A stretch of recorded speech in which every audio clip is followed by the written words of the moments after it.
Now, today, we are gonna see, what if Harry Potter stuck in forbidden game because of anonymous train? Join Patreon for early ACESS of Super Op stories, also adult and steamy Harry Potter stories too. Please subscribe this channel, because definitely I will try my best to provide a valuable content for you all. Also check the description to support the original author for this beautiful creation. Harry watched as Dumbledore walked away, disappearing from view, his final words hanging in the air. Alone once more in the empty and oddly white version of King's Cross Station. Harry considered his choices. It was odd, having choices. So much in his life, before, after, and during Hogwarts, it all felt so out of his control that he never truly had many choices. Certainly never much opportunity for exercising his ability to make those choices in the first place. First choice, obviously, was to do as Professor Dumbledore suggested and go back. But, he had to be honest with himself. He didn't exactly have much to go back to. When he'd left the castle to fulfill his destiny, he'd seen the casualties of the earlier fighting. Remus and Tonks were dead, orphaning their infant son. George and Ginny Weasley were both dead. He'd broken up with Ginny last year to protect her, but all it had done was delay the inevitable. Hermione was lethally injured by that damned snake, managing to deliver her own killing blow as cost. Madame Pomfrey hadn't been hopeful. Ron was a shell, waiting to die himself. And Voldemort had just killed his last Horcrux by using the killing curse on him one final time, thereby ensuring his defeat. No family, no friends, no girlfriend, no enemy to defeat. Nothing to look forward to. Harry sat down on an open bench, his self-examination putting him in a bit of a depression. Second choice, not as obvious but certainly implied, if Harry either stayed here or got on a train, then it could very well take Hogwarts to heaven, where he would be reunited with his parents, Sirius, Remus, Tonks, Ginny, George, and soon to be Hermione. Where there would be no more pain, where there would be no more of pretty much everything his life has been up to now. It was tempting, more tempting than it had any right to be. He believed it was wrong when a person found death more attractive than living their life. In fact, the only thing that stopped him from getting up and running into the light, in spite of that belief, was the idea that if he did that it would be the same as giving up. That did not sit well with him at all. He may not have always won, but he never just gave up without doing everything else he could have first. Third choice. Did he have a third choice? Were his only options to go back or move on? A living hell, or a heaven where he'd quit? Wish there was a way I could just go back and do it all again, he mused out loud to the empty space. But like they say on the telly, life isn't a video game, where you get as many chances as you want to get it right. Before he could consider anything else though, a deep, soul-shaking rumbling began to shake through the station.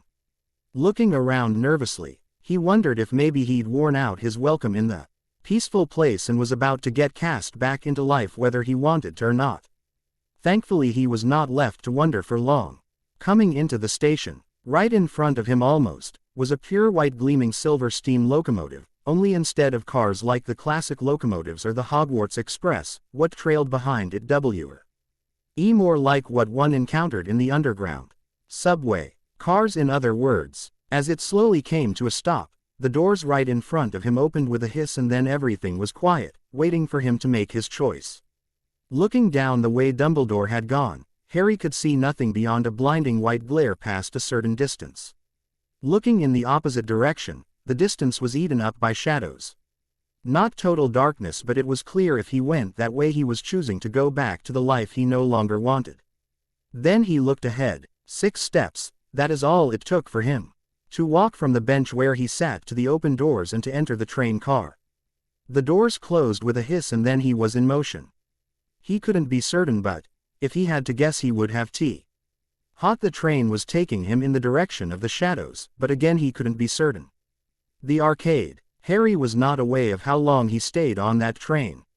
It might have been a few minutes, it might have been a few centuries. The next thing he knew for sure though was the train coming to a stop and the doors opening upon a place he'd only seen from the outside before.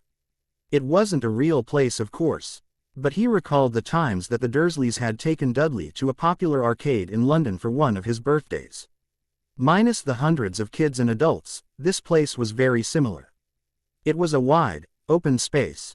The ceiling almost 30 feet high, and the floor was literally covered with standing arcade video games, all lit up with animations and making noise and music pulsing in the background. The spaces in front of and between the games made the whole thing one giant, colorful, noisy maze. Hesitantly stepping off the train, he had the doors hiss shut behind him, but was too distracted by everything to pay much attention. It wasn't until a minute later that he realized he wasn't hearing sounds of the train leaving. Turning around, Harry gaped in open-mouthed amazement. Behind him was a single video game, different from the others in that it was larger and more of a booth than something to stand in front of. There was no sign of there ever having been a train in the place at all. What the bloody hell, Harry said to himself, the question lost amongst the noise of the arcade. Stepping forward, he took a look at the painted graphics on the side of the larger-than-normal video game booth. To see what game it was, he found himself stunned once more, and not from a stupefy. What the bloody hell, he repeated himself as he read the title of the game. In bold silver and reflective lettering, stylized so the Y and the P both tapered off into mini lightning bolts, the game's title boldly proclaimed it to be Harry Potter and the Arcade. The graphics supported this by having a painted caricature of him beneath the title, robes waving dramatically in an unmoving wind, hair as messy as ever, scar proudly displayed, round glasses worn like some kind of superhero mask, and wand at the ready, charged with some unknown spell. There were also images of snitches, brooms, hippogriffs, a phoenix, stars, a couple Death Eater's masks at the bottom corners, and a flaming cup. He went all the way around it, intrigued to note there were no other games nearby, leaving an open space all around it. Furthermore, there were no wires coming from the game itself. No power cables, no fiber cables, no nothing. Also, he found out why it was bigger than the rest, and even bigger than other arcade games, which usually had a bench or seats for the players to sit upon. There was no bench, and there was actually enough room inside to stand up straight, or lay upon the floor quite comfortably without feet of cramping. When he entered the booth, the moment the curtain was closed, all the noise from the rest of the arcade was cut off with such finality that Harry's ears were left ringing at the sudden silence. He suspected it was some kind of silencing charm, and given his experiences of the day so far, he wasn't about to question a silencing charm being placed on the inside of a giant video game that was in the middle of some impossible arcade that he got to by boarding a train in an unreal King's Cross station, after having been hit with the death curse. There was a single screen inside the booth, providing the sole source of illumination, and it was displaying an aerial view of a beautiful 3D graphic representation of Hogwarts Castle. There was a single button beneath the screen, glowing an iridescent white, the words printed in black on it, "Press her to start." Despite looking for them, Harry found no other controls anywhere in the booth. Faced with the prospect of the overwhelming noise outside, and just hitting the button to see what would happen, Harry decided to go ahead and get it over with. He reached out and pressed the button. The screen faded to white. A bright white. A very bright white. The screen soon was so bright that Harry had to shut his eyes. And pretty soon he could see nothing but white. When finally he could see again, everything had changed. He wasn't in the video game booth anymore. There was no video game booth. For that matter, he didn't have a body either. He was in the open air, some 500 feet, give or take. Then he began to descend. No, scratch that, he was falling, but without the corresponding sensation of falling.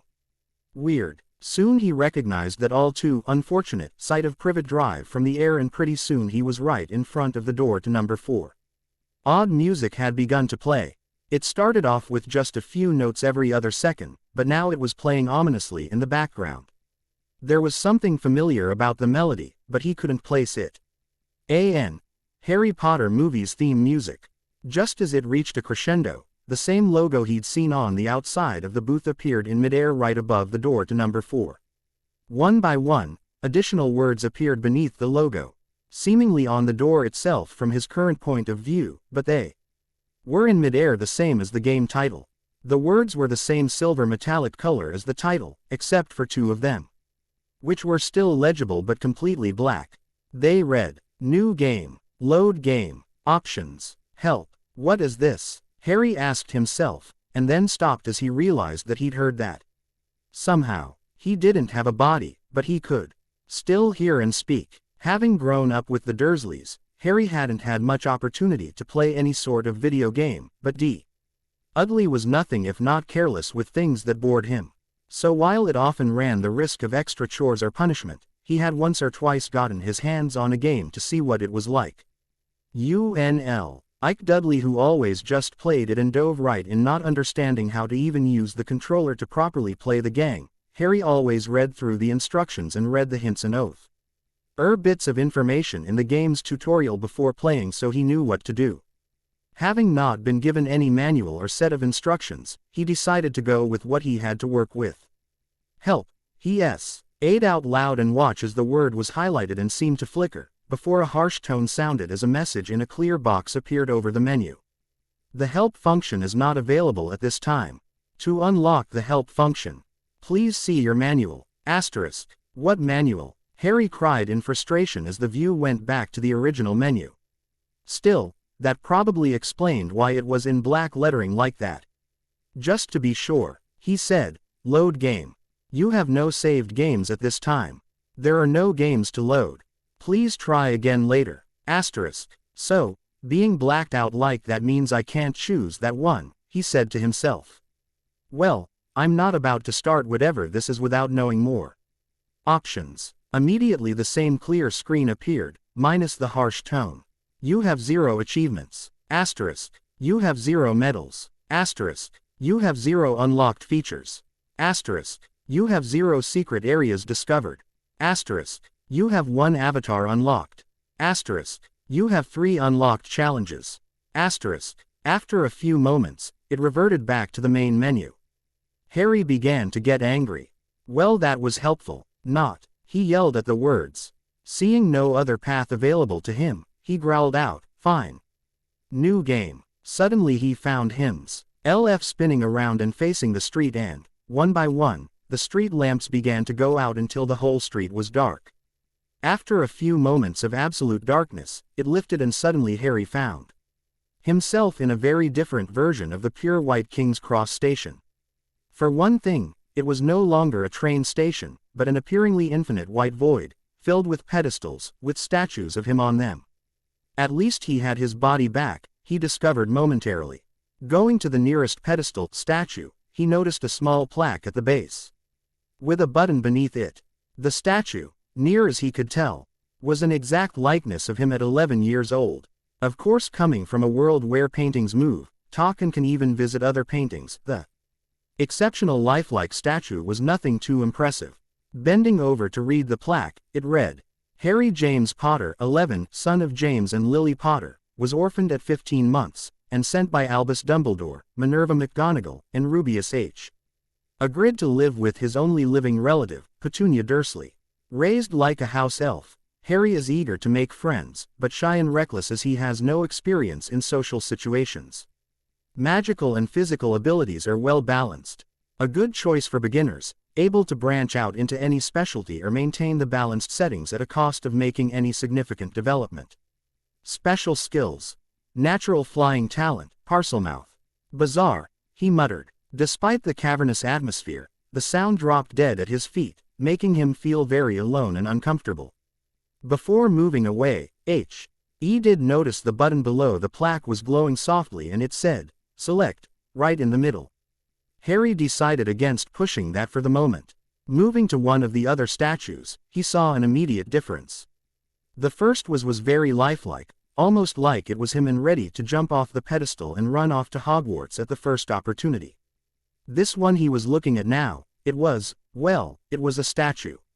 An unpainted statue, except for some kind of 3D shaded image of a closed padlock on its chest. Curious, Harry went ahead and read the plaque for this one as well. Locked. Harry Granger, 11, adopted son of Dan and Emma Granger, parents of Hermione Granger. When picking their daughter up from preschool one day, Dan and Emma noticed her playing with a young boy in rather poor clothing. After hearing young Harry's story, and witnessing how his aunt and uncle treated him firsthand, the Granger's got the Dursleys arrested for child abuse and adopted Harry and raised him as their own. Raised by dentists with Hermione as his sister, Harry is intelligent, observant, but follows the rules regardless of the situation and is slow to trust new people. Magical abilities come more easily to this avatar, while physical abilities take longer to level up. Special skills.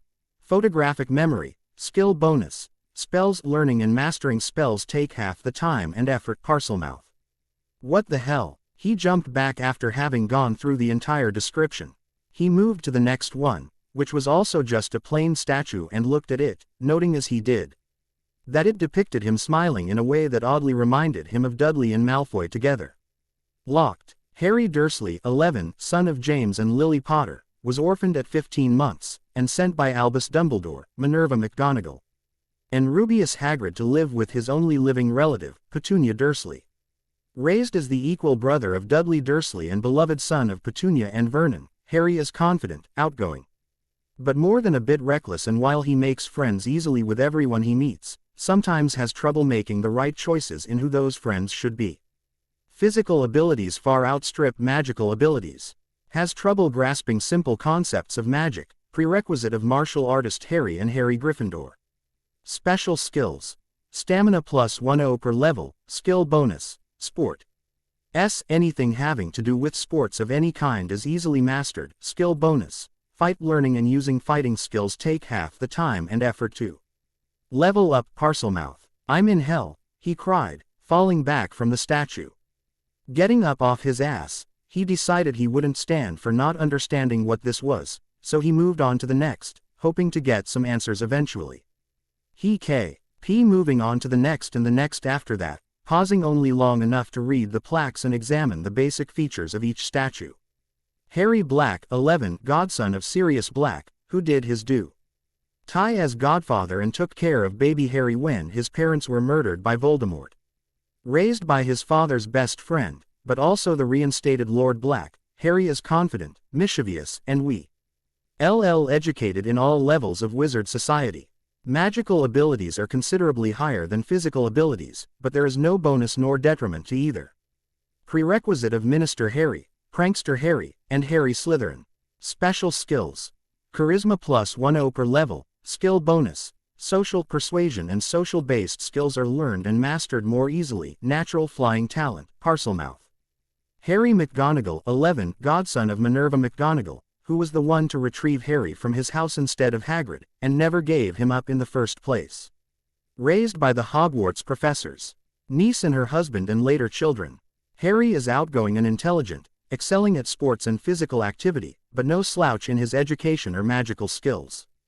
Default physical abilities for this avatar are higher than the magical abilities, but there is no inherent bonus for either. Prerequisite of Harry Gryffindor. Special skills.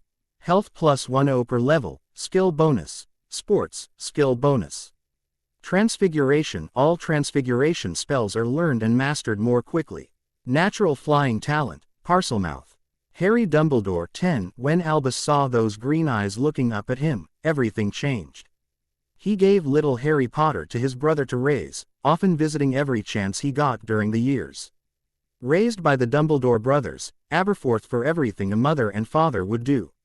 Albus is the favorite uncle that always brings treats. Harry is scary smart and extremely observant and insightful. Default magical abilities are considerably higher than physical abilities, but there is no detriment to raising the physical abilities, but a large bonus for raising magical abilities and related skills. Prerequisite of Harry Ravenclaw. Special skills. Eidetic memory, intelligence plus 10 per level. Skill bonus. Spells, skill bonus. Politics skills are a wide variety. This bonus gives 2 for every one to those skill sets. Natural flying talent, Phoenix Call, Parselmouth. Child genius, start Hogwarts a year early. Harry Bones, 11, when word got out about Harry Potter's circumstances, the wizarding community cried out and their most trusted member W. as called forth to care for their young savior. Raised by Amelia Bones alongside Susan Bones as his sister fiancée, Harry is open, friendly, loyal and well-educated in all levels of wizard society. Magical abilities and physical abilities are higher than the default, but depending on player choices could go either way. Prerequisite of Harry Hufflepuff. Special skills. Agility +10 per level, skill. Bonus. Chance. For every game of chance or high-risk situation you encounter, the better your odds, the higher this skill gets. Natural flying talent, Parselmouth. Harry Malfoy, 12. When word got out about Harry Potter's circumstances, the wizarding community cried out and their most trusted member was called forth to care for their young savior. Raised by the Malfoy family to be their secret weapon in the coming years. Harry is disillusioned towards reality and a sociopath by design, only able to express mimicry of emotion after observing others for sufficient time. Default magical abilities far outstrip physical abilities. And there is a significant bonus on increasing magical aligned skills over physical ones, though no detriment to raising physical abilities at all. Prerequisite of Harry Slytherin. Special skills. Magic +10 per level, skill bonus. Social, skill bonus. Assassin. All skills related to the assassin rank and title are given a 2 for every 1 bonus, skill bonus. Politics, Parselmouth. Extra training. Starts Hogwarts a year late, but stats are more than double for everything.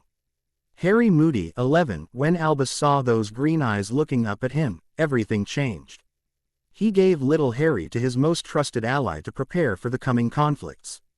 Raised by Alistair, Mad Eye, Moody, Harry is a paranoid little fucker who plays dirty and is an even worse prankster and the Marauders and Weasley twins combined. Default magical abilities are considerably higher than physical abilities, but there is no detriment to raising the physical abilities, but a large bonus F. Or raising magical abilities and related skills. Prerequisite of Harry Hufflepuff. Special skills. Luck +10 per level, skill bonus. Chance, skill bonus. Assassin, natural flying talent, Parselmouth. Runaway Harry, martial artist Harry, thief Harry, spy Harry, Auror Harry, mercenary Harry, geek Harry, minister Harry, dragon tamer Harry, cursebreaker Harry, prankster Harry, marauder, rednose Harry, potions master Harry. Unspeakable Harry, angry Harry, Harry Jamie Potter and that one really threw him for a loop, creature Harry, Casanova Harry, Harry Pendragon, Harry, Merlin, Ambrosius, Harry LaFay, Harry Uzumaki, Harry's son. Harry Kurosaki, Hollow Harry, Harry D. Potter, Mr. Black. It went on and on and on and on. Eventually he came back to the lifelike statue, which was the same, Harry James Potter, 11, he'd first found. It was the only one of its kind.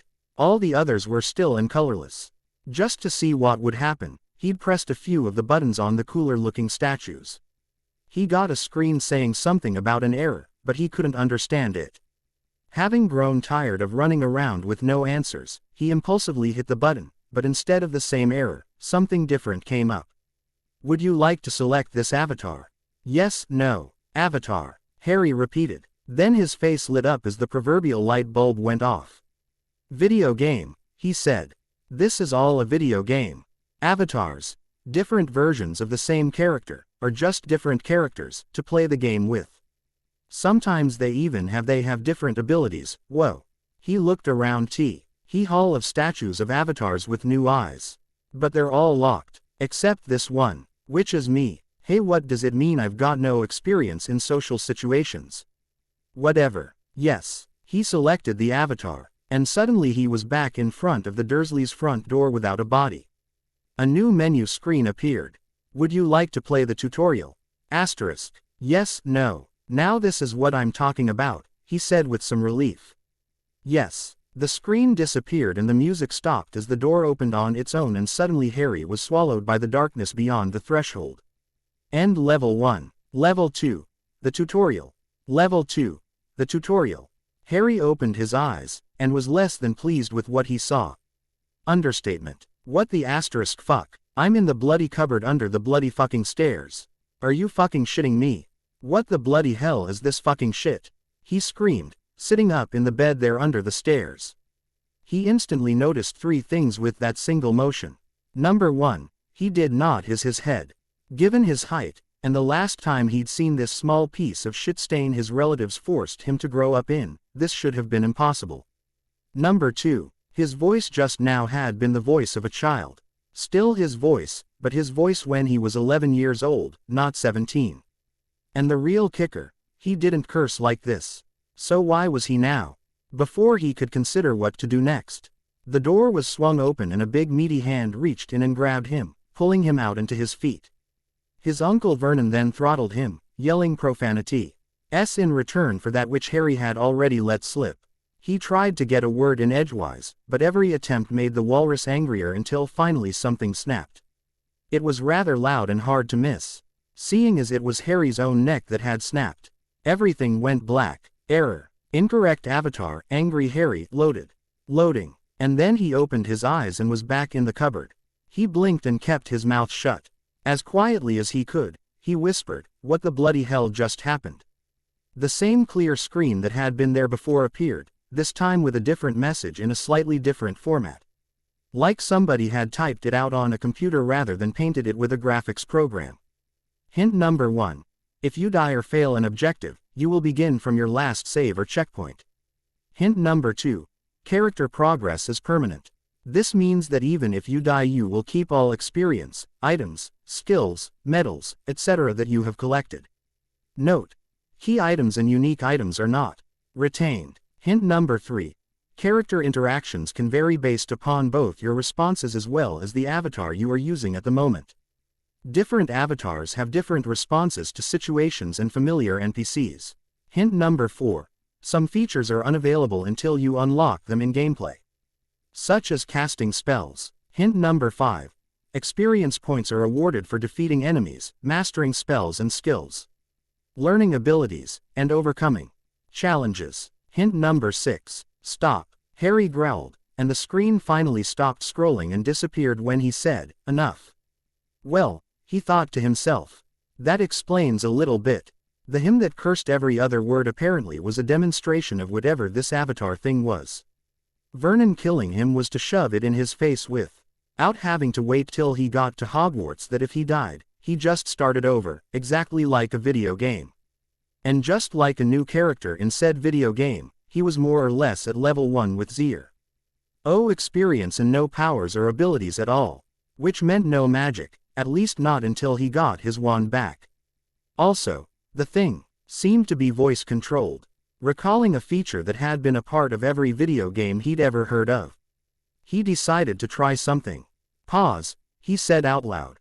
The world, such as it was being the cupboard under the stairs, went black, white and gray. Mostly gray. Clear screen reappeared with the words. Pause menu. Hints. Objectives. Level. Skills and abilities. Challenges. Unlocked features. Save. Load game. Hints, he said, and the same list began to scroll. This time he didn't stop it. The hints went all the way to 101, and was extremely helpful, he hoped. Especially hint number 101, which informed him that to get out of the pause menu, he didn't say, unpause, but start. Since he hadn't even started to play yet, he didn't bother checking on saving the game, and he recalled that he didn't have anything unlocked yet. So, he got out of pause and waited for his relatives to wake him up. Thankfully he didn't have long to wait. This time, rather than him cursing like a maladjusted sailor, or Vernon throttling him until his neck snapped, it was just like every other day of his young life before Hogwarts. Aunt Petunia unlocking and rapping on the door, telling him to get breakfast ready. Dudley pounding on the stairs with every step so dust and splinters came loose with every bound, then slamming his door shut in his face before he could properly get out. There was a horrible smell in the kitchen the next morning when Harry went in for breakfast. It seemed to be coming from a large metal tub in the sink. He went to have a look. The tub was full of what looked like dirty rags swimming in gray water.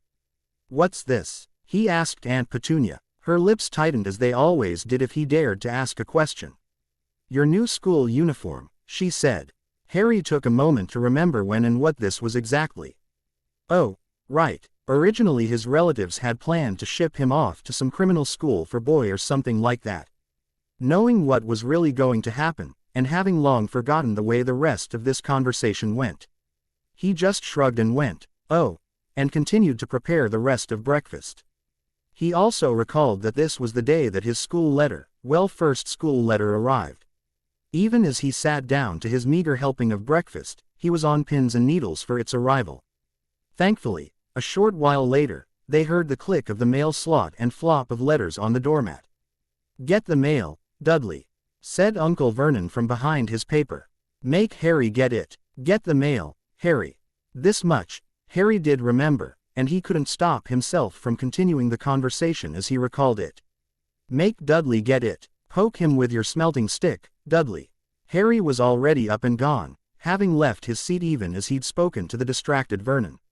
He was also somewhat looking forward to his aunt and uncle going through the hilarious efforts to prevent him from getting his letter. Even more so, he was looking forward to seeing Hagrid again. Briefly sorting through it to confirm the letter was indeed there, Harry separated it out from the rest and went to put the rest in front of Vernon at the breakfast table. Same as before, just as Harry was sitting down, Dudley's chubby hand suddenly reached out and snatched it from his hands. "Dad," said Dudley suddenly. "Dad, Harry's got something." Harry watched as the pig-like boy waved it around, when it was jerked sharply out of his hand by Uncle Vernon. "That's mine," yelled Harry, if only to keep up appearances. "Who'd be writing to you?" sneered Uncle Vernon, shaking the letter open with one hand and glancing at it.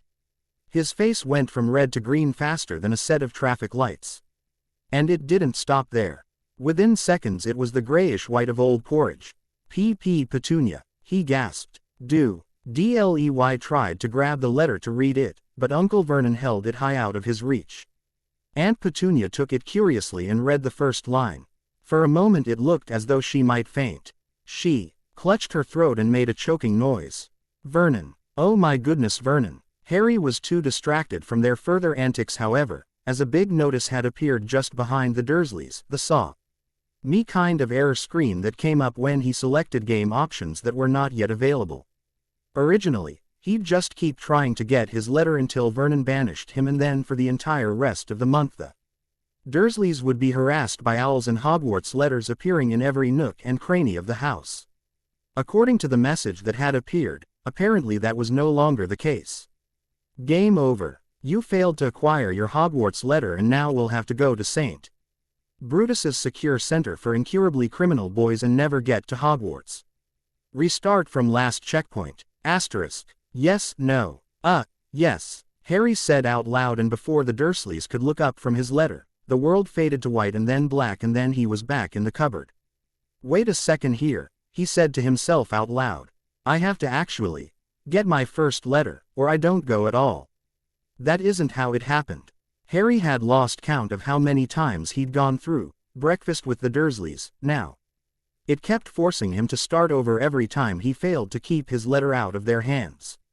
Once, he'd even chosen no, and all that had happened was he found himself back on the main menu with nothing else to do. It hadn't even allowed him to go back to that arcade place. Stupid video game. He'd tried hiding the letter on his person. With the baggy clothing he was sporting, it should have been easy enough. Petunia spotted it after he tried to leave the table to do the dishes. Game over. He tried slipping it under his cupboard door on his way back to the kitchen. Vernon foo. It when he'd put Harry in there for some imagined slight of Dudley's. Game over. He tried hiding it in every possible place imaginable in the house in the amount of time he had between being told to get the mail and them all shouting about how long it was taking him. Dudley found it within minutes of finishing his breakfast, no matter where it was hidden, and turned it over to his parents for a reward. Game over. "This is getting ridiculous," he grumbled to himself as he got the mail again. Then he stopped. Since the game wasn't doing it like it was done the IRST time around, why should he play by the old rules? He knew what this letter was. He knew about magic. He knew about Diagon Alley and several different ways of getting there, albeit most of them required the use of a wand. The game probably wouldn't let him apparate. But he knew about the flow and he knew about Mrs.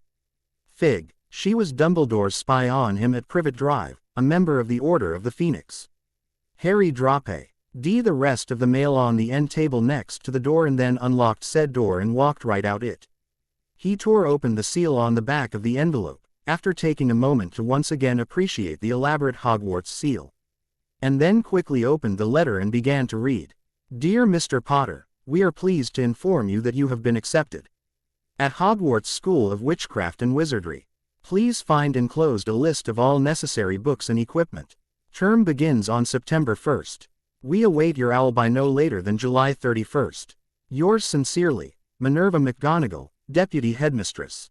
You know, he mumbled to himself as he walked quickly down to Mrs. Figg's house. I kept forgetting that Professor McGonagall was the Deputy Headmistress. She should have been the headmaster if 5th year. Not Umbridge. Oh, don't tell me I'm still in some other kind of avatar. Recalling that Mrs. Figg had a lot of cats, and likewise remembering that most of them were probably Kneazles or Kneazle cross breeds, he decided to see what brutal honesty got him and go from there. Not like it mattered. Worst case scenario, he loses his letter all over again and everything starts over again. He knocked on the door and waited. A few moments after, he knocked again. Still no sounds from inside. He knocked a 3rd time. He waited, just not patiently. Eventually, after the 10th time knocking, Mrs.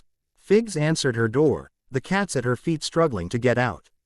Yes, what is it, boy? Your aunt and uncle needing something again? She asked. Seeing her in crutches, he duly recalled her being injured by one of her cats recently. Knowing what he did about her, he asked without thinking, why not just have Madame Pomfrey come by and heal that for you? I'm sure Professor Dumbledore wouldn't mind. The squib spy for the Order of the Phoenix blinked and did a double take. Excuse me, she shrieked. What did you just say, boy? Don't you mean, boy who lived? Harry grinned cheekily at her. I just got my Hogwarts letter. Mind if I use your flow? I'd like to get my wand before my relatives find me missing. Oh, but I'll need gold for that, won't I? And Hagrid has my key. Huh, didn't think this out as much as I'd thought. Planning is for losers. Need to be able to adapt to situations on the fly. Part of what? I'm rambling, aren't I? More of a Hermione thing that is. Mrs. Figgs, would you mind if I used your flow? I promise to reimburse you as soon as I am able. I have no idea what you are talking about. Go away. She then slammed the door in his face, startling him somewhat. Harry blinked, then looked down at his letter. Okay, that didn't work. What else can I try? Night bus. No, need a wand to flag them down. How'd we get there in the first place? London Underground, of course. Now, where's the nearest station? Harry got another game over the moment Vernon ran him down with his car. Didn't help that nobody was around, probably Ledden. The Walrus to believe he could get away with it. Next 3 tries, Harry left the moment the mail arrived with the letter, and spent the rest of the time looking for the nearest entrance to the London Underground. He finally found it on the 3rd try, only to run into a new set of problems. He had no money. He had no idea which stop or line was nearest the leaky cauldron. And worst of all, apparently he was on some kind of time limit, as he discovered on his next attempt the moment the sun set, and he'd neither been caught nor killed by the Dursleys. He got a game over message just the same. This one, at least, was somewhat beneficial. Game over. You failed to successfully complete the objective to enroll in Hogwarts School of Witchcraft and Wizardry. You failed to successfully complete the objective to get to Diagon Alley. You failed to successfully complete the objective to acquire Gringotts Key. Restart from last checkpoint. Asterisk. Yes, no. Objectives. He read. Next turn, the moment Harry had the letter in hand. He said, pause. The world turned gray and the same clear menu from his cupboard appeared on the door in front of him. Pause menu. Hints. Objectives. Level. Skills and abilities. Challenges. Unlocked features. Save, load game. Objectives. He selected. The screen instantly changed. Objectives. Complete. Acquire and maintain possession of Hogwarts letter. Read Hogwarts letter. Reply back with either confirmation to enroll, or decline to pursue other goals. Locate and access Diagon Alley. Acquire Gringotts Key in order to purchase school supplies. Purchase school supplies. Read letter for list. Meet and befriend at least one magical person or creature. Hint number 23. All objectives must be completed within 1 day unless they specifically state they are long-term objectives.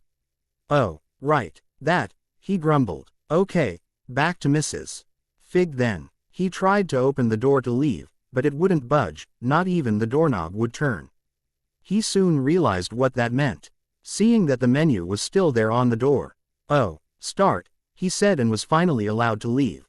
He ran to Mrs. Figg's house. He knocked on the door once and waited. And waited. And waited. And did not knock on the door again. Finally, after a more than 5-minute wait, the door finally opened and a surprised-looking Mrs. Figg was standing there. "Yes," she spoke hesitantly. "What can I do for you, Mr. Potter?" Harry smiled genially at her. It would seem patience could be rewarded after all. "Mrs. Figg," he spoke as politely as he could. "I think we got a letter meant for you by mistake. The address is kinda funny and I'm not supposed to get mail. Here." He handed her his Hogwarts letter. Though he held it out, she did not take it. "Come in, Mr. Potter." She hurried him inside. "I think there is something that needs to be explained to you." "One moment please." She ushered him into her sitting room, where Harry found a clear screen there waiting. "Congratulations. Asterisk. Secret area found. Asterisk. Mrs. Figg's house. Mrs. Figg is a non-magical member of the Order of the Phoenix. This secret area has 4 hidden items secrets. Discover them all for extra rewards." Given an actual challenge for once, rather than having to figure it all out on his own, Harry started to look forward to this a bit. Looking around the room he was in, he tried to see if anything stood out from his memories of the place. At first, the only thing that stood out was the fact that the room wasn't filled with cats, but then he noticed one thing, that was more unusual and what his half-forgotten memories could tell him. There was an urn over the mantel of her fireplace, which was currently cold and held no fire. It was glowing, the urn that is. It was glowing a flickering green color.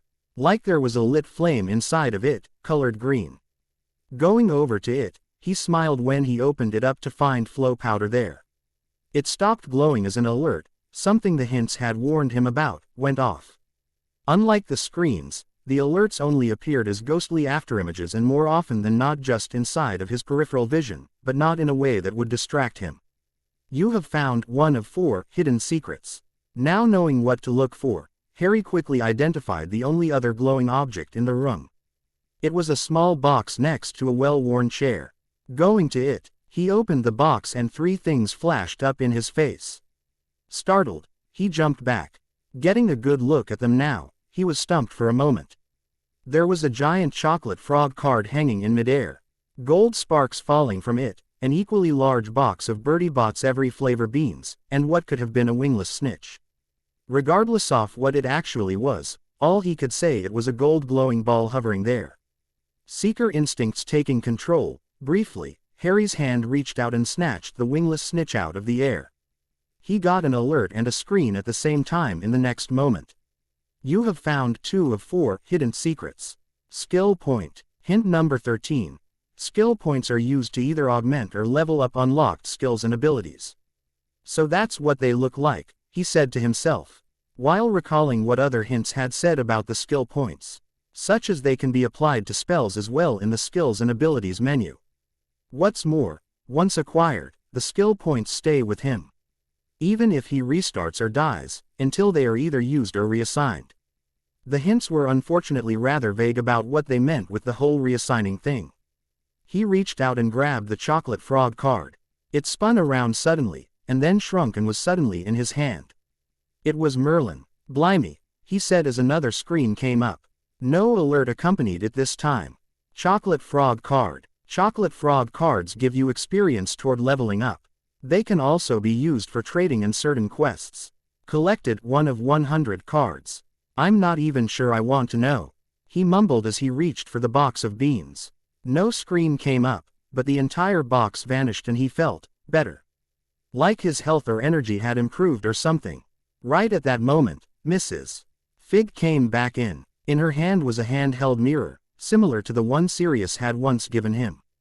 It was glowing an incandescent white, which explained how she kept in touch with Professor Dumbledore with her flow banked. As she began speaking, he got an alert. You have found 3 of 4 hidden secrets. If you don't mind waiting a bit, Mr. Potter, someone will be along shortly to explain that letter to you. Hang on to it for now, will you? She said. Sure, not a problem, he shrugged. Would you mind if I looked around for a bit? Restless legs. No, not at all, just don't break anything please. She gave him permission. Smiling innocently, Harry started his search for the final secret by going down the same hallway Mrs. Figg's had. Nothing jumped out at him, nor was glowing when he passed. He found her kitchen, but even looking in the refrigerator and all the cabinets revealed no glowing objects. He found the stairs to her second floor, but it was looking as glow-free as the downstairs now was. Until, just out of the corner of one eye, he caught a flash of movement. And whatever it was, it had been brighter than its surroundings. Turning to follow it, whatever it was, he raced through the upstairs, always just catching sight of it just out of the corner of his eye. Whenever it moved, until he saw it go downstairs and saw it long enough to recognize one of Mrs. Figg's cats. Bounding down the stairs, he finally caught up with the glowing cat in the sitting room. Oddly, Mrs. Figg was nowhere to be found. Walking up to the cat, he realized that description didn't really fit. The feline, which was quite clearly a pure-blooded Kneazle, was more similar to a lion or tiger cub rather than a fully grown tabby cat. Reaching out with one hand, he hesitated briefly when it looked ready to bolt. So instead he changed the motion of trying to pet it into just holding out his hand in greeting, nothing more, nothing less. The Kneazle sniffed his fingertips, apparently liking what it smelled. It licked him with its rough tongue and after anointing each of his fingers, butted his hand with the back of its head. Taking the invitation for what it was, Harry slowly began to pet and make nice with the feline magical creature. Speaking of magical creatures. Pause, he said while still petting the cat. He was only mildly surprised when it did not freeze and turn gray with everything else. But he quickly got over it. Objectives. Complete. Acquire and maintain possession of Hogwarts letter. Complete. Read Hogwarts letter. Reply back with either confirmation to enroll, or decline to pursue other goals. Locate and access Diagon Alley. Acquire Gringotts key in order to purchase school supplies. Purchase school supplies. Read letter for list. Complete. Meet and befriend at least one magical person or creature. He grunted his acknowledgement of what had happened. Start. The moment he unpaused the world, the front door opened and Mrs. Figg walked in alongside Hagrid. Okay, that was both unexpected and unsurprising at the same time. The large half-giant had to squeeze through the doorway for a bit, but he managed to get in just fine. He looked the same, Harry realized once he was fully inside, his head just an inch shy of scraping the ceiling. His face was almost completely hidden by a long, shaggy mane of hair and a wild, tangled beard. But you could make out his eyes, glinting like black beetles under all the hair. "And here's Harry," Hagrid said with a giant smile. "Last time I saw you, you was only a baby. Ye look a lot like dad. But ye've got mom's eyes." Harry smiled in return and tried not to roll his eyes. Different as things were now, he could still remember the actual first words He said to Hagrid upon their first meeting. "Who are you?" he asked, innocent smile perfectly in place. The giant chuckled. "True, I haven't introduced myself. Rubius Hagrid, keeper of keys and grounds at Hogwarts." He held out an enormous hand and shook Harry's whole arm. "What about that tea then, he said, rubbing his hands together. "I'd not say no tear summit stronger if ye've got it, mind." "None of that, now Hagrid," Mrs. Figg chastised. "We have quite a bit to explain to the poor boy. You have no idea how many times I've wanted to tell him, but with no way to prove any of it, but now that he has his Hogwarts letter." Hagrid agreed. "Sorry," Harry interrupted them, having learned from earlier mistakes that if he appeared to know too much, he risked a game over and he was starting to get tired of it already. "But I still don't know exactly who you are, or what this is about." "Call me Hagrid," he said, "everyone does. And, like I told ye, I'm keeper of keys at Hogwarts. Ye'll know all about Hogwarts." "Oh. Course. No," said Harry. Hagrid had the same shocked expression on his face the first time they'd had this conversation. Harry felt that was a good thing. What followed was a slightly altered, and far less angry, no shouting for starters, conversation where Hagrid and Mrs. Figg explained about the wizarding world and how Harry was a wizard and pretty much everything. Harry avoided asking Mrs. Figg, if she was a witch, as he already knew she was a squib, and he likewise knew from experience that most squibs found talk of their status to be a rather sensitive subject. "Oh my, would you look at that, Mrs. Figg said as the conversation between the half-giant and the child came to a lull. "Midnight has never taken a shine to someone like that before." "Midnight?" Harry asked, then looked down at his lap where the Kneazle he'd been petting for the past few minutes had settled. He'd completely forgotten about it and had barely noticed continuing to pet it, him. "So that's your name, huh? Midnight. Mine is Harry Potter. Nice to meet you. Meow." The Kneazle returned the greeting, and suddenly the glow around him seemed to spread and move into Harry's body. The world paused yet again as a new screen and alert came up simultaneously. Familiar. Midnight Kneazle acquired. You have found 4 of 4 hidden secrets. Congratulations. Asterisk. You have found all 4 hidden items secrets of this area. Plus 50 XP, plus 10 HP, plus 5 MP. Bonus. Plus 5 stamina, plus 1 charisma, plus 3 stealth, plus 1 intelligence. Before he could say or do anything, let alone before he was prepared for it, another screen came up over top of the last one. Familiar acquired. Asterisk. Familiars are non-human creatures that can enhance your stats and or give you additional skills or abilities. You may have more than one familiar, but can only equip one at a time, though there are some familiars and skills that allow you to familiars. Opening parenthesis exclamation mark closing parenthesis. Hint number 99. To change your equipment or what you have equipped, you first need a trunk or home. "Okay," he said while looking down at Midnight, his new familiar. "I only ever had experience with Hedwig, though it is good to know I don't have to pick and choose between the two of you. So, what exactly do you do? I mean, what it's talking about there about enhancing stats and abilities and stuff." In answer, sort of, Midnight turned to the open screen and meow at it. To Harry's surprise, it changed instantly to an abbreviated stats sheet. Familiar. Kneazle name, Midnight. MP 25. Skill, language English. Truth scent, can detect truth and lies via smell. Camouflage, stealth plus 10 to familiar, stealth plus 5 to character. Battle companion, can join character in battle and defeat enemies. Closing parenthesis. Abilities plus 5 intelligence, plus 5 stealth. Camouflage, 10% bonus to attack rating, 5% bonus to critical rating. Harry blinked at the stats and did a double take between the cat in his lap and the screen. "I am definitely keeping you, Midnight. You are awesome." Meow. Midnight agreed wholeheartedly. Then the world started up again. "Well, I can see that he's going to be impossible to live with now, Mrs. Figg said with a suffering sigh. "Why don't you take him, Mr. Potter? They certainly allow pets at Hogwarts, and Midnight will be far happier with you than here." Feigning surprise, Harry exclaimed, "Are you sure, Mrs. Figg? Isn't Midnight your cat?" "Not at all." She shook her head. "Who do you think it was that injured me in the first place?" She gestured to her leg, still in a cast. "He only stayed around because he fathered so many of my cats. And probably just had nowhere better to be after they were able to fend for themselves. He is all yours, Mr.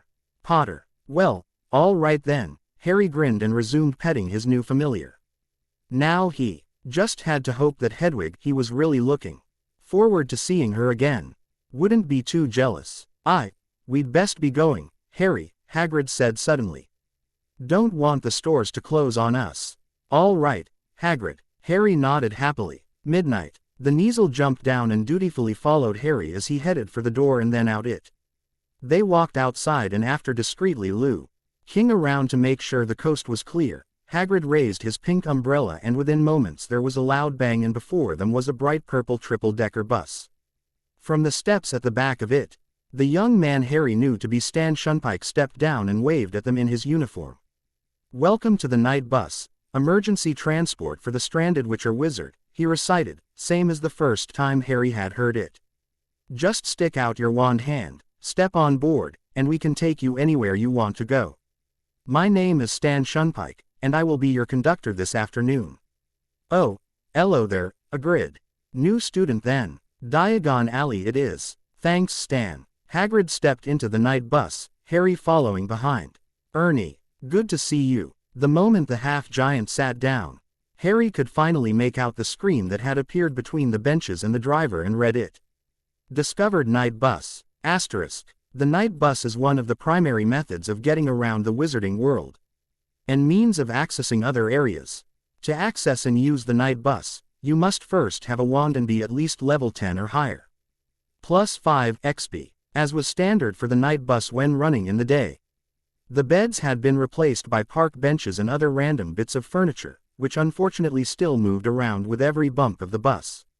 It took them a couple of hours, eventually they managed to make it to the leaky cauldron without almost dying, or Hagrid losing his breakfast. And of course, Hagrid really couldn't help taking him through the magical pub to show him off, rather than around the back straight to the alley. It was largely the same as when Hagrid had taken him on his birthday originally, even Professor Quirrell was there. When they finally got through, Hagrid took him out back and then opened the path to Diagon Alley. Instantly, there was a chime echoing throughout the alley as a new screen appeared in the opened archway. Diagon Alley. New location discovered. Asterisk. Diagon Alley. Diagon Alley is an open area where commerce and trading by Wizard Britain is largely done. This area has 100 hidden items, secrets. Discover them all for extra rewards. Harry's eyebrows raised at the new information. Okay, he said with a deep breath. With a shrug, he stepped forward into the alley and said to himself, let's get started. End level 2. Level 3. The alley. Level 3. The alley. Level up available. Skill points available. New abilities unlocked. Upgrade available. Harry shook his head, trying to clear his vision of the sudden alerts he was getting. Unfortunately, that wasn't going to do it. He stopped just inside the mouth to the alley and said under his breath, pause. The world froze in shades of gray and the screen, ironically, appeared behind him. In the archway to Diagon Alley. Level, he selected. The screen that came up was the same as the last time he'd looked at it in the cupboard, but sadly getting his letter only gave him 5 express. So he hadn't been making much headway in leveling up until this time around. The biggest difference was that the express was now over 100 and there was a question below the stats now. Also, the alerts were still there in the corner of his eye. Harry James Potter, Level 1, 165. Health HP 130 plus 20 familiar. Magic MP 130 plus 25 familiar. Stamina 105. Charisma 1. Stealth 20 plus 5 familiar. Intelligence 6 plus 5 familiar. Abilities: Natural Flying Talent, Parselmouth. Skills: Familiar, Hide Skill 1, Sneak Skill 1, Harry Hunting Bonus, plus 10 Stealth. Spells: 0. Would you like to level up now? Asterisk. Yes, no, yes, he said and was relieved to see one of the alerts vanish as the numbers shuffled about. Harry James Potter, Level 2, 165. Health HP 140 plus 20 familiar. Magic MP 140 plus 25 familiar. Stamina 115. Charisma 1. Stealth 22 plus 5 familiar. Intelligence 7 plus 5 familiar. Abilities: Natural Flying Talent, Parselmouth.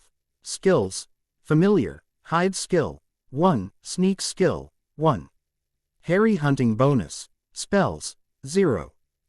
He muttered. Not a lot, but then again I'm only level 2. Still got those alerts about skills and abilities. Fine. Menu. The screen went back to the main pause menu. Skills and abilities. New abilities are available. Asterisk. You have 3 skill points available. Please select one of the following. Skills. Abilities. Locked. I am so not interested in boosting what you say I've got already, so let's get rid of 2 birds with 1 stone. Abilities. He selected. Current abilities. Natural Flying Talent, Parselmouth. OR. Purchase new abilities. Purchase new abilities. He selected and looked to see what he had. A very long list appeared. As he read through it, having to say more every time he got to the end of the current screen to see the rest of it, he saw that he had to purchase abilities with skill points, and some abilities either had prerequisites such as a minimum character level, a certain level of a certain type of skill, or a specific avatar character. Also, some of the really cool abilities, even among the ones that he technically could get, cost more skill points than he currently had to spend. Finally, he decided to just go ahead and spend his 3 points on getting 3 new abilities and leveling them up later. Except, something made him pause, so to speak, and go back to the menu again, but this time select skills. Current skills. Familiar hide 1. Sneak 1. Familiar. He selected. He was annoyed that he didn't have the option to purchase new skills, but considering it was skills, it made a sort of sense that he had to go out in the world and either work at it or learn it from somebody. The screen, rather than giving him a new menu, just asked him, "Would you like to upgrade this skill?" Yes and no. It took him a bit to recall what it was exactly that had given him pause in spending his points on the 3 new abilities he'd chosen just as a means of getting rid of the alerts. Then he looked down and saw midnight curling around his legs. He remembered in an instant, the hints had mentioned something about skills having levels and that at the 3rd level of that skill, you got to choose a new ability related to that skill. Also, the bit about familiars itself had said that there were some familiars and skills that allowed one to equip more than one familiar at a time. Grinning widely, he selected, yes. Familiar, yes, familiar, yes. A single chime accompanied each point awarded to the skill, but after the 3rd chime a new screen came up. Select from the following abilities. Acquainted. Boosts the stats your equipped familiar grants, and your stats boost it in turn. Common. Allows you to switch out familiars without having to visit your trunk. Do. Little. Allows you to equip one additional familiar. Part of the creature path. Harry smiled. That was exactly what he was hoping for. Do little. He selected. To his pleasant surprise, the screen, NS and alerts disappeared after that and he felt, honestly he felt good. Oh, the world had started up again. He raced to catch up with Hagrid, midnight on his heels. Same as before, their first stop was Gringotts. Same as before, Hagrid said the exact same things, even the bit about wanting a dragon. Which reminded him, he needed to do something about Norberta so Hagrid didn't get in trouble and they wouldn't have to rely on Ron's connection to his brother Charlie. Not same as before, the sign next to the guards was glowing, and Harry was too busy reading the alert about finding one of the secrets of Diagon Alley to really reread the little rhyme about not stealing from the goblins. Apparently, for a reason he got experience points for that, according to the alert. Same as before, they went to the first available teller. Same as before, Hagrid fumbled for his key. Same as before, he handed over a letter about Vault 713 and acted like it was some spy mission secret. Which, actually, when Harry thought about it, it kind of was. Same as before, they took the carts down, and same as before, Hagrid got sick. The differences finally started when Griphook, traitorous backstabbing filthy goblin that he was, handed Harry a glowing bag and then stepped back to allow him access to his vault.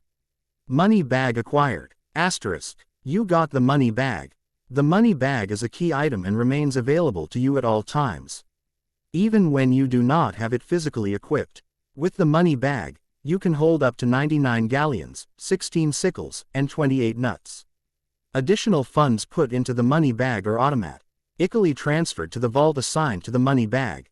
Also, from the trunk or home, you can arrange transfers to fill the money bag to capacity from the vault.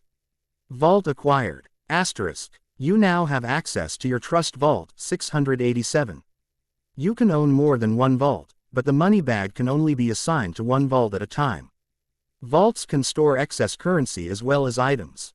Currency can be withdrawn by transferring it to the money bag via the trunk or home, but items may only be withdrawn by visiting Gringotts and the vault directly, though to place items in the vault may be done via the trunk or home. You may also transfer funds and items between vaults you own. Harry smiled as the bag flashed in his hands and was suddenly filled to capacity and strapped to his hip, though it felt like it wasn't even there. Looking around inside, he saw no glowing items, just the same stacks of gold and silver. Turning to the goblin, which he was trying to resolve with his memories of him betraying them when they'd gone after the cup in Bellatrix's vault, he asked Griphook, "Griphook, do I have any other vaults under my name?" Or maybe my parents had a vault that I could look through. The goblin grunted and gave a short, sharp nod. That would be for the Potter account manager to discuss with you. I am aware that there is one vault assigned to Harry Potter in the bank. It was set up by your parents. And it has been receiving donations since the day of November 2, 1981. That one, in fact, he pointed one long spindly finger at the vault right next to his trust vault. Vault 686. Old, you happen to have the key for that one. Harry frowned and rounded on Hagrid, eyebrow raised expectantly. With a shrug, he said helplessly, Dumbledore only gave me the one key. Harry, I didn't know about this, honest. Glowering at the pair of them, Harry crossed his arms and considered his options. No key. Goblins wouldn't let him near the vault, even if his name was on the owner's slip, EV. And if his name was on the bloody vault and everything inside it to boot. That was when he noticed something had changed while he'd been brooding briefly. Griphook had frozen and he had an icon floating over his head. That's the only way to describe it, he mused, because it was not words, and while it was a picture it was very simple and obviously representative of something else. If he had to describe it, he would say that it looked like a green exclamation point in front of a thick book. As he stepped closer to it, and incidentally Griphook, when he got within 3 feet of the goblin, the exclamation point flashed to yellow and a screen appeared in front of him. Quest. The key to Potter's vault. The key to Harry Potter's personal vault is missing. Find out if it was stolen or misplaced. Find the key and gain access to the vault and all that lies within. If stolen, punish the guilty party. If lost, return to whoever lost it for additional rewards. Would you like to accept this quest? Yes, no. So the icon indicated a quest holder. Harry really wished those hints had graphics associated with them. Green meant they had quests available, yellow meant the quest was being worked on, and red meant the quest had been completed. He further recalled the hints regarding quests. Plus, extra vault, and who knows how much extra money and items were in it, always a good thing, he figured. Yes, he selected. Griphook instantly unfroze and began speaking. All I can confirm, human, is that yes, this was your vault. The last humans down in this section was your parents, and in order to set up this as your personal vault, your blood was required, so they brought you when setting it up. I was there to supervise the procedure. Although, Harry questioned, trying to sound curious rather than using. Griphook rubbed his spindly fingers together in a familiar gesture and continued, I may have spoken prematurely as you being the only human down in this section since your parents. I can't quite remember. Charisma check. Goblin is asking for a bribe. Too low, you fail and get nothing or wrong information. Too high, bribes will only get more expensive, even when your charisma is high enough to lower them. Harry was suddenly extremely glad of the alerts, annoying as they were. He also wished he had more than 1 point in charisma. He figured he had 3 options. Go low and try to work his way up. Go high and work his way up, or try to intimidate the little shite. Or, Hagrid. Harry turned to the friendly giant. Would you mind waiting by the cart? This is just boring account stuff. Shouldn't take long at all. Oh, all right Harry, I'll be by the cart then. Hagrid shrugged and shuffled off, still looking a bit sick. The moment his back was turned, Harry aced the goblin and grabbed him by the throat and shoved him all the way back to the closed door of Vault 687. Now listen here, HCKTCHPUU. He cursed the goblin in horribly accented gobbledygook. He was sure, though they hadn't had to use them, Griphook had given the trio some preparatory training for a number of backup plans, including them being cornered by hostile goblins if they got separated. Knowing what he did about Griphook's plans for that little heist, as well as the goblin's look of rage, he was certain that it was some sort of heinous insult rather than a safe word to identify them as friends of goblins. Harry punched him in the goblin equivalent of the sternum once. Listen, he hissed in Parseltongue. That drew the last of the fight from him. I'm not about to steal from a goblin. But we both know I don't have that key on me nor any way to get that key anytime soon, he said, looking right into the banker's eyes. So you are going to tell me 2 things, and then we both go on our merry way.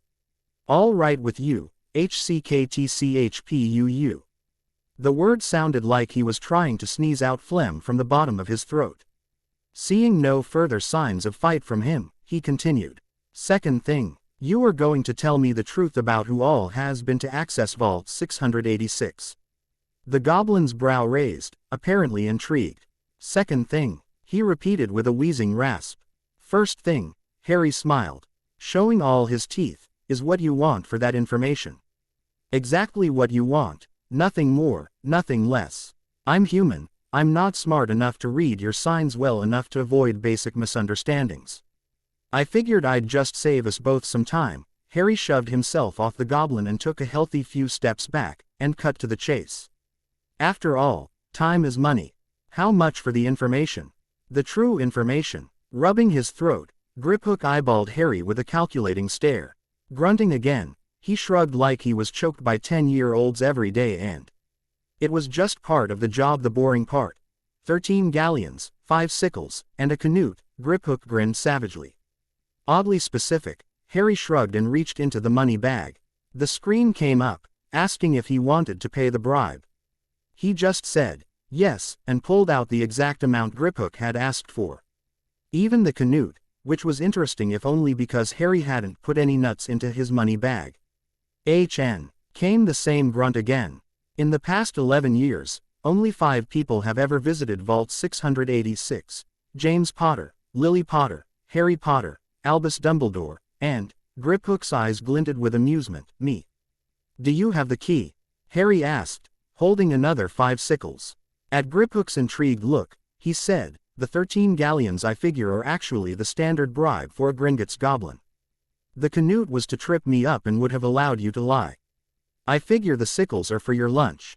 Double the amount, you get your lunch free 2 days in a row, or just seconds for today.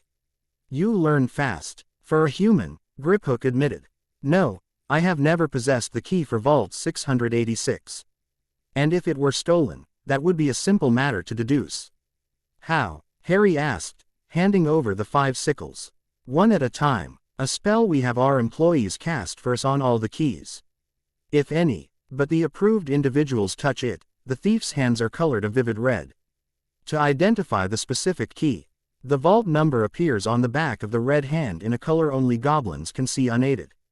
What's the spell? He inquired, and to his surprise, Griphook held out a small parchment pamphlet.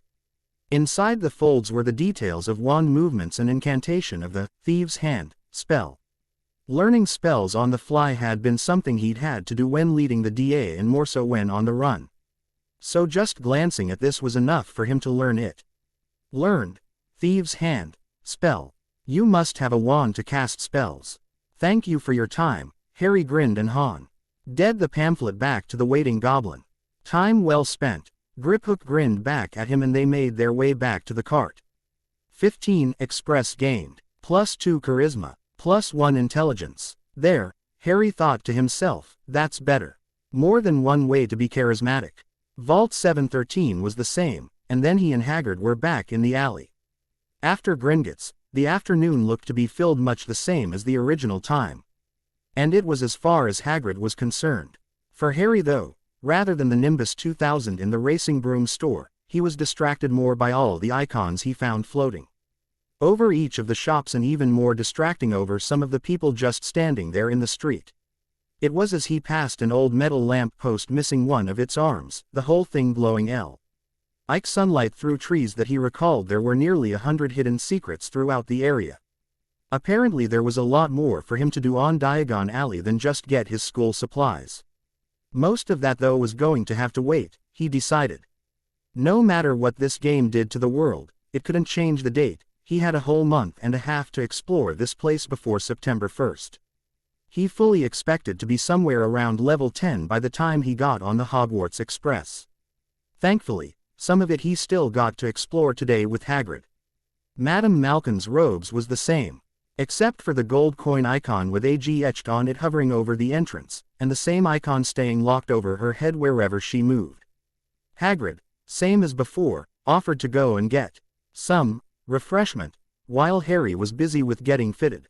The moment Hagrid left, Madame Malkin froze in the middle of the room. With a sigh, Harry approached her, and as with Griphook, when he got to within 3 feet of her. She suddenly came to life, but more than that, a screen opened right next to her with a list and words on it. "Welcome to the clothing and armor shop. How may I assist you today?" she asked as though reading from a script. Harry ignored her and started to read through the list. There were several submenus, each with quite a list of options on them.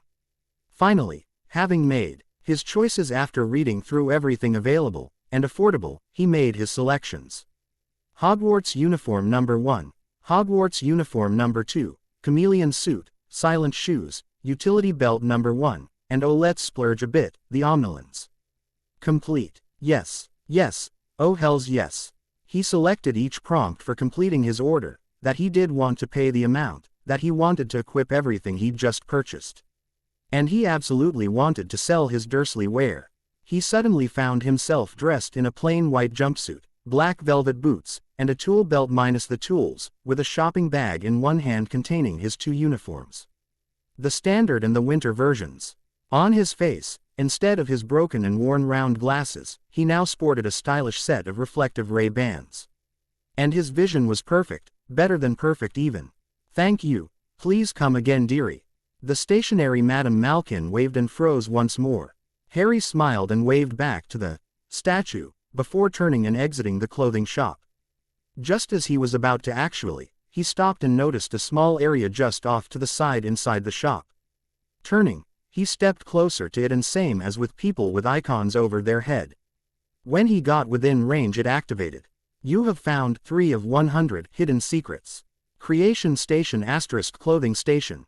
Clothing stations are able to be used to fashion clothing items from the proper materials. And once the title, tailor, is acquired, you can even sell the clothing items you make with them. Would you like to use the clothing station now? Yes, no." Whoa, Harry blinked. This was looking bigger than he'd first thought. The fact that the window was called Creation Station, and it then further specified that it was a clothing station, told him that there were probably other creation stations out there. Ones that would allow him to craft who knows what. No, he selected, seeing as he had no items on him save those he'd just purchased. Speaking of which, he paused, so to speak, yet again to admire them as he stepped away from the creation station. First there was the white jumpsuit he was now wearing, called the chameleon suit. Harry smiled and snapped his fingers, keeping his mind focused on a clear image. Just like that, with no effect beyond that it changed, the white suit had become a well-fitting pair of blue jeans, a crimson t-shirt, and a dark blue cotton jacket. Also, it provided +1 to his stealth and charisma both.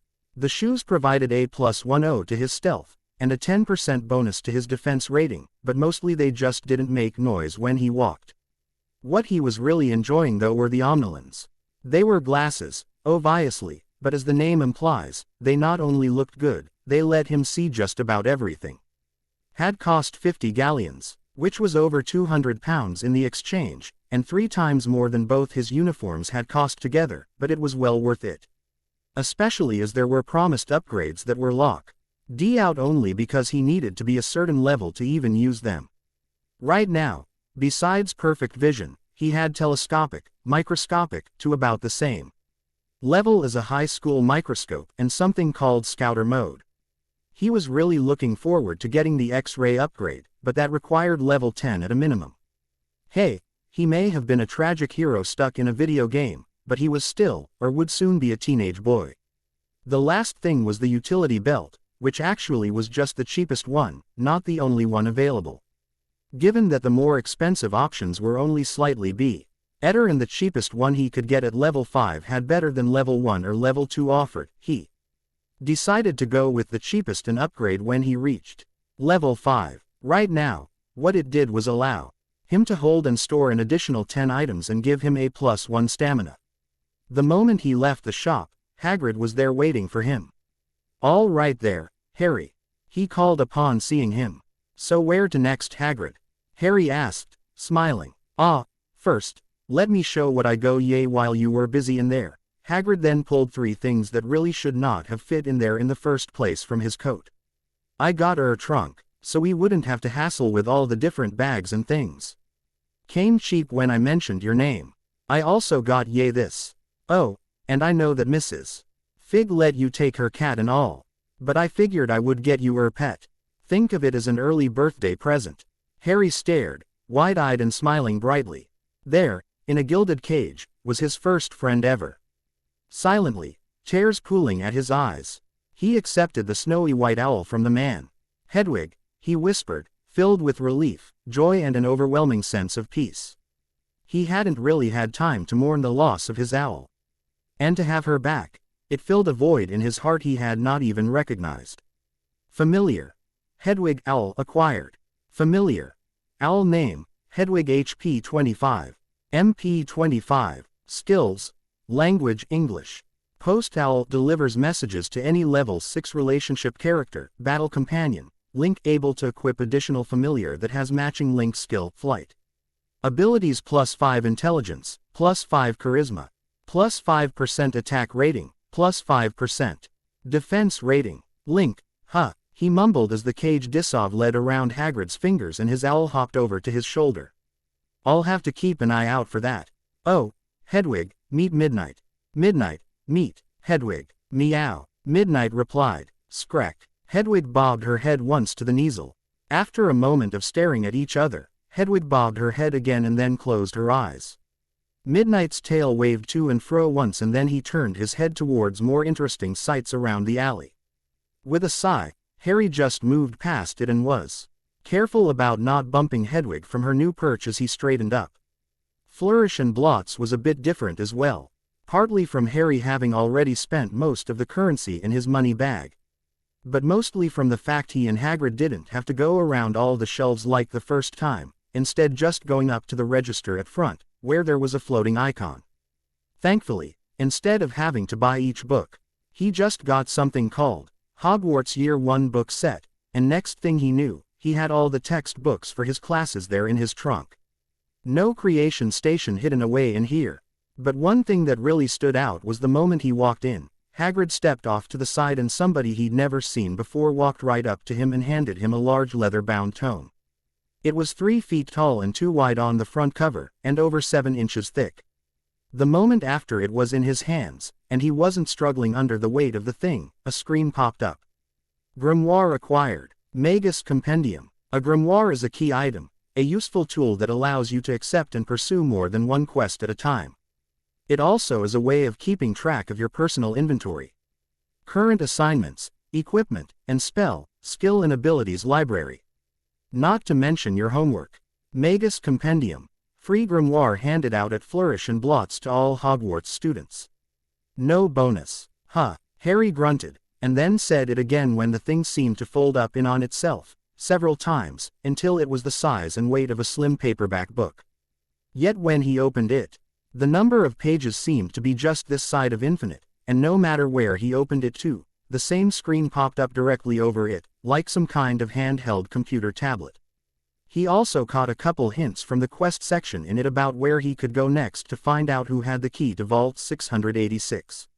Very useful tool indeed. Prince's Apothecary and Potion Supplies was their next stop, and aside from the same floating icon over the proprietor, from whom he only bought his cauldron and no ingredients, there was another creation station. This one, as you would expect, was a potion station. Creation station * potion station. Potion stations can be found in any available potions lab, or place where potion ingredients can be purchased, and can be used to concoct any potion you have the ingredients for. Once the title, Alchemist, or Potion Master, is acquired, you can sell the potions you make. Would you like to use the potion station at this time? Yes, no. He left it alone, obviously. Though he was curious now as to what kind of potions these things would allow him to create that Snape either didn't or wouldn't teach them about. He might look into it once he got to school. Finally, they went to Ollivander's, and despite expecting it and even looking for him, Harry was still startled when the creepy wand maker appeared behind him and couldn't help jumping when he spoke. Mr. Potter, I've been expecting you, Ollivander said, stepping around from behind the boy and the giant. Harry decided that while he had a high stealth rating for his level, Ollivander's must be through the roof. All of a sudden, as he gazed at the man as he went through the same spiel about Hagrid's wand, his parents' wands and wand lore in general, the scouter mode on his omnilins kicked in. Without freezing anything, To Harry's eyes alone, Ollivander was surrounded by a highlight aura, and a line connected that aura to a screen that appeared next to him and stayed with him wherever he moved.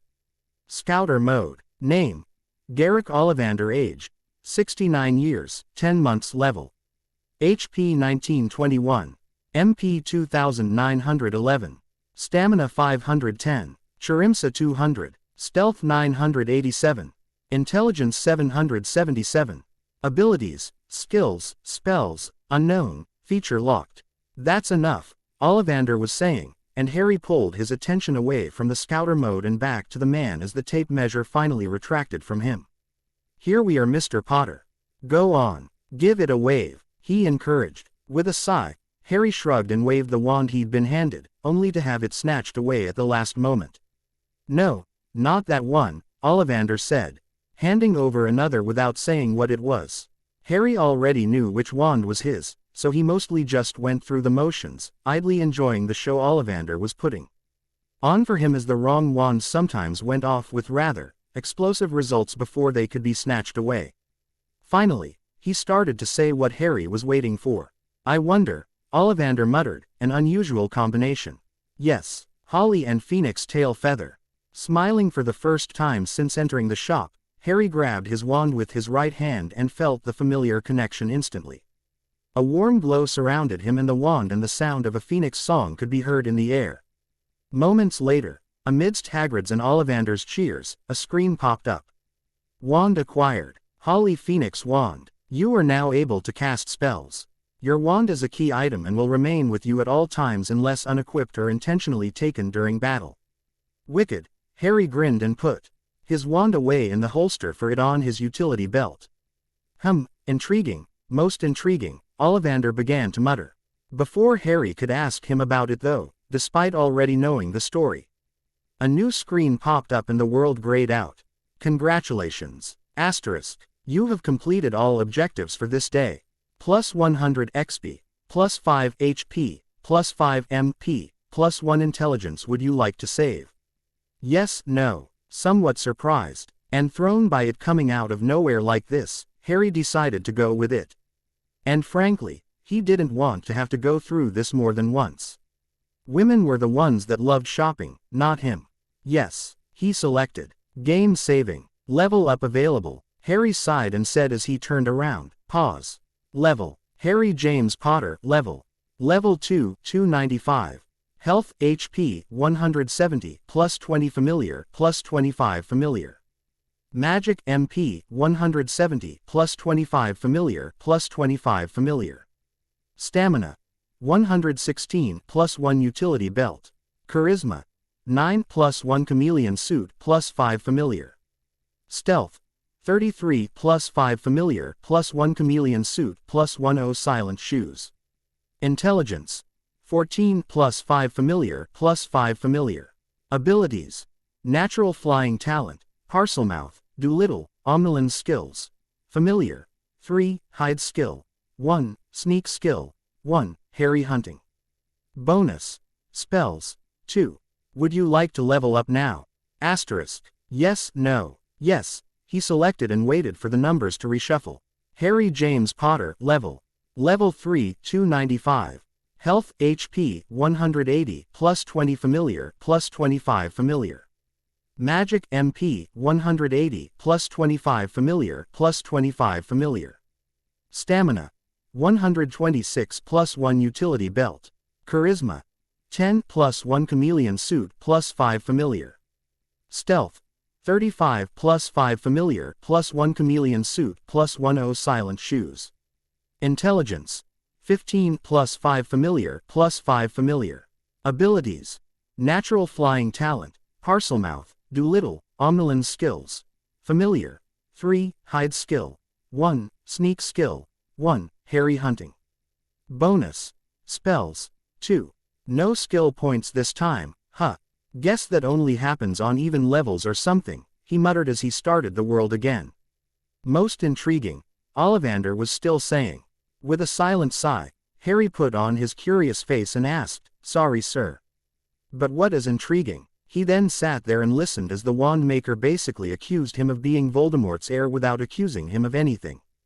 The moment he stopped talking, a quest icon appeared over Ollivander's head. Seeing Hagrid still pulling himself together, Harry stepped forward, and then through no control of his own, found himself asking, "Sorry again, Mr. Ollivander. But is there anything that you need help with today?" "Well, there is one thing." Ollivander tapped his chin thoughtfully. "It is but a small thing really. You see that wand has sat on my shelf for a great number of years, never chose anyone before you, and its brother was chosen over 50 years ago. I would like to see it in action. I can teach you a basic spell to try it out with. What do you say?" Quest: Ollivander's quality test. Ollivander wants to see your wand in action. Rewards: +15 XP. Spell: Mycandeo. Would you like to accept this quest? Asterisk. Yes, no. Recognize. Ing the basic spell for shooting off colored sparks, and knowing it's better to know lots of low-level spells than knowing only one or none high-level spells you can't even cast properly. He accepted it immediately. Yes, right. So go ahead and pull your wand and it is just a simple slash, like so, Ollivander demonstrated. And all you do is say Mycandeo. That's Mycandeo. Harry nodded, drew his wand and cast the spell for shooting off sparks, only for it to fizzle and do nothing. What? He exclaimed, surprised at his failure of such a simple spell. He raised his wand again and precisely moved while incanting Mycandeo. A single spark shot out, but then it fizzled. Growling with frustration now, he double-checked everything he was doing, even his posture as he cast. Then he stopped. Pause. He growled. Hints. Number 77. Hint number 7. To use spells properly, after learning them, you must equip them. You can learn as many spells as there are in the game, but you can only cast a limited number at any time. Your spell limit is twice the number of your level. Also, each spell costs MP. Some spells constantly drain MP while others have a one-time cost. Stupid game. Stupid rules. Stupid compendium. Harry pulled the book from his belt and used the options to equip the spell to his wand. He went ahead and equipped the Thieves' Hand spell just so he wouldn't have to do it later. Start. Mycandeo. A solid stream of red and gold sparks poured forth from his wand and continued until his MP ran dry. The spark spell only had a one-time cost of 1 megapixel, but by continuing the spell so it was continuous, it became 1 megapixel per second, so it lasted for quite a while. Well, a rough start, but that last display definitely made up for it. Ollivander nodded, satisfied. Here, a little bonus for you. +15 XP gained. Ingredient acquired. Ollivander handed him a stick. It might have been a wand, but Harry felt no magic from it at all, despite it being the right shape and size for one. But there was no grip or signs of workmanship done on it. It was the same wood as his wand, he recognized that much at least. Harry figured he'd find something to do with it later.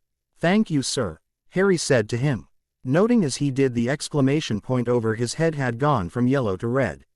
"Level up available." Harry blinked and said with surprise, "That was quick. Ma. YBE it won't take me as long as I thought to level up with this thing as I'd thought." Pause. Level. Harry James Potter. Level. Level 3, 310. Health HP 180 +20 familiar +25 familiar.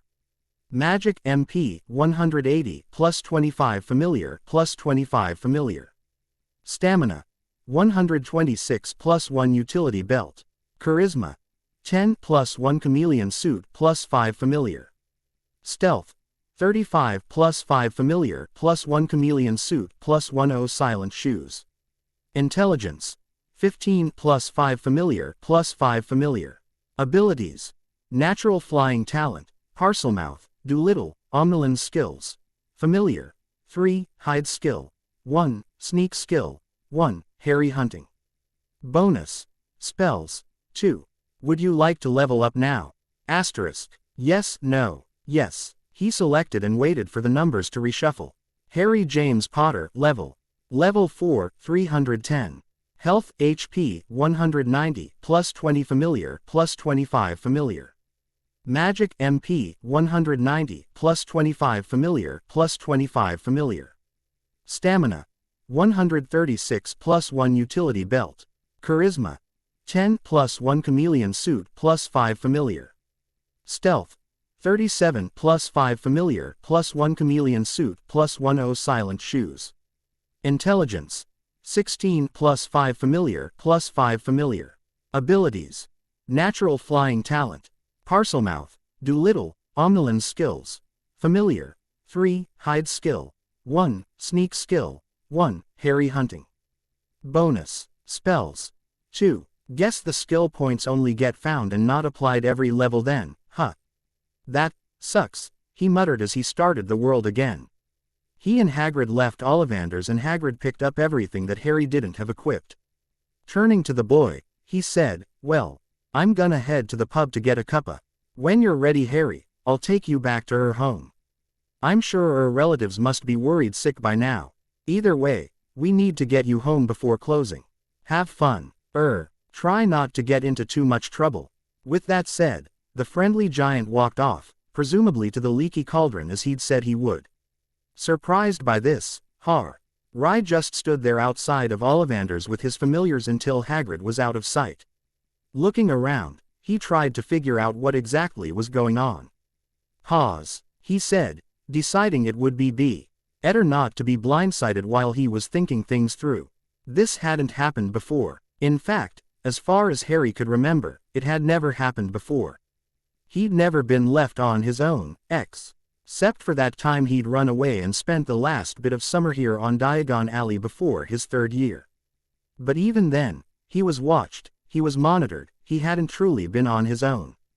Despite this being much the same deal as then, he was still only a child as far as the adults were concerned, not a teenager with a couple years magical education under his belt, not to mention more than a few monsters, as well. That first time with Hagrid, save for when he was getting fitted, the giant hadn't let Harry out of his sight for 1 minute. Something was going on here, something that, meow, Midnight called, Prek, Hedwig gently nibbled on his ear. Harry blinked and looked to his unfrozen familiar and then all around at the frozen world, and the pause menu hovering in midair before him. This was the game. The revelation came to him.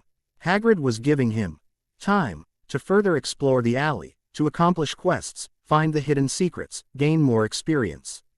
The bit about having a time limit was somewhat worrying. But he'd saved his game, he wouldn't have to start completely over, not to mention his experience and level would carry over regardless. Smiling widely, he petted his familiars and said to them, Midnight. Hedwig, let's play. Start. End level 3. Level 4. The train. Level 4. The train. New objectives. Finally, Harry muttered as he woke up in his bedroom.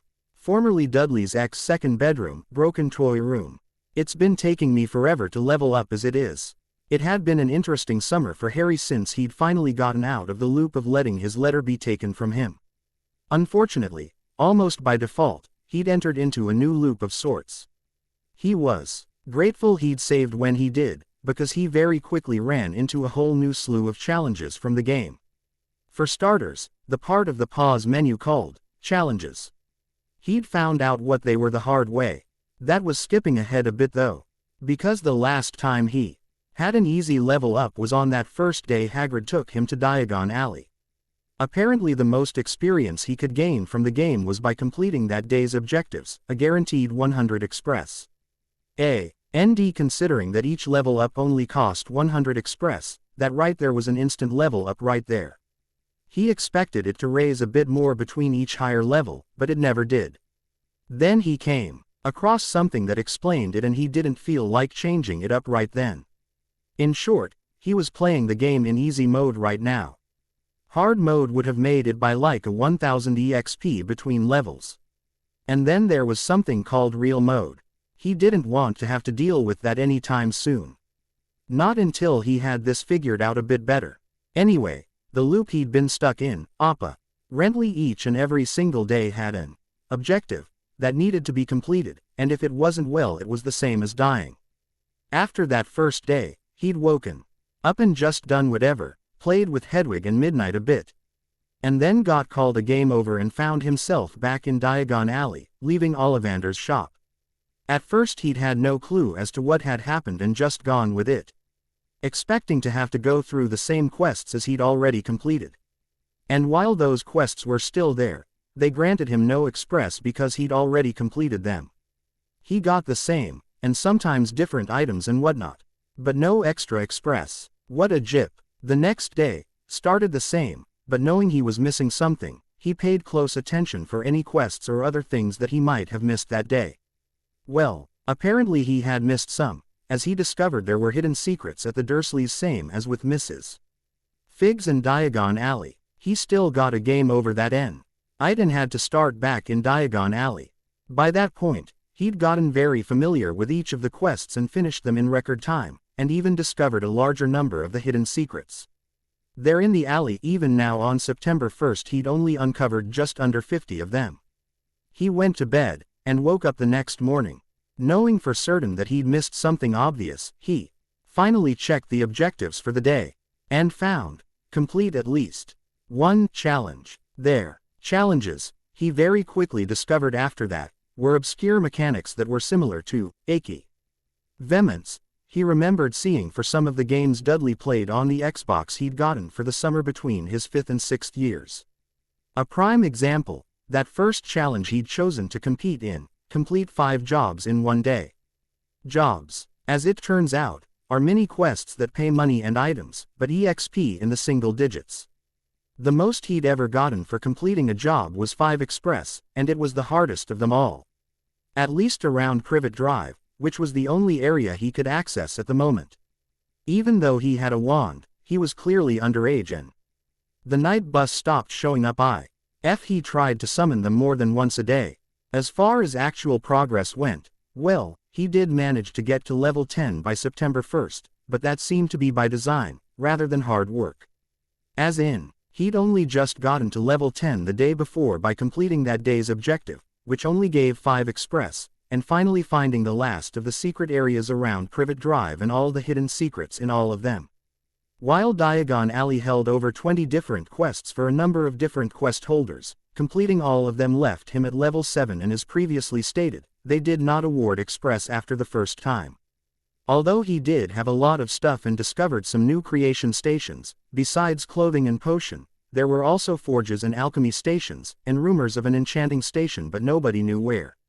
And gotten access to *2* additional vaults by completing Griphook's quest. Turns out the key was just misplaced, and by returning it, he also got access to the Potter family vault. Not to mention all the little trinkets, and ingredients and key items other quests netted him. After going through every single one of them 4 times in a row though, it had gotten rather old. He'd also filled his spell limit to capacity. Super annoying, having to limit, equip and unequip his spells like that, but at least the limit was twice whatever current level is. So now being level 10 he could have 20 spells equipped at a time. That he knew 25 spells meant he had some in reserve. Besides, some of them, Thieves' Hand and Fruit Stealer, were really only useful for the quests that he learned them from in the first place, and he didn't mind unequipping once he'd gotten their use from them. He did find lots more skill points hidden all over the place, and Disco Verid he was awarded a skill point every 5th level, levels 5 and 10. He now had quite a few abilities, and his familiar skill was at the highest level it could be. Apparently doing this before Hogwarts had unlocked something, but he hadn't been able to find out what specifically. Also, by choosing the abilities for that creature path, do little, do more, do most, and do everything, it automatically gave him a title, and an extra ability on top of it, called Creature Bond, which in addition to letting him equip as many familiars as he had, the Do Everything ability let him claim non-standard creatures as familiars, such as dragons and phoenixes, but also animals that were not magical at all like birds and snakes. The ability also claimed that at its highest level it would also let him claim sentient creatures as familiars. Harry imagined that meant things like centaurs or merpeople, but at the same time a tiny voice whispered in the back of his mind that witches and wizards also, technically, counted as magical creatures. The title thing that had thrown him for a loop the first time it came up. Turns out, even as he'd started at level 1, he'd already had a number of them. Near as he could tell, the whole title thing was sort of like one big resume, and some titles allowed him to acquire certain skills and abilities, and there were some jobs and even quests that required Read he have a specific title before allowing him to even attempt them. Thing is, he didn't know whether he did or didn't have a title until either a conflict or opportunity came up regarding it. He'd finally taken a look at his grimoire and found his complete list of titles, which were Player, Potter Heir, Black Heir, Boy Who Lived, Chosen One. Here is where he'd started to acquire new titles by playing Hogwarts Student. Explorer, by finding all the hidden secrets of the number of locations fully searched. Vault Owner 3. Wizard, by having a wand. Zookeeper, the title earned from fully developing the familiar skill. Volunteer, Challenger, and Potion Maker. On that last one, he got it after he managed to successfully brew a single potion. He couldn't help it, it was one of the challenge. Jess and the stupid objective thing had him taking on at least one challenge a day for the entire month and a half he'd been waiting for this day. Which was why he was so relieved, because finally he had more than one objective. Before, the alert had been, new objective, now it was saying, new objective S. Which meant there was greater opportunity for leveling up. That it came on September 1st wasn't much of a surprise to him. Last new development was the whole trunk thing. That was, in addition to being where he could equip and unequip everything not a spell, where he could save the game. It also advertised that he could switch out unlocked avatars with it, but seeing as he had yet to do anything like that, he hadn't been able to try that yet. Still, it was surprising when he got home. From questing that first evening and opened up his trunk to see a whole slew of screens popping up one after the other. Yawning, he got out of bed and stepped over to aforementioned trunk and kicked it open. Trunk. Inventory, Bank, Equipment, Skills and Abilities, Features. Equipment, he selected. Instantly, the screen displayed inside the trunk changed to a list of his equipable items and their status. He changed from his comfy pajamas to his standard loadout. The pajamas had actually been one of those item rewards he got for some quest or another. He didn't really remember. Right now, he was equipping pretty much the same loadout he had that first day, besides his advanced Mokeskin utility belt, fully upgraded omnilins, super stealth shoes, defense ring, band of attack, water-breathing amulet, and jumping jockstrap that is. Well, he was still wearing the chameleon suit anyway. Between the cash rewards, and the fact that technically he didn't really run out of money with 3 vaults to call upon, he went ahead and upgraded his items the moment he was of the minimum level to do so. This was actually his 4th utility belt, and the most useful by and far. The rest, well besides the shoes, the rest were actually rewards from various quests, as previously stated. The jewelry all came from Diagon Alley quests, but ironically his underwear, let's be honest, that is exactly what it is. Which also increased his jumping and running ability by a factor of 3, was actually acquired from one of the quests he'd stumbled upon here on Privet Drive, and not from Mrs. Figg either. That surprise aside, they all did pretty much what it sounded like. The ring, which was just a simple silver band with a green jewel on it that matched his eyes, boosted his defense rating by 15%. The band, which he wore on his wand hand, looked like a simple bronze bracelet, minus the fact that it was skin-tight, had no clasp to open or close it with, and was the most comfortable thing he'd ever worn on his wrists before that is. It also boosted his attack rating by 25% when using attack spells, and 10% when attacking physically made it pretty worth it. The only thing the amulet did, and he had tested it, was let him breathe and swim underwater like he'd eaten gillyweed, just without the transformation or the flippers and the gills and the actually eating gillyweed part. His omnilins, which is where most of his money had gone this summer, had been fully upgraded to everything available and on the market. Additional upgrades were promised for sometime around the new year, but already there were so many awesome features that he couldn't help grinning uncontrollably every time he thought about them. There were 7 upgrades possible to his omnilins, so unfortunately if he ever wanted to get a new upgrade at some point, he would have to switch out one of his current ones, or get a brand new set of omnilins. He'd gotten the ones called Scope, Scouter, Target, Thermal, Rec Play, X-Ray, and Booster. The Scope and Scouter options came with the model that he'd chosen and allowed him telescopic and microscopic views to his already perfect vision, while the Scouter did something much more useful. It had taken him a while to get used to it after that first time, which was a surprise, but basically the scouter function analyzed who or whatever he was looking at and gave him same basic stats that the game showed for him when leveling up. It worked just fine for most wizards and witches and animals, even his familiars. A couple, however, such as Ollivander, the level was obscured or unknown, and a couple other stats were likewise hidden from it. He was sure that future upgrades would overcome such weaknesses. The target upgrade was just as if not more useful, as it basically allowed him to lock on to a target and visually confirm that it would be hit, or whatever. There were plenty of times where Harry cast a spell intending to hit something, only for either his eye to be off or the target to move at the last second. The target feature completely removed that possibility from happening. At least it had so far. Harry was a lot more confident about his dueling abilities after this. Too bad his first year didn't have much dueling in it. Rec play actually stood for record and replay, the same feature as what was put into the omniculars Harry remembered having for the Quidditch World Cup. Worked much the same way, only it was controlled by voice commands instead of knobs and switches on the sides. Harry expected he would find a number of uses for it soon enough.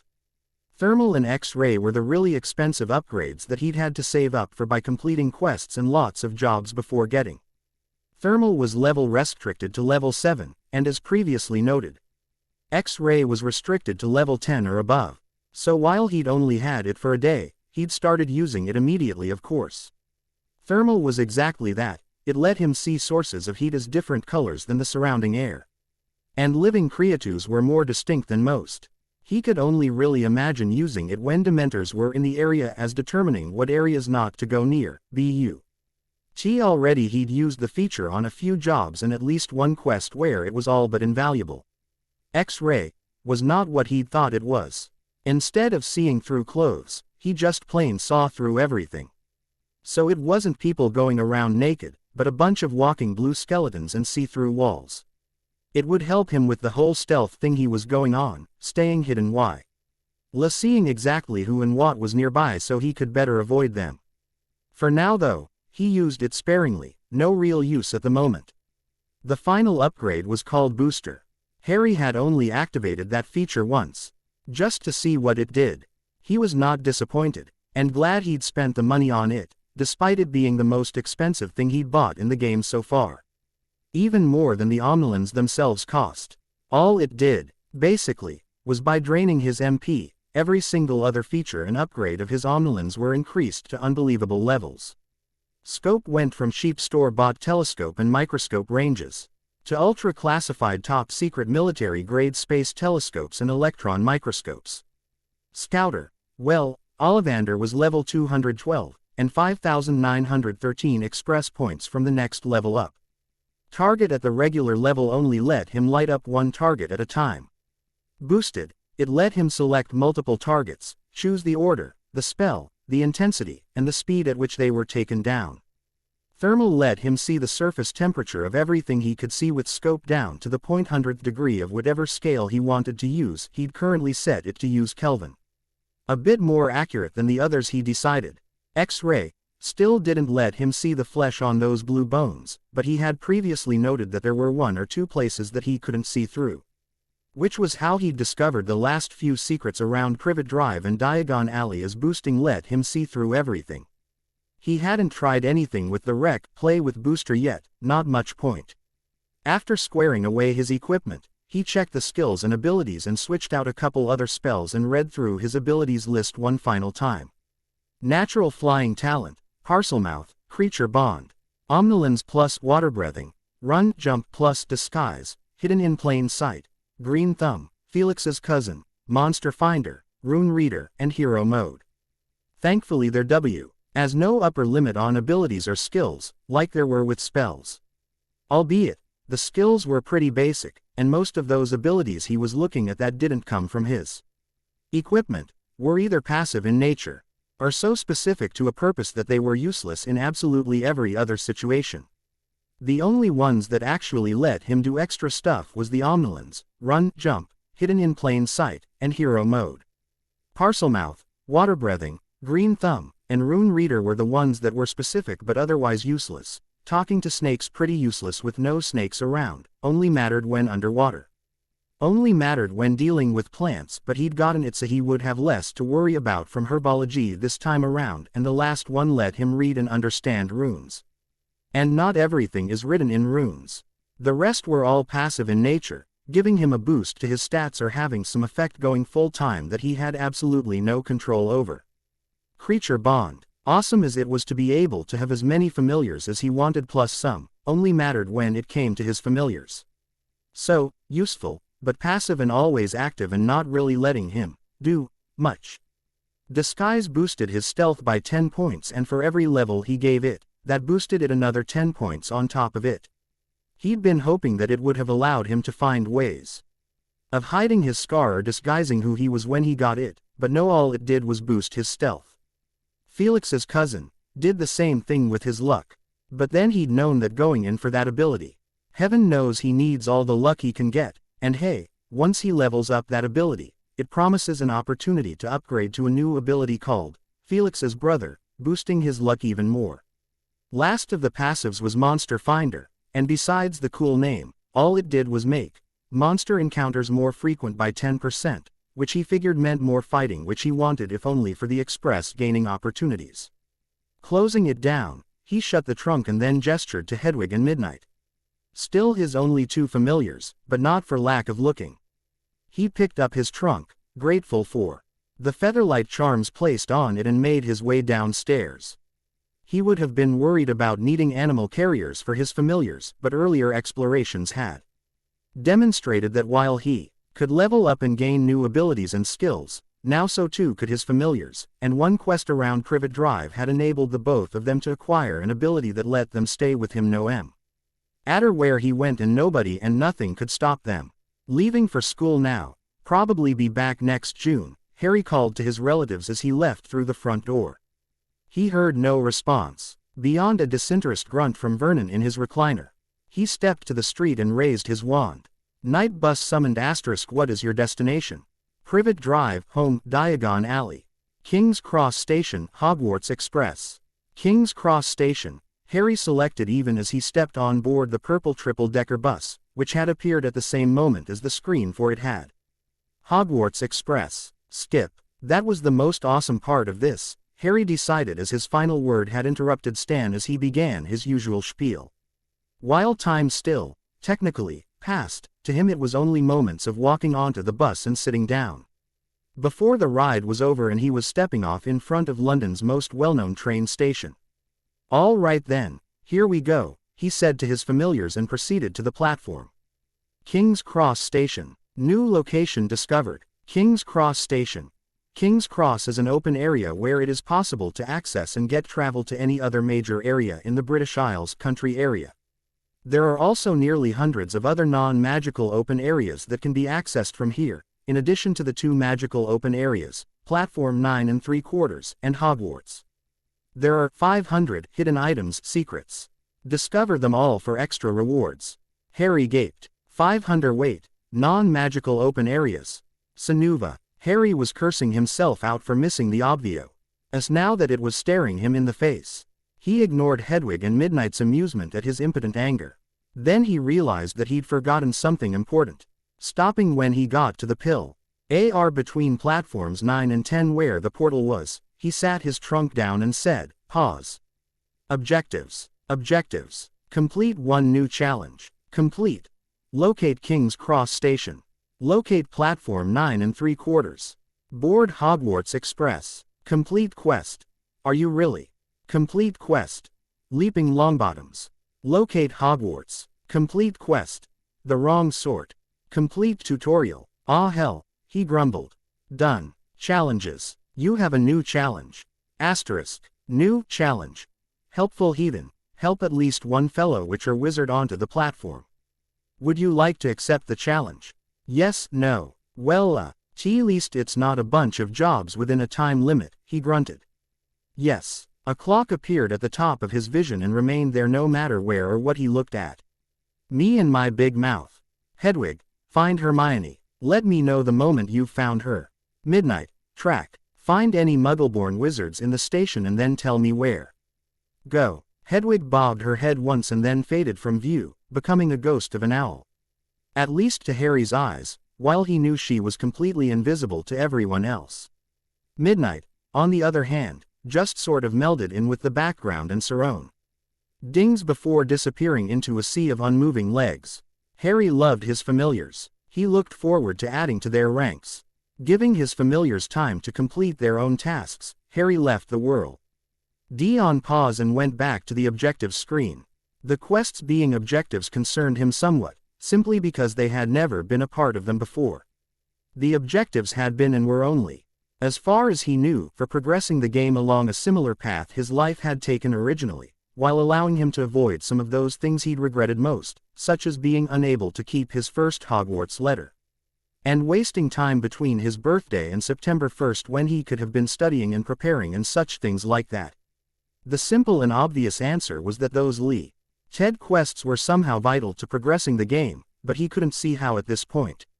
Unfortunately, until he'd either accepted or at the least encountered a quest, he had no way of accessing any information about it. Once he had though, then he could look in his grimoire for all sorts of useful information about it. He stopped and considered that for a moment. Could having them listed as objectives count as encountering them? Looking at the quest titles again, he could certainly make some guesses as to what they might be or might involve. "Are you really?" was the first thing Hermione said to him after he'd introduced himself, so safe bet it first of all had something to do with Hermione, and secondly had to do with him announcing himself as Harry Potter, the boy who lived. Leaping Longbottoms. Could be almost anything, but knowing what he did about Neville, he was almost 100% positive it had to do with finding the absent-minded boy's toad, Trevor. The wrong sort, though, that was a bit misleading.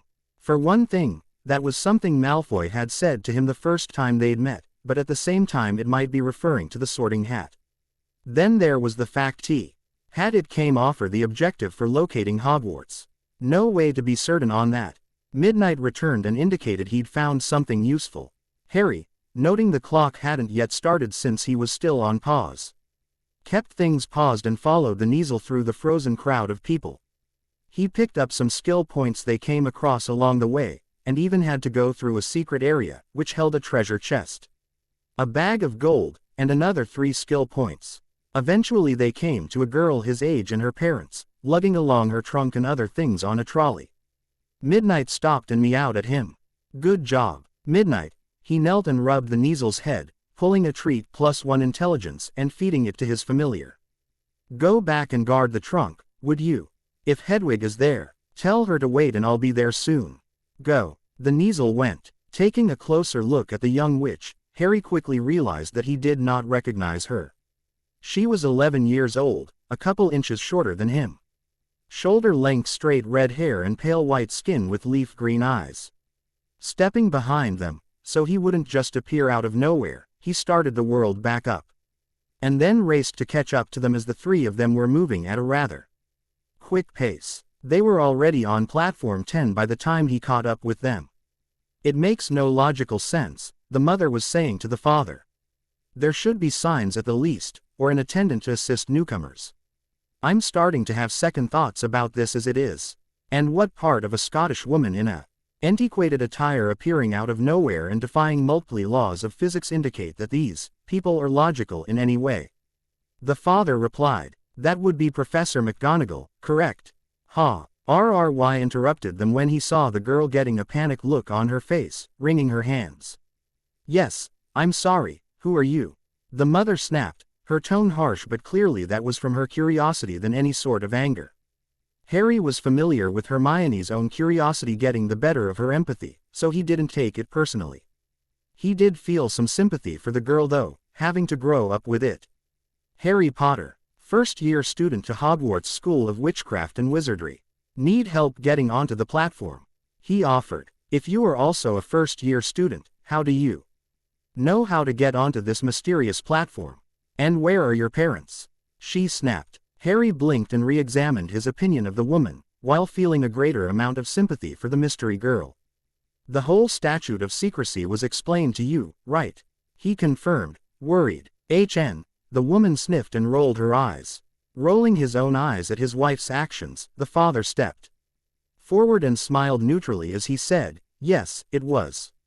We have some difference of opinion in that regard, but our Willow here wants to give this a try, and we did promise her that she could try it for 1 year." "Fair enough, I suppose," Harry said just as neutral. "American then. It'll be quite a commute, but well worth it, or so I hear. As for the platform, it's hidden for a reason. I can show you, if you'd like. Or you could ask the constable over there and make fools of yourselves. I found it just a few minutes ago myself, and in realizing the trouble I had with it, I figured there would be other new students having the same trouble. I took it upon myself to do my civic duty and help those that I could." "Very well then. Lead the way, young man," the father smiled more genuinely, and they followed him back to the pillar where his trunk still sat.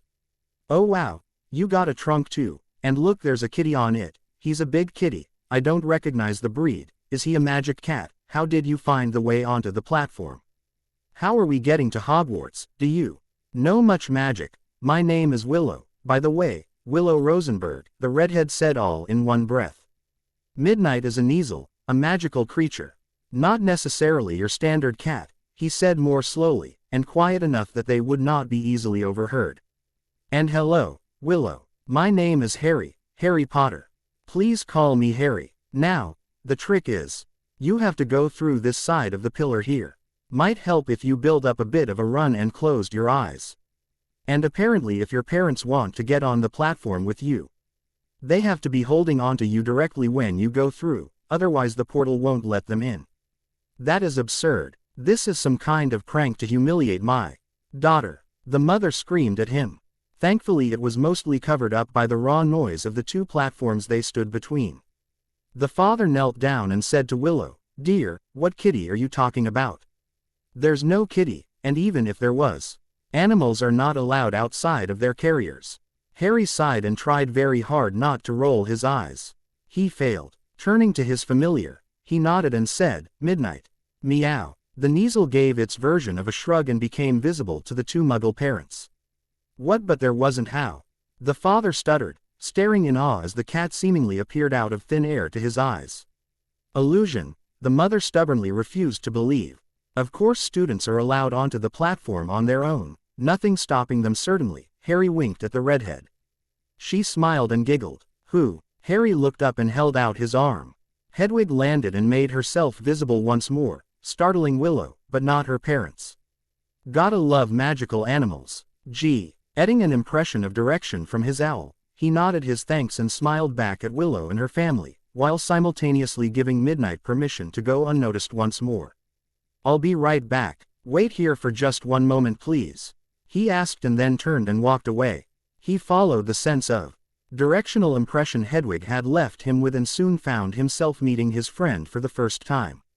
"Hi there." He smiled and greeted Hermione and her parents. "Need help getting onto the platform?" Platform 9 3/4. New location discovered. It had taken more cajoling than it really should have. But within 5 minutes of allowing the clock to start, Harry had completed the challenge and helped 2 people onto the platform. He got some money and experience for it, mostly because he'd found the platform actually stupid open area had another 100 hidden secrets, not counting the 500 of King's Cross in general. Even more important, he'd completed 3 more of his objectives. The quest, "Are you really?" was given the moment he entered platform 9 3/4.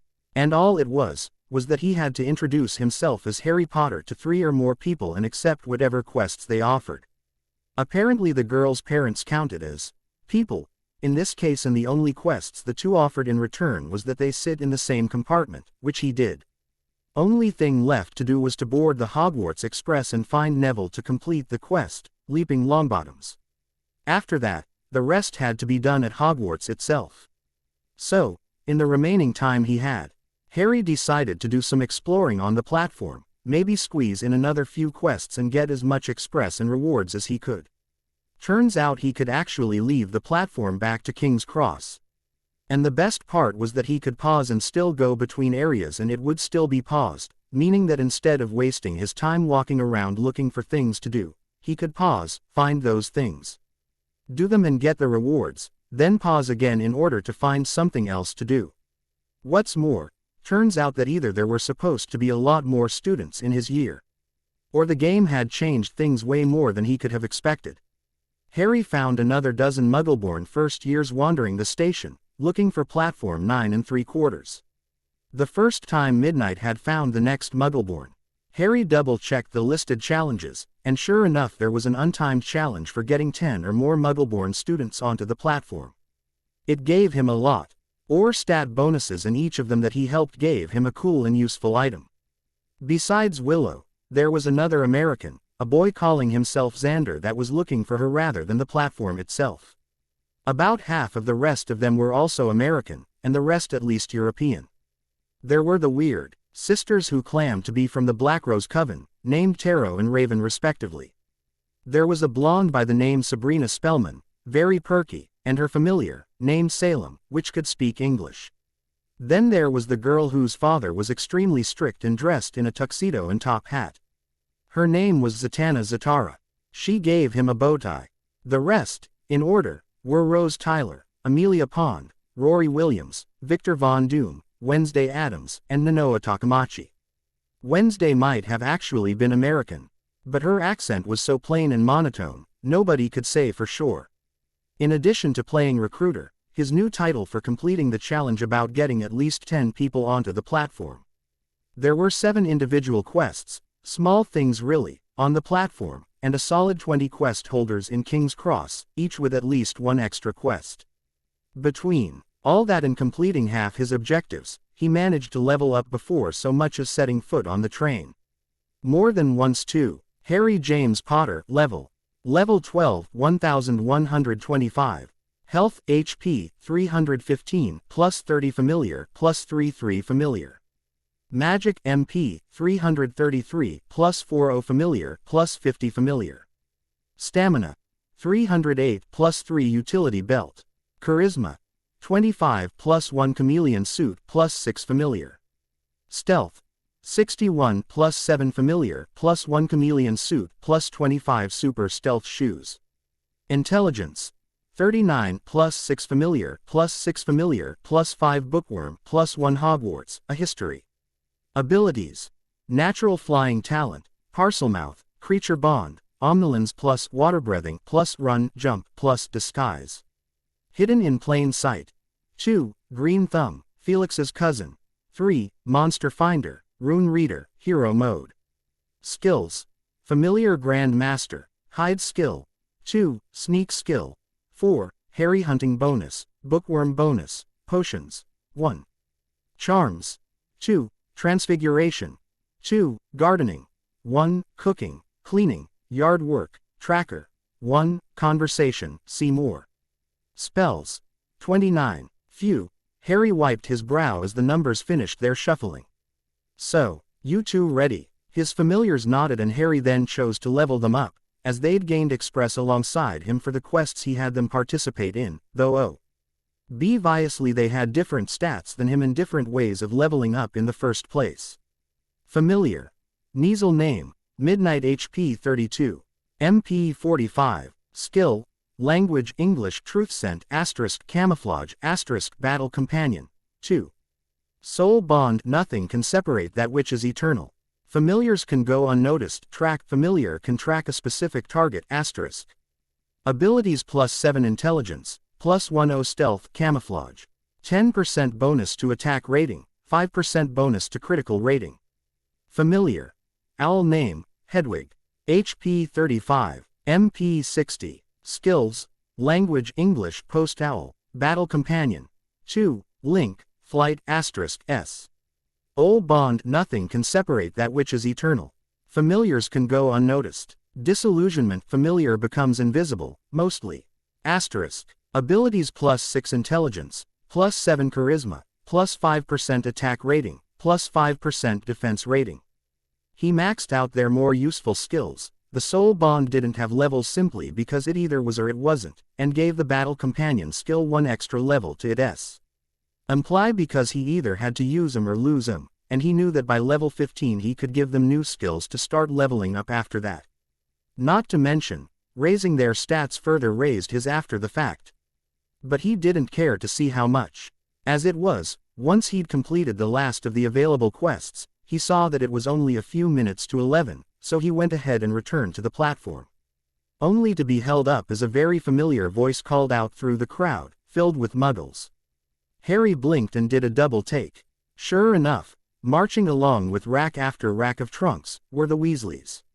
Smiling with fond memories, Harry couldn't help but want to relive this bit of nostalgia no matter what the game was trying to do.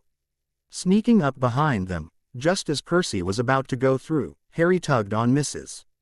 Weasley's sleeve and said to her, "Excuse me, are you trying to get onto the platform?" "Oh, hello dear, I didn't see you there," she said, startled. "What was that? I'm sorry, having trouble getting onto the platform, deal. Actually," he patiently corrected her, "I was checking to see if you needed help.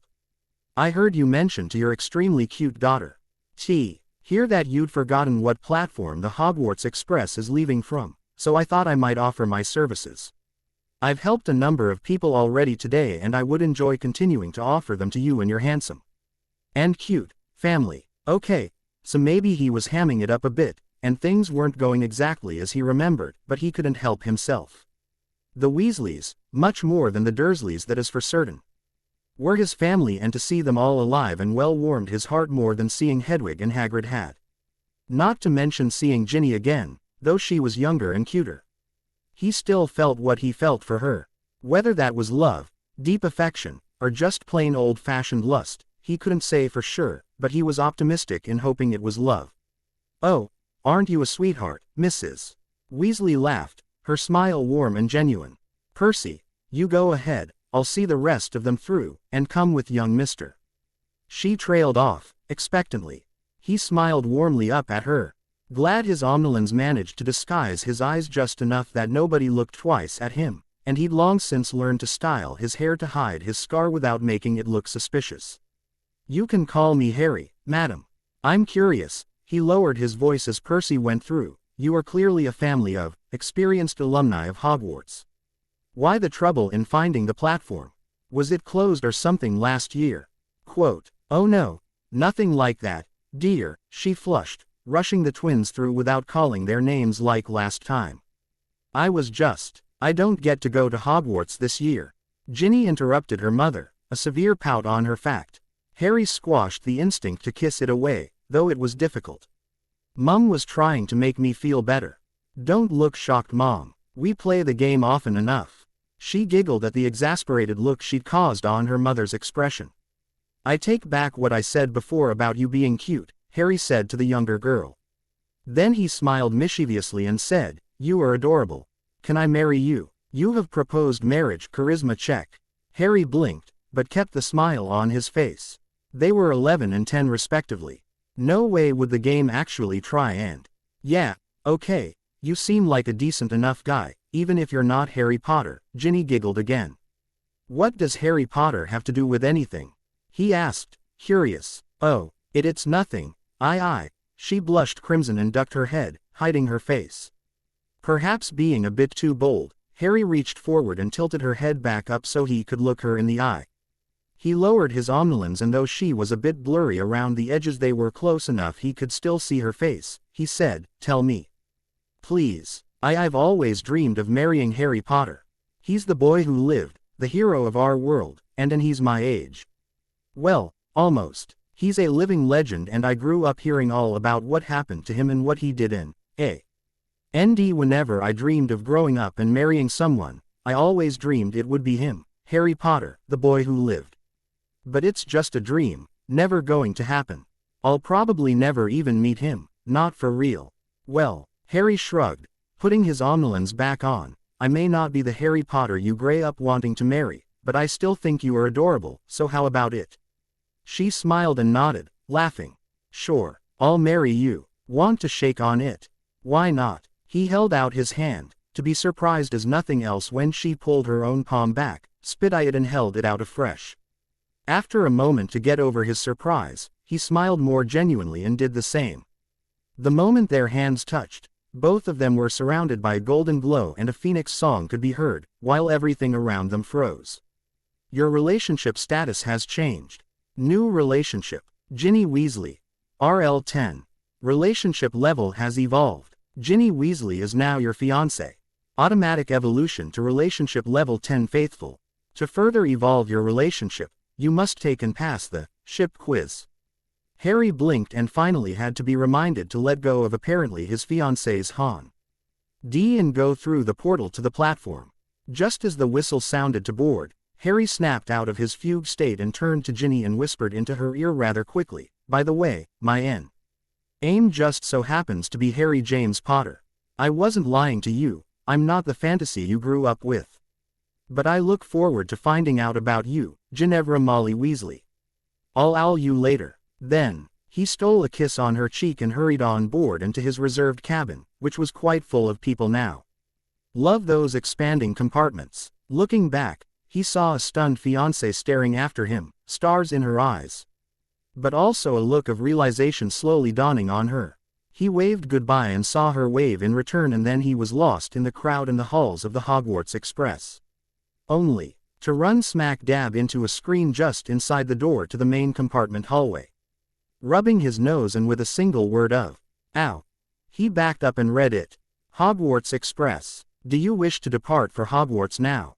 Yes, no. Looking at the time, he saw that there were still 5 or more minutes before 11 o'clock, and he'd been intending on spending a few minutes just chatting with his friends in their compartment. So he gave the obvious response and selected no. The next thing he was aware of, he was back on the platform, stepping off the train. Looking back at the train and then all around him, he looked up at the ceiling and said as sarcastically as he could, "Sarcasm knob turned to 11, sarcastic engines to full, seriously." Then, with a heavy sigh, he turned around and walked back onto the train, avoiding the screen only by saying, "yes," before it had even fully formed. In the next instant, as in he'd been walking into the hall in the first instant, and by the time it was over and the next began, he was closing the door of his compartment behind him and sitting down between Hermione and Zatanna, while the rest of those he'd recruited spread out and sat with whoever they felt like sitting with. He noted in particular that Xander seemed to be trapped between his best friend Willow on one side, and Wednesday Addams on the other. Amelia, Rory and Rose seemed to be getting along well together, talking about some mutual friend that he had little clue about. Ironically, the sisters, Taro and Raven, were not sitting together. Instead, Taro had befriended Nonoa and Sabrina, while Raven and Victor were sitting next to each other, though not talking. Before any real conversation could be started, there was a knock on the door and it slid open. "Hi," Ron Weasley said, his eyes gravitating straight to me. "I was wondering if, I could, he trailed off when he saw the dozen or so people already filling the compartment. Finally he seemed to gather himself and asked, "If I could join you?" It was only after the question was asked that Harry remembered Ron mentioning something about everywhere else being full the first time around. Did Ron lie and seek me out because Fred and George mentioned I was on the train? Or did he just want to sit with the lonely boy with no friends?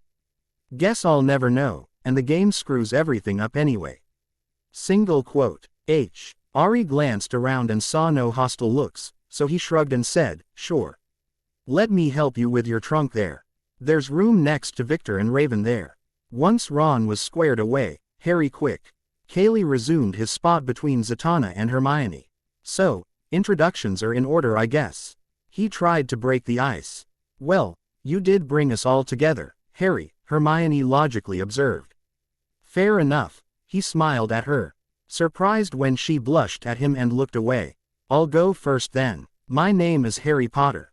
"Yes, that Harry Potter. Yes, I really have the scar. No, I don't really ream. MBER that night beyond a flash of green light, which I have frequent nightmares about. No, I have not read the books about me. No, very little, if any of what is written in those books are true. Yes, I have 2 familiars, Hedwig, my owl, and Midnight, a Kneazle. Both can understand English, but unlike Salem, they don't speak it. Did I miss anything? You know how conceited you sound right now." Raven snarked. "Raven, Taro," her red-headed sister snapped. "Indubitably," he replied in his most Malfoy-sounding voice, before breaking out with laughter. A few, Hermione and Ron included, joined in. Let's just say that every time somebody has learned my name, they ask the same questions. The same questions, every time. They also mention, constantly, that I look just like my father and have my mother's eyes. It's gotten old, I can imagine, the pale black-haired witch remarked, though with considerably less venom than before. Who's next? Raven. He sat down. They all remained quiet, glancing around nervously. Harry sighed and activated his scouter mode, and gave it a brief boost, long enough to get some extra information. Fine, I'll introduce everyone then. Raven. Hex. Blackrose, 11 years old. A couple weeks from being 12. Father is John Blackrose, mother is Holly Blackrose. Sister is, he paused and glanced over at the redhead, Rowan. Taro. Blackrose, just turned 11 8 days ago. Members of the Black Rose Coven of Salem, Massachusetts in America. You, Raven, do not have a familiar, but you do have an affinity for the dark arts, well, darker. Rowan. Sorry, Taro has an equal affinity for divination, and her familiar as a flying cat goes by the name Puka. He smiled, and leaned back. Should I continue, or would everyone like to introduce themselves? That was so cool, Xander exclaimed. How did you know all that? Raven and Taro both demanded at once. Secret, he laughed, and if he wasn't wearing his omnilins, he was sure his eyes would be twinkling. No wonder Dumbledore got such a kick out of this stuff.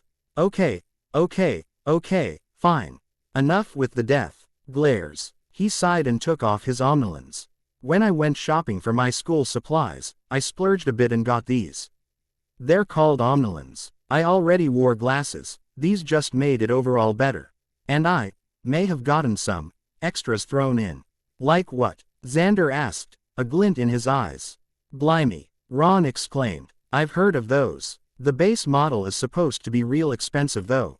It was, Harry assured them. As for the extras, he shrugged and handed them over. Try 'em out, Xander. You tell us. Sweet. The enthusiastic boy grabbed the omnilins and put them on. Holy, these things have X-ray vision. What? Every girl in the cabin screamed, half of them covering themselves. The other half reaching to slap either Harry or Xander. It's not like that, Harry quickly corrected, laughing while ducking slaps from Zatanna. Go ahead and activate it, Xander. What it means by X-ray is a full X-ray. You see nothing but blue-colored bones and outlines of walls and stuff.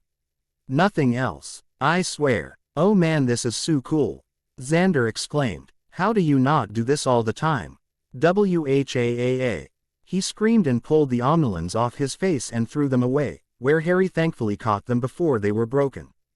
Putting them back on, he glanced up and saw what had made Xander scream. Grimacing, he put them back in default mode. Because of things like that, he answered Xander's question.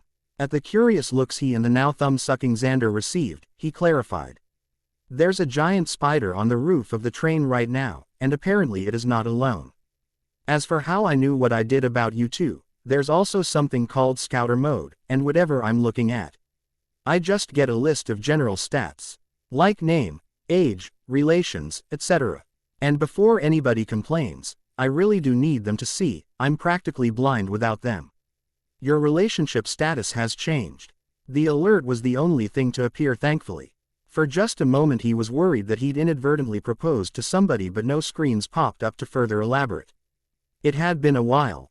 But he would probably need to go through the hints again to find out what he could about relationship levels. So, do I keep introducing everyone, or? He trailed off, looking around expectantly. With a sigh, Hermione rolled her eyes and spoke up. My name is Hermione Jean Granger. I am 11 years old, though my birthday is later this month. My parents are dentists. I only found out about magic earlier this summer when I got my letter, but every spell I've tried since then from the books have worked very well. And I have no siblings. Zatanna nodded and smiled. My name is Zatanna Zatara, daughter of Giovanni Zatara, the world-famous illusionist. Magic, you could say, is part of my life and always has been. And you should know that you never ask a woman her age. Cessalgeb Diortsid. Quote, Harry's wand was in his hand in an instant and the spell spoken almost as an afterthought, Protega Finite. Casting the cancelling variation of the shield spell. Nice try, Z. HMPH. She pouted and muttered under her breath, "Diputes yabog gniylf." Ron suddenly was ejected from his seat and hit the ceiling, quite painfully, before dropping back down to the floor, flat on his face. "Wow, that was not nice," Harry chastised. "Ron isn't that stupid." Half the people there laughed out loud, the rest held their giggles inside as best they could. "Harry, mate, do me a favor and leave me out of your girl troubles," the redhead mumbled from the floor. Harry just shrugged and replied, "I'll try and do my best, Ron." "Your relationship status has changed." He momentarily frowned, but still no screen popped up to elaborate. "Fine, I'll go next," the perky blonde next to Taro spoke up. "My name is Sabrina Spellman, I'm also 11 years old, and I live with my aunts in Salem here in Manchester. Massachusetts. I only found out I'm a witch after I found myself floating over my bed one night, and at first my aunts were going to homeschool me, but then whole exchange program because Salem Institute kind of blew up from a volcano." Xander supplied. "Yeah, so now I'm going to Hogwarts," she finished with a shrug. "I am Takamichi Nanoa," the brunette next to her spoke up. "I am 10 years old, and I am from Japan, thank you very much." Oddly, her voice didn't really match up with her lips, which continued to move for several moments after her voice had stopped talking. "And I apologize, but the translation spell put on my does not seem to be working as it should, so I beg your forgiveness." "So that's why language specifies English," he muttered to Hedwig on his shoulder. "Any chance you can learn Japanese to help her out, girl?" Hedwig shook her head rather emphatically. The emotional impression he got from her told him she was suggesting he might look into acquiring additional familiars if he wanted a live translator.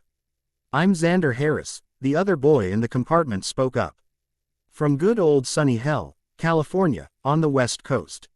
Wills and I here got offered scholarships to the Salem Institute, only to find out that somebody blew up the school over the summer and now we're here." Xander, the redhead next to him quickly corrected. "We're actually from Sunnydale, California, and we've been best friends since kindergarten. I've been trying to read up on Hogwarts, and there is a lot of information available, but it doesn't really make much sense to me. I read Hogwarts, a history, and it talks about the 4 houses and where their dorms are in the point system, but it doesn't really talk about how students are chosen and go into each of the houses. Whether they do it alphabetically, which I really wouldn't like because then that means Xander and I wouldn't be in the same house, and what if they do it by first me instead of last name, and what if nobody likes me in it, and no offense I really don't want to go to Slytherin cause they got the whole snake thing and snakes are reptiles and they remind me of frogs and I really don't like frogs. Breathe, Willow," Xander put a calming hand on his friend's shoulder. "Blimey, she's just like Hermione, but worse." "Wicked," Harry smiled, seeing Hermione move over next to Willow and start quizzing each other on their new favorite book. "My name is Wednesday Addams," the pale-faced, dark-haired girl in funeral garb spoke in a straight-faced monotone. She said nothing else, and nobody was inclined to ask for more. "I am Victor Von Doom, from Latveria," the final boy in the compartment finally spoke. Likewise, he was less than forthcoming for anything further. "See, wasn't too painful, was it?" Harry tried to keep the conversation going. Another knock at the door came before anybody answered. Although Xander commented, "If we get the whole freaking train in here, I'm moving to my own compartment." This time Ron, being in the middle of the floor and needing to get up anyway, opened the door. On the other side was Neville, tears pooling in his eyes. Harry sighed, signaling midnight it was time to track again, only for the exclamation point above Neville's head to suddenly go yellow before Harry could say or do anything. "Please, you have to help," Neville was saying the moment the door was fully open. Everyone in the compartment stopped talking to stare. Some of the older students, "They've taken Trevor. Trevor, he's my familiar, he's you might want to try finding a prefect then, they're the ones that are supposed to help with this sort of thing. I mean, we're not even official students in here, yet." Ron told him. Harry frowned and stepped forward. Just before he spoke, he made a deliberate action of adjusting his omnilens, though he didn't actually change modes. "Neville, calm down. Ron, seriously, he's practically in tears. What's going on anyway?" "Somebody took Trevor. And now a bunch of 6th-year students have him and they won't give him back. I tried to find the prefects, but they're still in their meeting in the first car. Neville wailed. That's terrible, Hermione exclaimed. Please help, Neville begged. They're down in the freight car. They said they're going to dissect and kill him. This train has a freight car. Since when? Harry asked himself, but then shook off the question. I'll do what I can, though you should probably still get the prefects involved. Just in case. Anybody else? And you can't hear me, of course. He sighed when he realized the world had gone gray and they were all paused. Quest. Leaping Longbottoms. Team Unknown enemies have taken Neville Longbottom's familiar. Find the enemies, subdue them, and retrieve the familiar. And return it to Neville Longbottom. Rewards. Neville RL 8 110 Express, plus 5 Charisma, 1 skill point, 50 galleons. Would you like to accept this quest? Asterisk. Yes, no. Of course yes. He selected angrily. Unfortunately, as the screen disappeared, the world did not start up again. Instead a new screen appeared and all the people behind him lit up with color as numbers appeared over their heads.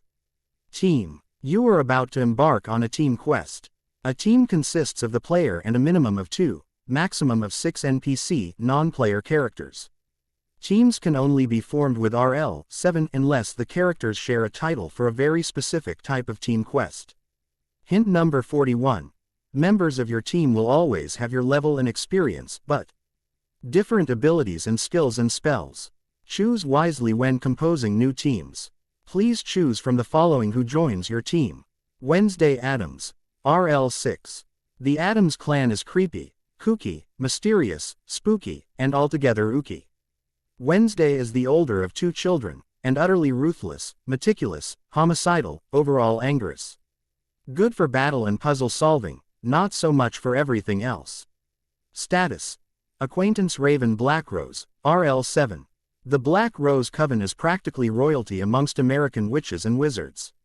Raven has been greatly influenced by her father, who while never crossed the line, dabbles in the dark arts. Dark arts and defense team bonus, good for battle and when dealing with non-humans. Status.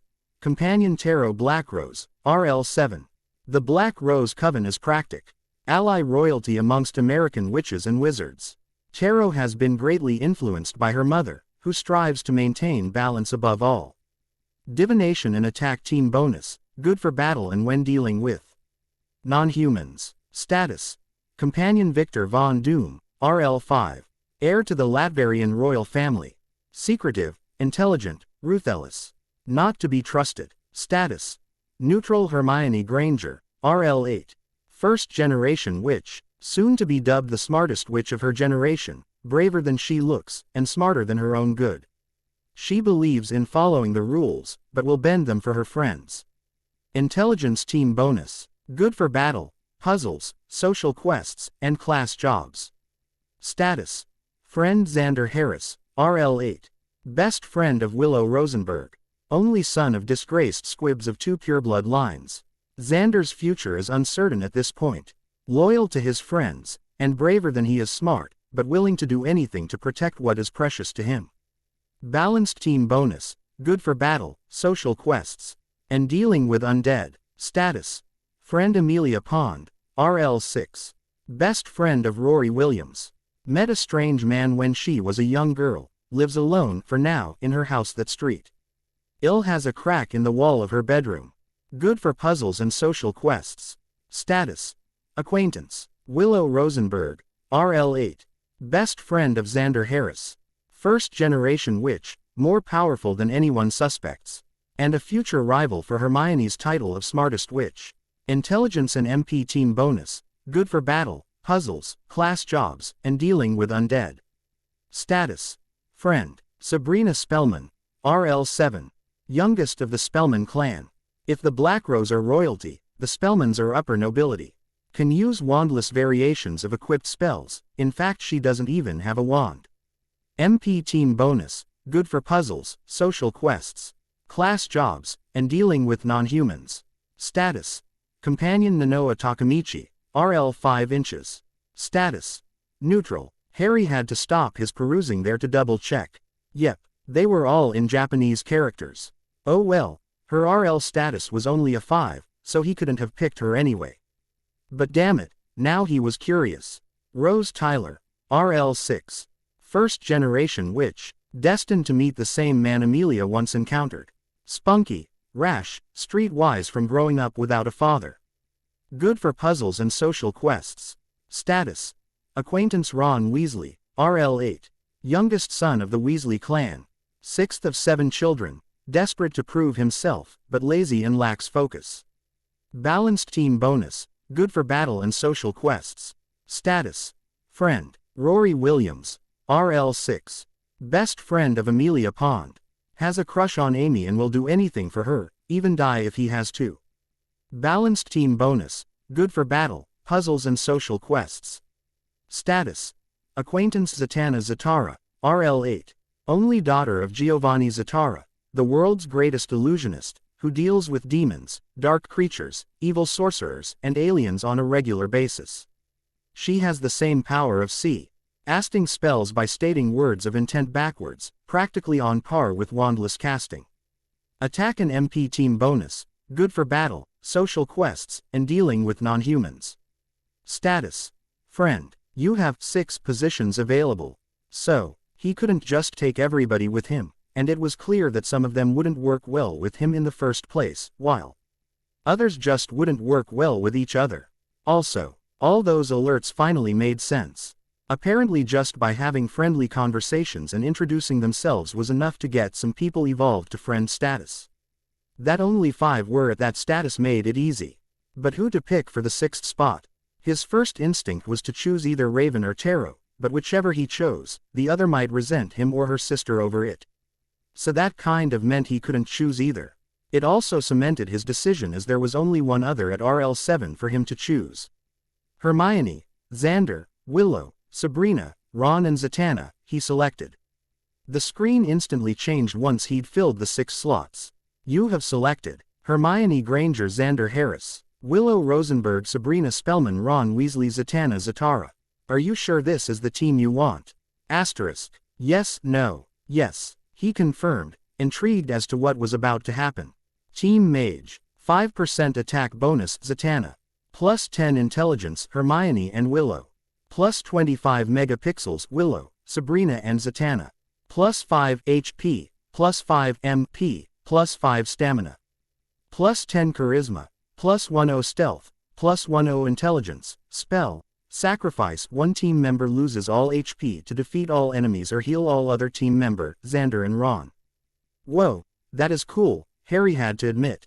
Then he watched as his stats were added, after the fact, to the current list. Team Mage, 10% attack bonus Harry and Zatanna, 5% defense bonus Harry. Plus 10 intelligence Hermione and Willow.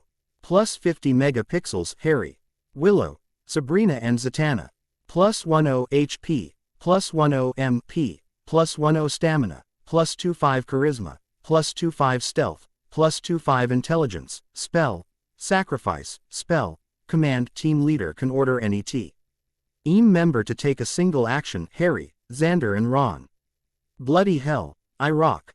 Attack, defense, MP, and that balanced team bonus on top of all that.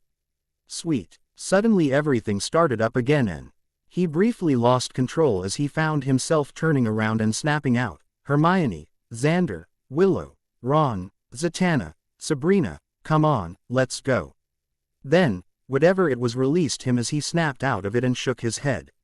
I mean, he said to mollify his previous ordering around, if you wouldn't mind, I could really use your help with this. Please. Well, Sabrina, who'd been on the verge of shouting about being ordered around, changed her attitude at the much gentler attitude he'd initially displayed. All right, come on Salem, let's see if we can help. Fine, the black cat remarked, jumping down from his spot on the bench. But this is such a bad idea. All you had to do was say so, Harry, no need for please with me, Zatanna teased, moving past him at the door. The others had already moved out into the hallway apparently, because he only saw those that he hadn't chosen left in the compartment. Stepping out into the train corridor, Harry experienced a moment of vertigo as Th. Ings shifted around on him with little warning. Suddenly the hall, which had been the standard cramped size of your typical train hallway, was expanded out to the same size he recalled a Hogwarts corridor was supposed to be. Just ahead of him, Neville started to run towards the back of the train, saying, "Come on. Hurry." Looking behind him, at first he saw nothing. He and Neville were alone in the train corridor. Where had the others gone? Suspicious, he commanded, "Pause." The world grayed out, except around him were 6 people fully colored and dressed in the same civilian clothes they'd be. And when he first met them on the platform, even Hermione, who by the time he joined the group in the compartment had changed to her school robes, was back in her sweatshirt and jeans. Different, he admitted, turning his attention to the problem at hand. End level 4. Level 5. The team battle. Level 5. Team battle. First thing to do, Harry decided after catching up with Neville in the first of the undoubtedly many freight cars, was he had to find out exactly what his team could do. Team bonus stuff aside, which was all kinds of great for his own stats, for all he knew none of Th.M. except Zatanna and Hermione had any spells equipped, and they may even have extra abilities that he didn't know about and wouldn't know to use because he didn't know about it. So when it was obvious there was going to be a battle right out the gate, he paused again, but this time while the others stood like living statues around him, he pulled his grimoire from his utility belt. Sure enough, here was a new chapter, entitled Team Mage. Turning to that page in the book, he soon was presented with all those in his team in a list, including himself up at the top. Just to be sure, he selected his own name first. Beneath it, a list of options appeared. Harry Potter, stats, abilities, skills, inventory, equipment, bonus. He selected equipment, and sure enough saw all that he had equipped, including his 2 familiars. He went through each of them, one at a time, but halfway through he noticed a little note, like an alert or an option selection of some kind. It just said, *show all. Just to see what would happen. He pressed it. Instantly, all the things under his name were listed out in one giant list, even the stats of his familiars. Useful, he commented, noting that the same option now said, hide all. He backed out of his option and then one by one went through each of his teammates and did the show all option, perused what they had or could do, and moved on to the next. Once he had all the information, only then did he go back and make changes, pulling things from their inventory and equipping them appropriately. So that in the end, when he was ready to start things back up, they looked like this. Hermione Granger, stats, level 12, HP, 310, MP, 320, stamina, 300, charisma, 30, stealth, 27, intelligence, 85, abilities, photographic memory, skill bonus, spells, puzzler, 3, spell effect, minor protega plus, fast caster plus, skills, bookworm bonus, speed read, fast learner, charms, transfiguration, potions, herbology, trivia. See more. Inventory, money bag, wand, clothes, daily wear, clothes, school uniform number 1, bookmark of protection, slim bracer, utility belt, ladies' purse, books, see all, materials, see all, practical shoes, HP potion, MP potion, equipment, clothes, school uniform number 1 plus 10% defense, spell protection, Hogwarts protection, wand, vine wood and dragon heartstring utility belt, ladies' purse, slim bracer grants ability, fast caster, increases spell casting rate by 5%. Bookmark of protection grants ability, spell effect, minor protega. Minus 10% to all spell or magic based attacks. Practical shoes permits, running, and improves movement with 1% less drain on stamina. Asterisk only when on Hogwarts grounds, or in Hogwarts Castle. Bonus. Plus 5 intelligence bonus. Xander Harris. Stats. Level 12. HP. 325. MP. 380. Stamina. 310. Charisma. 70. Stealth. 30. Intelligence. 35. Abilities. Link. Magic immunity. 1. Natural occlumens, one who sees *, spell effect, minor protega plus. Skills. Quick Friend can raise RL with others more easily. Twinkie Grandmaster, see more. Inventory. Money bag, wand, clothes. Old, clothes. School uniform number 1. Utility belt number 1. Family heirloom, HP potion. Equipment. Clothes. School uniform number 1. Wand. Willow and dragon heartstring. Utility belt number 1. Family heirloom, grants ability. Spell effect. Minor Protega, minus 10% to all spell or magic-based attacks. Practical shoes. Bonus. Balanced team bonus.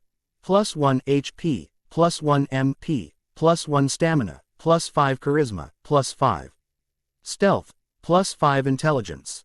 Willow Rosenberg. Stats. Level 12. HP. 310. MP. 410. Stamina. 300. Charisma. 25. Stealth. 30. Intelligence. 87. Abilities. Link. Photographic memory. Puzzler asterisk hacker asterisk spell effect. Minor Protega plus. Artillery plus. Skills. Bookworm bonus. Speed read. Fast learner. Charms. Transfiguration. Potions. Herbology. Trivia. See more. Inventory. Money bag. Wand. Clothes. Daily wear. Clothes. School uniform number 1. Bookmark of protection. Slim armlet. Utility belt. Ladies purse. Books. See all. Materials. See all. HP potion. MP potion. Equipment. Clothes. School uniform number 1 wand. Birch and phoenix feather utility belt. Ladies purse. Slim armlet grants ability. Artillery. Increases attack range from mid-range to long range. Bookmark of protection practical shoes. Bonus. Plus 5 intelligence bonus and plus 5 megapixels bonus. Sabrina Spellman. Stats. Level 12. HP. 310. MP. 415. Stamina. 300. Charisma. 70. Stealth. 20. Intelligence. 50. Abilities. Natural Witch. Finger Casting. Puzzler. 1. Skill bonus. Transfiguration. Spell effect. Minor Protega plus. Salem Mischief. Skills. Familiar Master. 9. Bookworm bonus. Transfiguration. 3. Charms. See more. Inventory. Money bag. Wand. Clothes. Daily wear. Clothes. School uniform number 1. Bookmark of protection. Utility belt. LP. Grimoire. Spellman family magic book. Books. See all. Materials. See all. HP potion. MP potion. Equipment. Clothes. School uniform number 1 wand. Maple and unicorn hair utility belt. Ladies purse bookmark of protection. Practical shoes. Familiar. Salem. Bonus. Plus 5 megapixels bonus. Ron Weasley. Stats. Level 12. HP.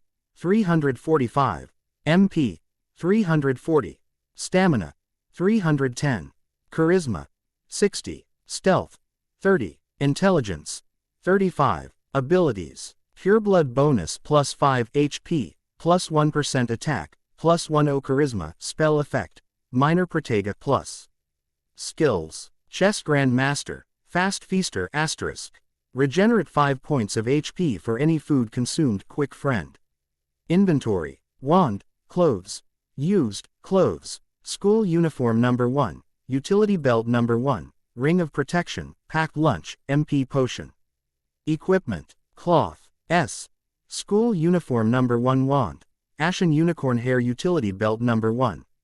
Ring of protection practical shoes. Bonus. Balanced team bonus. Plus 1 HP, plus 1 MP, plus 1 stamina, plus 5 charisma, plus 5 stealth, plus 5 intelligence. Zatanna Zatara. Stats. Level 12. HP. 310. MP. 400. Stamina. 305. Charisma.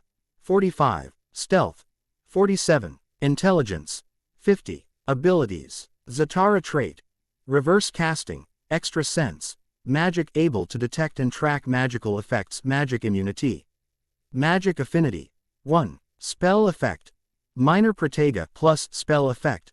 Minor alert plus spell effect. Minor flight plus.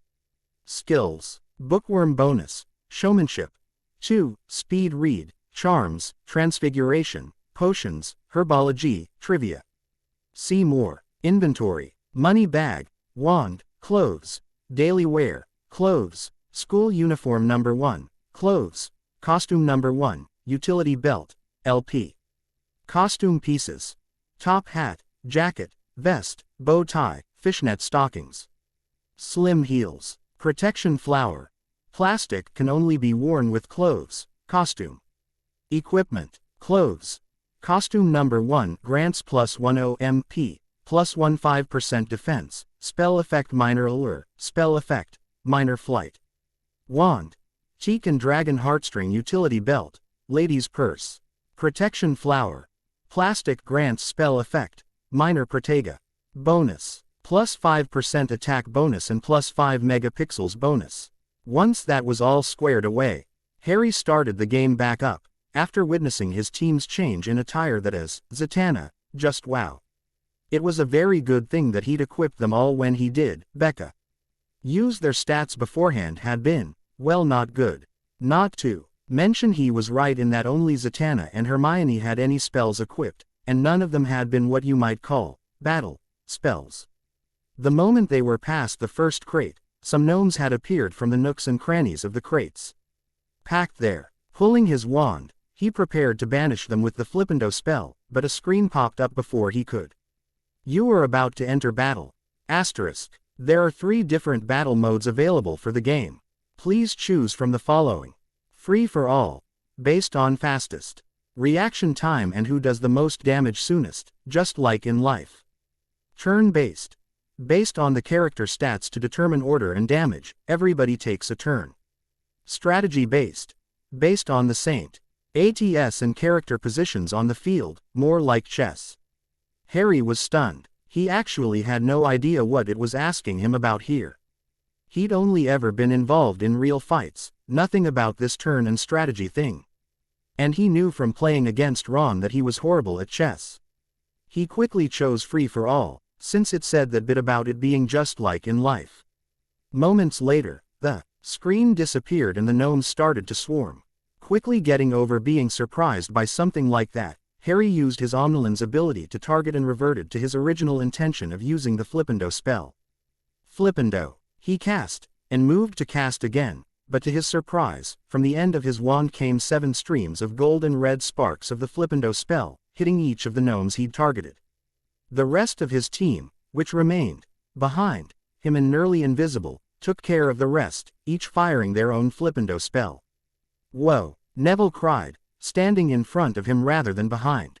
That was amazing, Harry. You're powerful. It's nothing, Neville. Come on, let's keep moving, he said. They encountered another 5 gnome swarms by the time they'd got 10 to the other side of the current freight car. Each time, when Harry had multiple targets highlighted, when he cast the spell, it was like he'd cast it for each and every one of them, rather than just the first one. If he hadn't said it already, he would be preaching it non-stop. He loved his Omnilands.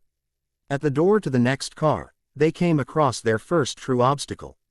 The door seemed to be warded somehow, as there was a visible energy barrier over it, preventing them from even trying to open it. Suddenly, Hermione, Willow, and Sabrina appeared right beside him, looking at the ward lock. All those with the puzzler ability he realized when they each reached out one hand to touch the warded door. It is a team lock ward, Willow pronounced after a few moments. I agree, Hermione said a beat later, while Sabrina just nodded her head. That means, Salem spoke, appearing at their feet, that you'll have to cast the unlock charm, Alohomora at it, but not just one of you, but how? Ever many locks are needed for this ward, and it has to be done simultaneously. You'll have to use the command spell to do it. Right. Getting over the fact that Sabrina's talking cat was giving him instructions, Harry turned his attention toward the problem at hand. How many locks are part of this ward? He asked the 3 puzzlers. 3, they answered simultaneously. Checking his grimoire real quick, he saw who did and did not have the spell Alohomora. As luck would have it, Hermione, Sabrina and Willow each had learned and equipped the unlock spell. Quickly making sure that this team's spell command was equipped, As well as reading through how to use it real quick, he nodded and pulled his wand, holding it at ready and then speaking the same way he did when making selections for screens. He said, "Command, Hermione. Sabrina, Willow, use Alohomora on the ward, now." The moment he said the word, "now," the three witches raised their wands and incanted the unlock spell, Alohomora. The spells hit the ward at the exact same moment and the ward disappeared and the door flung open, allowing them to proceed. Good job," he said, but they'd already disappeared from his view. With a sigh, he briefly turned back and switched to X-ray to see if he'd missed anything. There was a skill point hidden behind one of the crates, but he silently sent Midnight to gather it quickly, pleased to see that once it was acquired, it spread to every team member. He'd been worried that he would have to pick and choose who got the skill points, but like with his level and express, the skill NTS were applied evenly across the board. "Come on, hurry," Neville repeated his earlier sound bite as he went through to the next car. With a sigh, Harry and his team followed. The next car, they were assaulted by doxies, fire crabs and fire salamanders. Unfortunately, the best spells for dealing with the fire-based creatures, Harry did not have equipped, and the rest of the team didn't have at all. So he paused real quick and pulled out his grimoire and changed his equipped spells around a bit, as well as Hermione's and Zatanna's, the only other two that knew water and ice-based spells. He tried to get them to use Flipendo on the crabs, and the stinging jinx on the doxies, but he saw no way of doing that. Then he remembered the command spell. He started up again and then shouted, "Command! Everybody use Flipendo on the crabs and the stinging jinx on the doxies, leave the salamanders to me, Hermione and Zatanna." Then, he suddenly lost his voice and an alert appeared out of the corner of his eye. You can only issue 3 commands with the command spell per use. He sighed and focused back on the fight, making sure to target the salamanders before hitting them with the glacius spell, covering them in frost. Hermione used Aquamentia, and Zatanna used a reverse spell entitled Easierf. They all had to dodge the doxies and fireballs flying, and mysteriously Neville had vanished entirely. He was just about to ask whose bright idea it was to have fire crabs and fire salamanders on a train made mostly of wood, when the creatures they were fighting got reinforcements from somewhere. Harry hit upon a new strategy once he saw a number of the overturned fire crabs and ice statues left of his and the girls' work on the salamanders. Once a salamander was frozen solid, and the crab was on its back. He used a simple pushing spell to send the crabs shooting at the salamanders, where they collided and shattered. Ironically, both the crab and the salamander were shattered by this move. Against all logic and facts of magic, Harry just blamed it on the game and moved on. Once the doxies were out of the air, they were easily dealt with and vanished the moment they hit the ground. With the occasional surge of reinforcements, it took longer than Harry felt it should have, but eventually they got them all, and just as soon as they did, Neville reappeared and shouted out his same sound bite. Only to be met with another puzzle of a different nature the moment they rounded the corner. Hermione, Sabrina and Willow appeared the moment they were confronted with a wall of crates with no visible way past it. Again, it was Willow who had the solution first, probably because out of the 3 of them, her puzzler ability was fully leveled up. "We need to find some way of opening the passage back up. Look for a lever or switch or magical artifact," the red-headed girl instructed. "We could try blasting our way through," Sabrina suggested, fingering her wand. "No, Willow is right. We need to find some way of opening the passage, whether by moving boxes or by opening them in the right order," Hermione said. Harry mumbled and switched his omnilens back to X-ray mode. Xander was right. Despite not being what it was advertised as, the feature was dead useful. It was tempting just to leave it on all the time. Sure enough, there right next to the wall of crates was a visible stone gargoyle statue sitting in one of the side craters. An unlock spell cast at it had the statue revealed and the 3 puzzlers congratulating him on finding it. "I think this is a Lumogoyle," Hermione said after examining it closely. "Right, you cast Lumos, or some other light spell on it and it shows the way to the next area."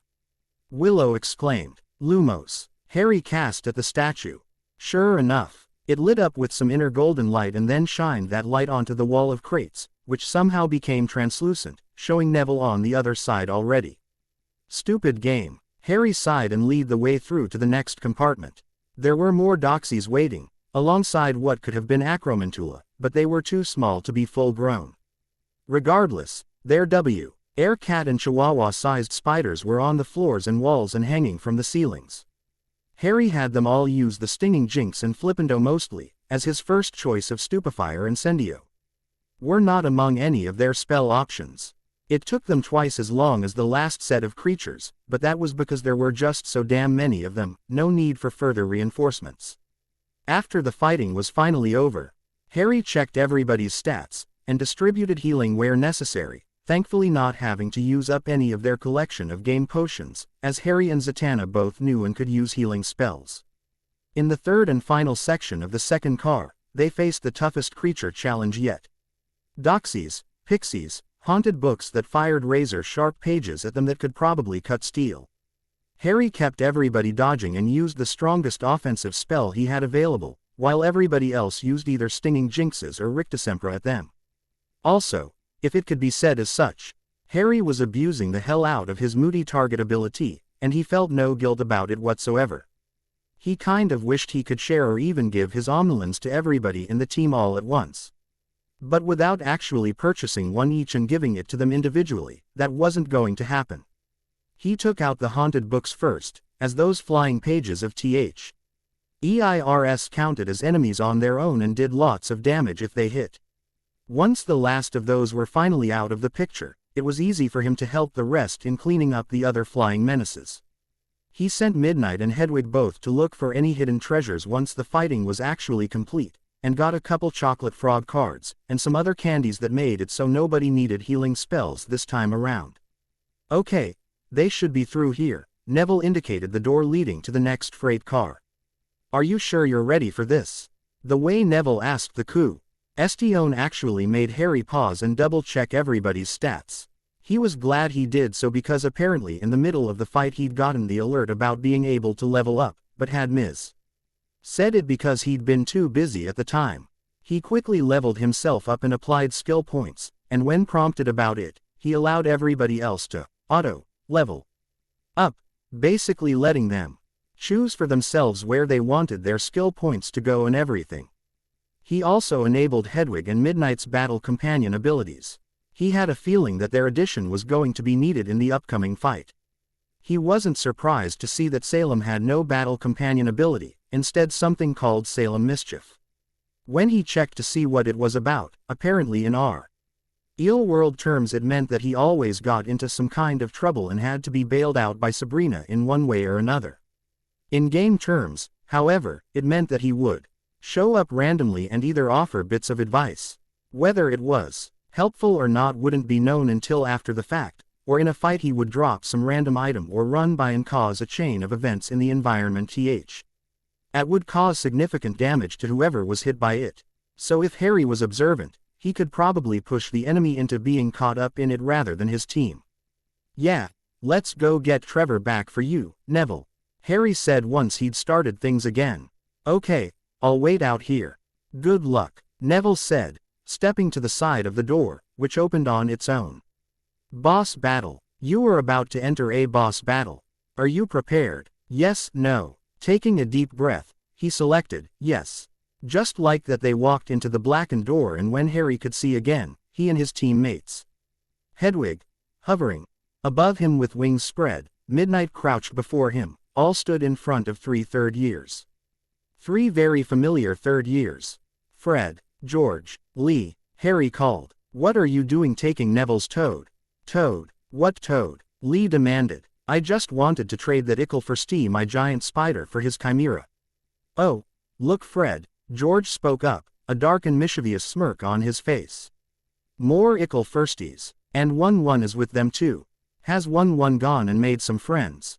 Fred teased. Get lost firsties. Guess that scaredy firstie went and tried to renege on our agreement.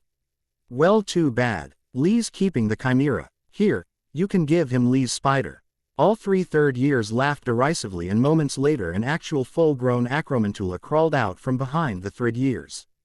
It hissed and raised up on its legs, moving its forelegs menacingly. Looking up at it, Harry could not help commenting, Lee's spider was not that big the first time around. Stupid game. Harry gave the commands to spread out, dodge the legs, and to use the same spells that had worked on the smaller spiders previously. Then he proceeded to fight an acromantula on the Hogwarts Express as a first year. What made it worse was that the 3 third years did not stay out of the fight. They would often shoot distracting or debilitating spells on his team, potentially Ina. Bling the giant spider to damage them further, but Harry was having none of it, either reversing or countering the spells, or attacking the spider enough that it couldn't take advantage of the disabled member of his team.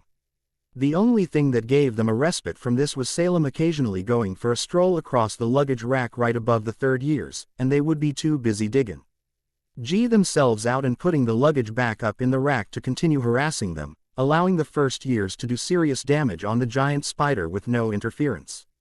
Then, right when his OMNI lens told him that the spider was on its last bit of HP, instead of harassing them, the trio of troublemakers started casting Protegas on the spider, keeping them from ending the fight. Fine, be that way. Harry then adjusted his stance and instead of shooting off one spell, he poured on the magic and turned one attack spell into a continuous attack beam that kept up for as long as he had the MP to keep it up for. The others mimicked him, and soon enough the third years couldn't keep their shields up under such pressure, and 3 cycles of this later, the spider was knocked out and Lee W. as crying over his injured pet while Fred and George were teasing their brother rather mercilessly. All right, the ickle firstie can keep his stupid. Trevor, Lee finally relented, putting his now normal giant spider back into its cage and turning another, much larger cage over to the team of first years. Come on, Fred, George.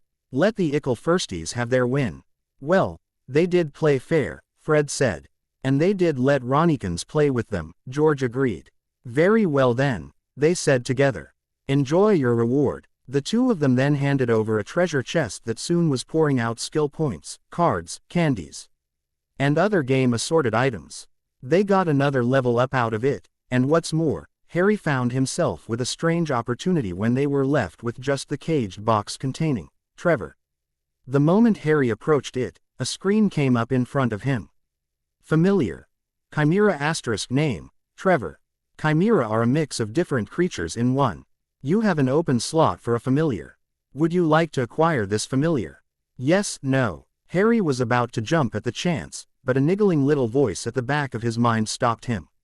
If he claimed Trevor as his familiar, then he would be stealing him from Neville. This is what the quest mission talked about, returning the familiar to Neville, not claiming it as his own. He figured the only reason he got a prompt about this was because he was a familiar grandmaster. If he'd only had Hedwig, or if all his slots were filled with just Hedwig and Midnight, then he was sure he wouldn't have even been offered this opportunity. He selected, no. Are you sure? Yes, no. I'm sure. Stop asking. Give Trevor back to Neville. Confirm. Whatever. Harry shouted at the screen. Yes was selected and Neville raced forward from behind him, screaming, Trevor. Your relationship status has changed. Harry smiled, glad he'd made the right decision.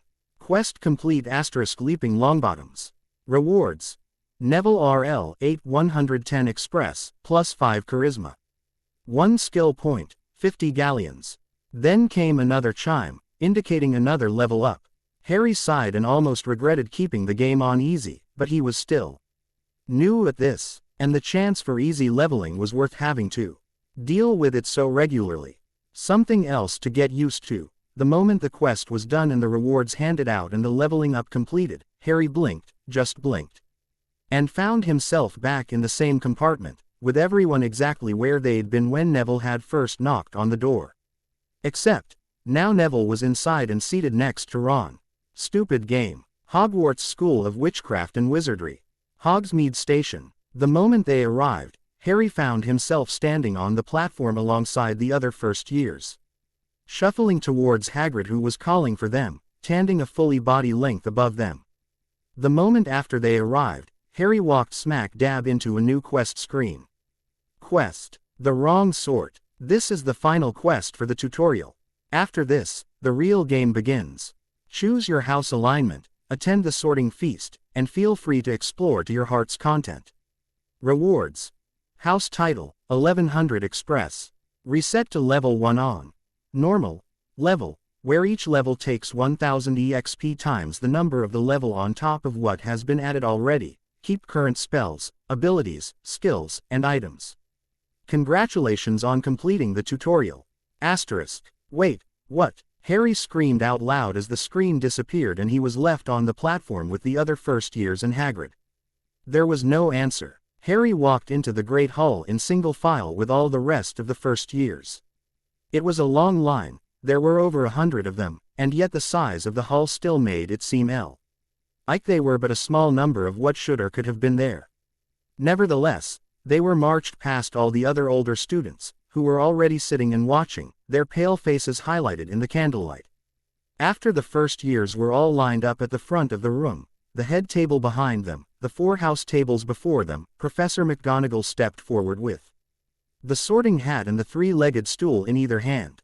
What followed was verbatim what happened the first time, but then on this point Harry didn't expect a lot of variation as McGonagall gave the exact same speech for every set of first years to come through Hogwarts.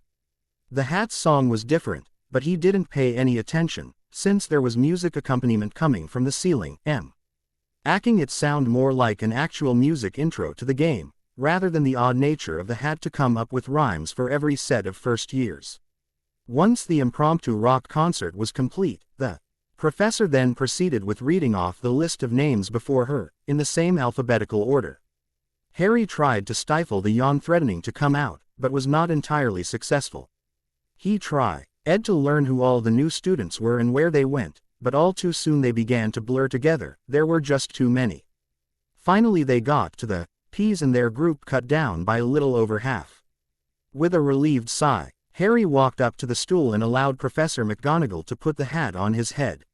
Only, instead of the sorting hat whispering in his head, he found himself ching a VR variation of the screens he'd been dealing with so far.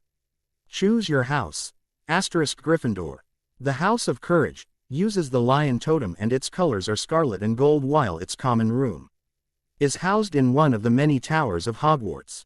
Head of Gryffindor is Minerva McGonagall. Nearly headless Nick is the house ghost. Founder was Godric Gryffindor. The house corresponds to the element of fire and provides a HP and stamina bonus. Your best friends will be Hermione Granger and Ron Weasley. Hufflepuff. The House of Loyalty uses the badger totem and its colors are yellow and black, while its common room is housed in the basement of the main castle near the kitchens. Head of Hufflepuff is Pomona Sprout. The Fat Friar is the house ghost. Founder was Helga Hufflepuff. The house corresponds to the element of earth and provides a HP, luck, and RL bonus. Your best friends will be Susan Bones and Justin Finch Fletchley. Ravenclaw. The House of Knowledge uses the raven totem and its colors are blue and bronze, while its common room is housed in one of the many towers of Hogwarts. Head of Ravenclaw is Phileas Flitwick. The Grey Lady is the house ghost. Founder was Rowena Ravenclaw. The house corresponds to the element of air and provides an MP and intelligence bonus.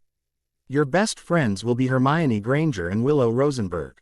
Slytherin. The House of Cunning uses the serpent totem and its colors are green and silver, while its common room is housed in the dungeons under the lake. Head of Slytherin is Severus Snape. The Bloody Baron is the house ghost. Founder was Salazar Slytherin.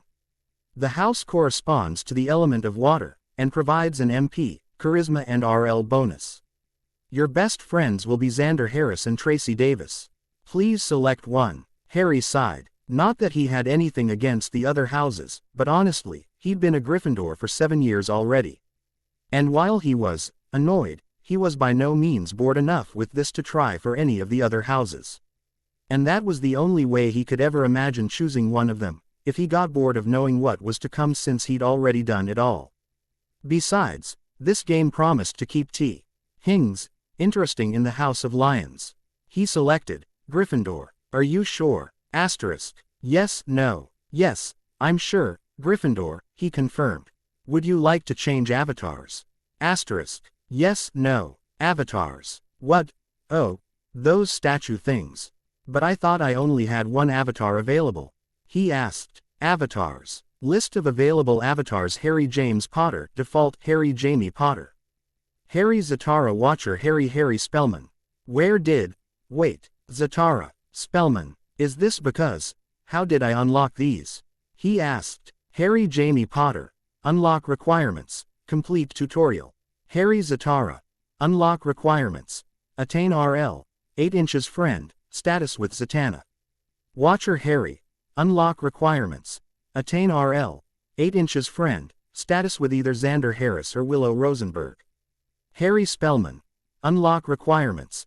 Attain RL. 8 inches friend. Status with Sabrina Spellman. The alerts came out of nowhere, but at least they answered his questions. He knew from the hints that he could keep all his skills and abilities and everything. And it looked like his level had been set back to 1 anyway, so this might be a unique opportunity. Then he remembered the one statue that really stood out to him, and that was the only reason he even recalled it at this moment. What are the unlock requirements for Mr. Black? He asked. Mr. Black. Unlock requirements. Special 10. Meet the Professor and Hench Girl. Special 10. He repeated. Special 10 to 10 specific avatars that require all other avatars at least be unlocked before even being able to meet their base unlock requirements. Harry blinked. Is there a way that I could do that without having to unlock all of them? Cheat codes allow for specific overrides of game features. Cheat codes can be found throughout the game. Cheat codes regarding the Special 10 are found across the gameplay of multiple avatars. So I still have to play close to all of them to find these cheat codes to override it. Can I get at least a hint about which ones would let me get the Mr. Black avatar sooner? Cheat codes for Special 10 are found only in gameplay of Harry James Potter, Harry Jamie Potter, Harry Granger, Harry Black, Harry Malfoy, Runaway Harry, Martial Artist Harry, Unspeakable Harry, the Professor, and Super Harry. I know I'm going to regret this, he muttered before asking, what are the unlock requirements for each of those? Since I've only unlocked 2 of those, I don't want to be wasting my time on needless stuff.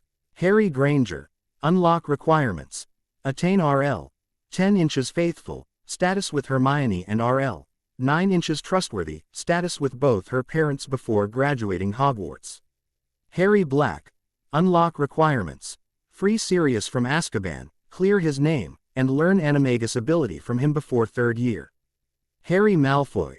Unlock requirements. Unlock H. Ari Black.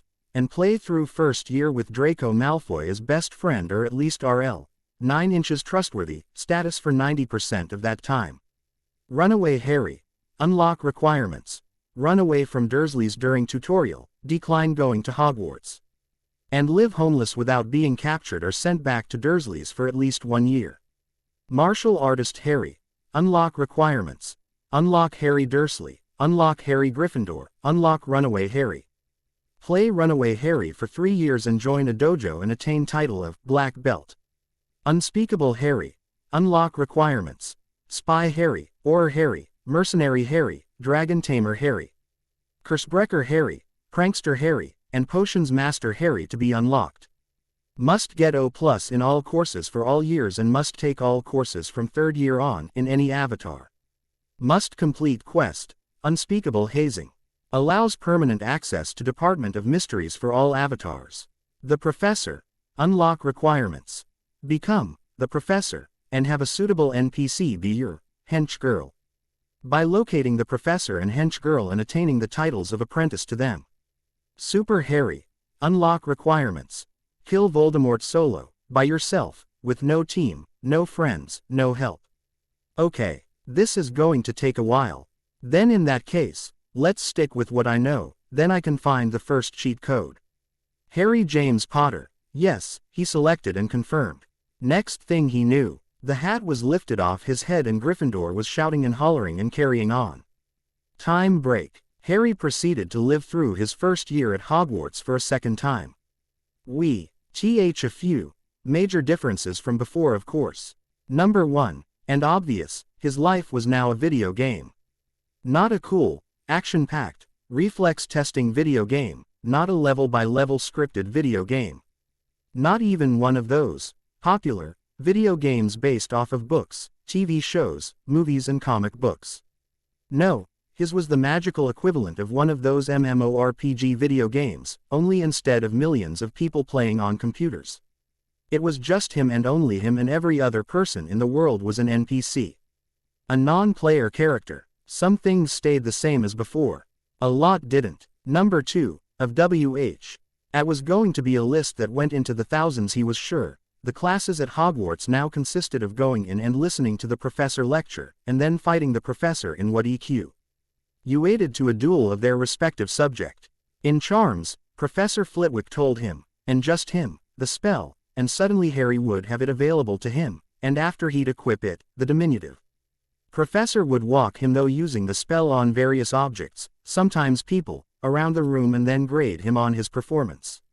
In defense against the dark arts, Professor Quirrell actually dueled him, but was never affected when Harry managed to hit him, which was annoying enough, and worse was that if Harry was clipped or full on hit, then the professor didn't stop until time for the lesson had expired. In Herbology, same thing. Professor Sprout gave him a task to do, whether it be repotting a plant, or just watering them, and she'd teach him a spell and have him go throughout the greenhouse using it on all the applicable plants. In History of Magic, there was no magic learning, but rather than lectures on goblin rebellions that he vaguely remembered, Professor Binns taught him about actually relevant and modern information, and then had him come up to the blackboard and literally draw connections between the names, dates, and descriptions. In Transfiguration, Professor McGonagall was a bit different, as instead of having it do the spells in front of her, she would send him through an obstacle course where the only way to get through it was using the spell he'd been taught. In Potions, well, amidst Snape insulting him, which was actually pretty normal, he had to mix together potions from already prepared ingredients, which actually made it easier for him. In all cases, he was graded by the time the lesson was completed. Once he got a 100%, which wasn't difficult, it was first year after all, he was done with the class and allowed to either sit around, or move on to explore.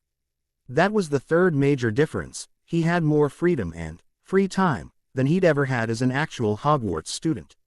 And no homework. But, on the plus side, it gave him plenty of opportunity to discover all sorts of secret areas and hidden skill points and other game goodies. A big part of this extra freedom and time he spent looking for the promised cheat codes that would allow him to override the game. So far, he hadn't found much, which lead him to the last of the obvious major changes: people. Number 4. There were now more than 100 first years instead of barely 30 like originally. Number 5. The people he knew as friends and acquaintances, and even as enemies, they were different. Almost artificial at times. For starters, none of them were aware or LDB made aware of the game or game elements. More than that, well, after having spent nearly 7 years sleeping in the same room with him, Harry felt he knew Ron Weasley pretty well. And while they didn't stay in the same room, he knew Hermione Granger as well. Whatever these NPCs were, they were not the true Ron and Hermione. Hermione, for starters, was always inquisitive, always seeking knowledge, her eyes never resting. Her mind never stopped thinking. Multiple times in the game he caught her just sitting there, not a thought in her head, judging from both expression and behavior after he'd gotten her attention. Ron, similarly, was always rather self-involved, and to draw his attention to something or someone other than himself, it had to be a rather huge deal. Whenever they were together, Ron listened and did whatever Harry told him to without a question asked, eager to please. Like a human wizard version of Dobby. The others, the ones he didn't know so well, there was no way for him to know just how artificial they were or weren't. Still, they were a nice change of pace, and a definite plus to him was that once he got to RL8 status with anybody, no matter who or what, it took a lot to have them drop from that, and if it did, it only dropped one level to RL7. So far that hadn't happened, but at least he didn't have to worry about keeping up with all his friends, and made sure he spent equal time with them and listened to all their problems or talked about the most trivial of topics just because they had to. Real friendships were a lot of maintenance, he knew. Here, in the game, once he got to RL8 with them, he could walk away and not speak to them again for months and they'd still be his friend, and their loyalties wouldn't have shifted a bit. All told, it hadn't taken him long to come to the conclusion that this whole thing was not actual life, but some unbelievably elaborate illusion or dream. But at least it was something to do, and it wasn't exactly torture. Which is what his actual life had become, so he wasn't complaining. Yet, it was also why he'd decided to go for the Mr. Black avatar. That avatar claimed that it was omnipotent and all-knowing, and that its special skills were pretty much everything, anything, and more. God, Hugh, Death, Henchgirl's boss, all rolled into one body called Mr. Black. If there was any way at all out of this game thing, that was it. So, his sole objective was to get the Mr. Black avatar and use it to go back to his life, his world, and change things. Make it better, fix regrets, whatever it took. Until then, he played the game. About halfway through September, something new happened. An event, for lack of a better term. Basically, one quest became available and absolutely everybody he spoke to, no matter the reason he was speaking to them, started talking about him taking this quest and pointing him to the quest giver. It got bad enough he didn't bother waiting or trying to find out anything more. He just went straight to Madame Hooch on the Quidditch pitch. Took him only a few seconds after seeing her there standing next to a flying broom to remember that it was pretty close to the day of his first flying lesson. The day he and Malfoy fought over Neville's Remembrall and Professor McGonagall caught him on a broom, and recruited him as the youngest Seeker in a century for the Gryffindor Quidditch team. Well, he thought to himself while walking up to Madame Hooch, it has been a while since I last enjoyed a good game of Quidditch. Could be fun. The quest was titled, Day. Hurriedly Seeking, and instead of the entire group of first years, it was just him and Madame Hooch, and she had him literally flying through rings and hoops all over the place. Of course, between his own expertise and the ability natural flying talent, he aced everything she put him through. After that, she offered him a couple options on who he could see next, Professor McGonagall or Hagrid, for something seemingly unrelated. Having gone on quite a few quests by now, and knowing the game's tendency to screw with what had been, he went to see Hagrid, who had him use his newfound broomski LLS to catch and collect a number of small flying things for some frivolous reason. After that was done, really it was easier than most of the snitch-catching practices would had put him through over the years. Hagrid then said he could either go check in with Professor McGonagall, or go see if Neville needed his help with anything. Harry actually breathed a sigh of relief, as he half feared that his would have turned into one of those multi-tiered quests. Then he went and spoke to Neville and saw the name of the quest had changed to Desperately Seeking Susan. As originally happened, Malfoy had stolen Neville's Remembrall. Unlike before, Malfoy wasn't on a broom of his own, but instead running around the castle and climbing to the top of each tower and playing Keep Away by tossing the glass orb between himself, Crabbe, Goyle and a few others on top of each of the towers. Harry caught it inside of 60 seconds. Then, after returning the Remembrall to Neville, it turned red, and all of a sudden he was the Longbottom's errand boy, which is what happens in quests, and running around checking on everything Neville could think of that he'd forgotten. Turns out everything he'd forgotten was all just prep work for a date Neville was supposed to take Susan Bones on. Except he'd forgotten that they were supposed to be going on a date in the first place. Then, in the end, after talking to Hannah Abbott about it, she reminded Neville of the date, only to reveal that Susan had been captured by some Acromantula and they needed Harry to use his broom to go find her, rescue her, and return her in time for her date with Neville. Stupid game. After rescuing Susan from the Acromantula, just a race through the trees really, no big deal. Turns out Hannah took her friend's place on the date. And Susan had about as much idea as Neville did that they were going on a date, which is to say none at all. Seeing her best friend on a wonderful date apparently gave Susan some ideas, and suddenly he turned into the Bones errand boy. By dinner time, after collecting an ungodly amount of random crap that had little, if anything, to do with a date of any kind, most of which required using his broom to get, he finally completed all the side quests, and just like that everybody started telling him to go see Professor McGonagall, who did not give him further tasks. Instead she just immediately took him to Wood, and he joined the Quidditch team as their new Seeker. Of course after dinner that night, Malfoy confronted him and Ron and Hermione and Xander and Willow and Sabrina and Neville and challenged him to a duel. Unfortunately, It was like he had a silencing spell over him, as he couldn't stop Ron from accepting for him, despite knowing that there was no way Malfoy was going to show up. Despite knowing that they probably would never have even seen Fluffy without going through all this in the first place, Harry really didn't feel like going through it again. So the moment he was able to speak, which was as Malfoy was turning away, he shouted out, "Hey Malfoy. I'm not waiting. I, Harry James Potter, challenge you, Draco Lucius Malfoy, to a duel here and now, officially." That stopped the Slytherin prince in his tracks, figuratively and literally, as the already pale boy turned white as a sheet, his eyes filled with fear. Before they knew it, the professors had come out of the woodwork, almost literally in some cases, and dragged the pair off to the Great Hall, which had been transformed into the same format it had been when Lockhart had his stupid dueling club.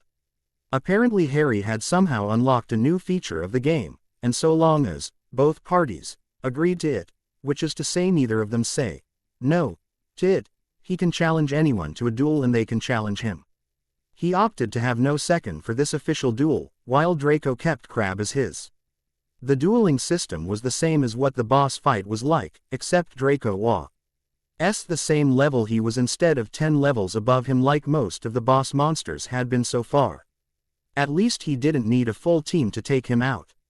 Harry took a moment to adjust which spells were equipped, and made sure that the duel settings were set to a knockout, not to the death. On a side note, this being the first time he ever dueled someone in the game, he spent a couple skill points raising the level of his more regularly used spells. To his surprise, he unlocked a new spell when he did so. Apparently, as far as the game was concerned, each spell had 3 levels, default or the first level. The same basic strength and form the spell took when he first learned it. Super, or the second level, which it turned out was just adding the word Maximus to the end of the spell and giving him a more powerful form of the original spell, but also cost twice as much MP. Then there was Ultra, or the max level, which he found out by raising his Stupefy twice, actually changed the spell entirely, making it a silent variation that always hit unless blocked by the Ultra Protega. Doing that to all of his spells would make it so he never had any skill points to spend on raising his skills and abilities. And the bonuses he got from those far outweighed the ability to cast unbeatable charms and jinxes. Still, he did go ahead and raise the 3 spells he used above all others, Stupefy, Protega, and Leviosa. The latter was more of a utility spell than truly useful in battle, but he wasn't kidding about using it above all others. He won the duel. It was the talk of the school for about a day. And then he started taking on jobs under his new title of Quidditch Gryffindor Seeker, which is to say that he had Quidditch training every day. It cut into his time looking for cheat codes and doing general quests, but it kept him busy and from getting frustrated with things. After the event, besides adding Quidditch to his schedule, things resumed back into the same pattern that had begun to emerge. Then Halloween came around and a new event started up, as he suspected it would. This time, thankfully, Hermione was already his friend and she and Ron were getting on, well, okay. About the same as ever. But there certainly was none of the animosity that had been present originally. Except it wasn't Hermione Ron partnered with in charms that day. It was weird because USUA LLY class was Harry going around and the professors testing him. Today, he wasn't even noticed, and it was more like he was watching a movie as Ron was shown how to properly enunciate and cast the Leviosa charm by Willow Rosenberg. Save that it was a completely different girl, and that he said she was a loser instead of saying she had no friends. It was the same thing with Hermione all over again.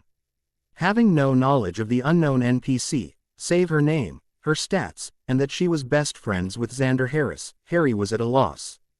Ultimately, he decided to ignore Ron for the rest of the day, and instead tried to track down Xander Harris so they could find his friend together.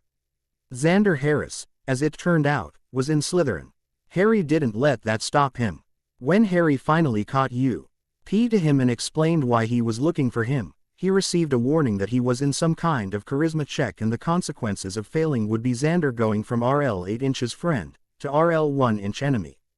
He ignored it. His only concern at that point was to keep anyone, Willow especially, from being killed by the troll that evening, which meant finding her and keeping her out of that first floor in. D at the Halloween feast with the rest of them. If only he knew a locator spell, but that was typically 6th year material in charms. Wait a minute, it took a bit, some of it spent reading through HS Grimoire at character stats. But eventually Harry found everyone with the puzzler ability that he met and with Xander's help, who he'd convinced to stay RL8 simply by stressing that while he disagreed. D with Ron. His priority was finding and making sure Willow knew that her friends did not consider her a loser by any stretch, got them all together and presented them with the puzzle of learning and teaching them a spell to find Willow before the Halloween feast that evening. Then Wednesday calmly, or would that be monotonely, informed them that Willow was in her room crying her eyes out, but not literally. So she wasn't in danger of the troll, but that didn't make it right. Harry went, found Ron, dragged him in front of Xander and then asked Wednesday to please get Willow. The redhead WITCH from America entered the room like she'd just been around the corner, but Harry just blamed it on the game. He then calmly, or monotonely, explained to Ron that he wanted the red-haired wizard to apologize to her and mean it. He also explained the consequences of not apologizing and why he was doing it, that he would make Ron his enemy, unless he apologized, and that he would do the same for anybody he called friend. That if somebody, even his own parents and last living relative, were to hurt Ron the way Ron had hurt Willow, he would strike a blood oath stating that person was not his family but his enemy. Ron immediately apologized and swore that he meant the apology and he never wanted to hurt the girl, he was just frustrated and angry and spoke without thinking, and they let him carry on for a while before Willow finally stopped him and gave the boy a hug, silencing his self-recriminations. Then she gave Harry a hug and he received multiple alerts that RLs had been raised across the board. He still had them find and teach him the locator spell. Quirrell showed up halfway through the feast, screaming about Troll S in the dungeon. As in more than one. He then was given the event quest, which, as it turned out, was a team dungeon quest, which is to say it was more fighting than running around collecting and doing things. Still, always better to have at least one high-level puzzler on a team. He'd learned that the hard way. Quest was straightforward enough. Instead of sending everybody to their common rooms, and the professors going straight to the dungeons, Professor R.S. Dumbledore and Quirrell kept everyone in the Great Hall, and then sent Harry and his team down to the dungeons to take care of all the trolls. Stupid game. He chose the Blackrose sisters this time, as well as Zatanna. And because Willow had the highest of all the puzzler levels, and they had the link ability, he chose her and Xander to round it out. And since both Zatanna and Taro had the attack bonus, that changed their team name from Team Mage to Team Battle Mage. It allowed for new and different abilities for the lot of them, not just him and Xander, with the command and sacrifice abilities. The reason Link was so important, and it was awesome that the sisters had that for themselves as well, was because it allowed Harry to take unique advantage of something called combo attacks, ND coupled with some of the battle mage abilities. He was confident in their ability to handle the trolls. Until he found out there were over 100 of them. They had to keep moving in order to avoid being swarmed, and more than once Harry used the new ability, Escape, to bring them back to the Great Hall to rest before going out all over again. Still, it gave them all loads of experience, well, gave him experience as they all matched with his level and experience no matter what. Not to mention skill points and various other rewards from looting the dead troll bodies. Plus they were whittling them down. So while it probably took him longer than what technically should have been possible, it had been almost 10 at night when Quirrell showed up and the team had been fighting non-stop foe. Nearly 10 hours straight. As far as the teachers and student body were concerned, he and his friends were only gone for moments at a time, and every time they left the Great Hall to fight trolls it as like it was the first time all over again, and still nobody so much as blinked at it. The disconnection with reality just drove home how much Harry really regretted his decision to do this. Unfortunately, there was no way to quit, and as absolutely weird as his life had become, he was having fun. Well, most of the time. Finally, 99% of the trolls were either gone, dead, or removed from the castle. He never asked where those portals Raven sent them through went to, and there was only one troll left. And of course it was a boss fight. He leveled up who and what he could, wasting a couple skill points to level up one of his spells that could be useful in a fight, and then walked right into it. They got beat within the first 10 minutes. Only good thing about trolls, even a troll boss, they don't use the killing curse. And apparently Game Madame Pomfrey can heal pretty much everything short of that. Next time around, he went with Team Familiar. Well, actually the game called them Team Magic Familiar. But basically Harry made sure to equip everyone he knew that had a familiar and the familiar skill, giving them pretty much double the numbers. Unfortunately that turned out to be himself, Sabrina, Neville, Taro, and Nonoa, who he'd finally managed to get to RL7 with by learning Japanese in an earlier quest, and Sabrina and Taro's familiars, Salem and Puka respectively, were more support chaos types and would not participate in the actual battle. Also, Nonoa's familiar turned out to be a ferret that gave a defense bonus and mostly shielded the group or cast restraining chains on the troll, but couldn't actually do any worthwhile damage, unlike Midnight and Trevor. They lasted 30 minutes that round and only got the troll's HP down by about a quarter. Harry begged, and to suspect somebody had raised the level on him, but he doubted it would make much difference. He knew they'd lucked out the first time against the troll, and that was mostly just dumb luck. But was starting to get bloody ridiculous. He tried a few other variations of teams, unconsciously avoiding bringing Ron or Hermione in on any of them, and each and every time the troll would kick their butts and send them either to the infirmary or the Great Hall. Then he started running around on his own, not able to raise his level any further, but getting some experience in his spells, which increased their effectiveness. Even without adding skill points to them, he actually lost count of how many times he fought the troll in the end. He went to the infirmary at the end of every fight, but he managed to hurt the boss monster a little bit more every time. By the time he was getting the troll's HP down by a quarter every time, he tried collecting a team again, still not choosing Hermione or Ron. They managed, barely at that, to get its HP down to half, and the upper half at that. Just to see what would happen after that, Harry ripped apart one of the suits of armor and grabbed its sword. Though it was bigger than the sword of Gryffindor, the only other sword Harry had ever really wielded, he could still manage it. To his amazement though, he now had the title of Thief, and the sword had somehow been equipped. Replacing his wand and putting the magic item in his inventory, he lasted half as long as he usually did against the troll, but did twice as much damage as he ever did alone with his wand. Harry immediately resolved to keeping the sword, but unfortunately when he woke up in the infirmary, it was back with the armor he'd taken it from. Not liking that he was led a thief just because of that, he'd done plenty of other things that should have made him a thief, not the least of which is stealing from a vault in Gringotts. He went to Professor McGonagall and asked her for a sword. She took one of the dinner knives from the feast, and handed it to him after transfiguring it into a short sword, more in line with the size he remembered the sword of Gryffindor being. It was very rough though, and when he checked the item's stats, he wasn't surprised to see that it had less attack power than the stolen sword had.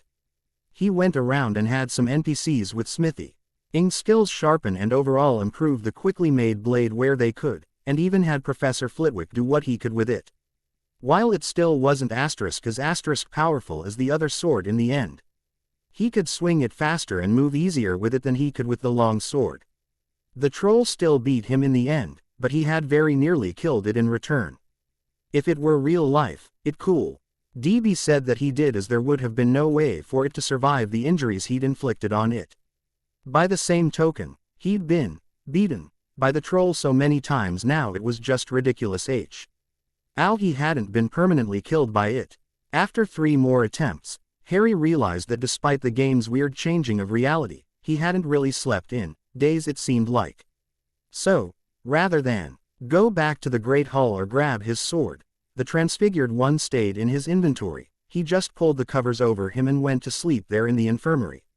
When he woke up, he realized, with a sad revelation, what he'd been doing wrong. Forming another team, just him, Hermione and Ron, Team Golden Trio went to face the troll boss. They beat it inside a 10 minutes, Ron throwing FF at the troll's head with Wingardium Leviosa, Hermione restricting the boss's movements better than Nonoa's ferret could, and Harry with his sword and heavy attack spells. That is when Harry began to suspect that filling his team to capacity every time might not be the best idea after all. Sure, more wands meant more damage and more bonuses, but it also slowed them down and the command spell only let him issue 3 commands per, and issuing new commands overrode the old ones. With just the minimum number of team members, he usually had 1 command left over, so to speak, and could use it without overriding previous orders. Also, unlike with the large group, when it was just him and 2 others, those 2 typically responded faster and more intelligently to the situation without him having to say anything. Not to mention the names got more imaginative depending on who he partnered with. Him, Hermione and Ron, Team Golden Trio, with the balanced team bonus, as well as his attack, defense, and MP bonuses and Hermione's intelligence bonus. There were no other bonuses besides those, but something was different with them. They just worked well together, he and Ron switching between attack and defense as easily as anything, and Hermione running interference and providing the assist for both of them exactly when needed. Him, Taro and Raven, new Black Rose Coven, with the same singular bonuses they provided. Taro attack and MP, Raven defense and MP, him attack, defense, MP and balanced. To his immense surprise, the first time he tried after Halloween teaming up with the sisters, he found they each had a costume, like Zatanna did. Well, not exactly like Zatanna's, but darn close in several ways. Taro even had her own sword she could pull out of the ether and even cast spells with. Even more surprising, they were the only team so far that he'd found he could wield both his wand and a sword at the same time with. Him, Xander and Willow, Team Scooby, same individual bonuses, but different team abilities. Track Undead in particular caught his eye, but there hadn't been much opportunity to try it out yet. Demonic Protection, however, yeah, that ability was dead useful, no pun intended. They also worked together almost as well as the Golden Trio team up did. Him, Sabrina and Nanoa, magical teams. That was a surprising team up in the first place, but aside from all of them having familiars, he couldn't see how they warranted a special name like that. The bonuses were no different, the abilities were the same, and they worked together as well as they did when part of larger teams. But the name made Harry curious. In casual conversation, he sometimes heard Sabrina referred to, specifically, as a teenage witch, which was very odd, but easily overlooked. Nanoa, in her native language, didn't call herself a witch, but a Mahu Shoujo, which Harry's education of her native language told him literally translated into magical girl. Since Harry was neither a witch nor a girl, but was soon to be a teenager himself, he supposed from that point of view the team name made sense. He wondered if maybe they might be able to unlock actual team abilities or skills if he managed to raise his RL with the both of them. Finally, the last entitled team he'd discovered so far, him, Amelia, Rory and Rose, Team Who. The team abilities and skills that me out of that made virtually any secret or puzzle in the entire castle practically child's play. It wouldn't be a team he would use in any sort of battle, but for running around the castle trying to find secret areas and hidden items and whatnot, they were perfect. Originally, he'd intended to just put together Amy and Rose, but before he knew it, Rory was partnered with Amy and the team was being called Team Who. He wondered who this person Amy and Rose were destined to meet was and why he was important enough the game had made mention of him at all. After the Halloween event, the next event as the first Quidditch match of the season, Harry created an extra save right before he went down to the Quidditch pitch. It was fully his intention to come back and play through this any and every he got too stressed out from the game. A game like Quidditch, not even the game could turn that into a boring repetition. It was looking like this was going to be the only spot of random fun he had to look forward to for a while. It was as fun as he remembered. Even the part where Quirrellmort tried to hex his broom, which he made sure to make more difficult by flitting all over the pitch, staying still for longer than absolutely necessary. And every time he felt his broom give a little shake, he always made sure to fly into the sun so nobody would be able to keep their eye on him, no matter who they were or what they used. It was almost a shame honestly, he had 6.5 years experience playing Quidditch in the seeker position. The Slytherin Seeker, who he didn't even remember the name of. Just that he was a 4th year and very big, barely had 2. Also he was as slow as a brick thrown from the space shuttle and half as maneuverable. Harry was literally flying circles around him. Not to mention the other players, running interference for the Gryffindor chasers, blocking shots for Wood when he was blindsided by bludgers, and easily outtracing each of the iron balls when they were thrown at him. Compared to Dobby's enchanted missile, the standard bludger was easy to get around. Well, for Harry that is. Half the time he had the Slytherin beaters hitting their own teammates when they'd been aiming for him all along. In the end, Gryffindor won 550-10, which Slytherin only got because somebody called foul on Harry's antics and then Slytherin fouled Wood to make the goal. And he didn't have to swallow the snitch either. What was really cool was he got to choice pick some new skills related to his Quidditch position after it was all over with. Still, just to prove that he could do it, a day or two after having won the game, he saved again, and then loaded the save point he'd made before the game and played through it anew. Then, after having won it all over again, this time keeping Slytherin from getting any points, he loaded his original game without saving, and resumed where he'd been. Then he did it again in the middle of the week after a particle. Larly frustrating puzzle that took him the better part of the day to solve, just to prove he could. After having proof that he could play the same Quidditch game as many times as he wanted in the future, he felt better about his situation. If only a bit, and held off on doing it until points at which he felt particularly stressed. After that, the next major event was Christmas time. Having had enough of the Dursleys for one lifetime, let alone 2, Harry made sure to remain at Hogwarts for the holiday season. Unfortunately, starting from the end of December 1st, it seemed he'd begun some event called 25 Days of Christmas, that had an event-level quest for each and every single asterisk day. So when he got stuck on either a near-impossible puzzle or a particularly tough boss monster or an infuriatingly stressful quest of one sort or another, he could not move on to the next until he'd beaten it. Those 25 days wound up taking the equivalent of a whole extra year to finally get past them all. The last one, of course, on the 26th, involved the Mirror of Erised. First time he saw it, Harry destroyed the blasted thing, which immediately gave him a game over and had him start from his last checkpoint, 3 days previous.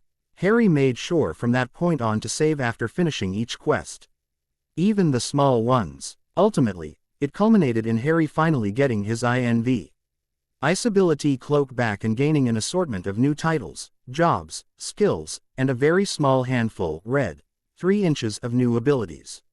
He also had that conversation with Professor Dumbledore, which he really didn't see the point of.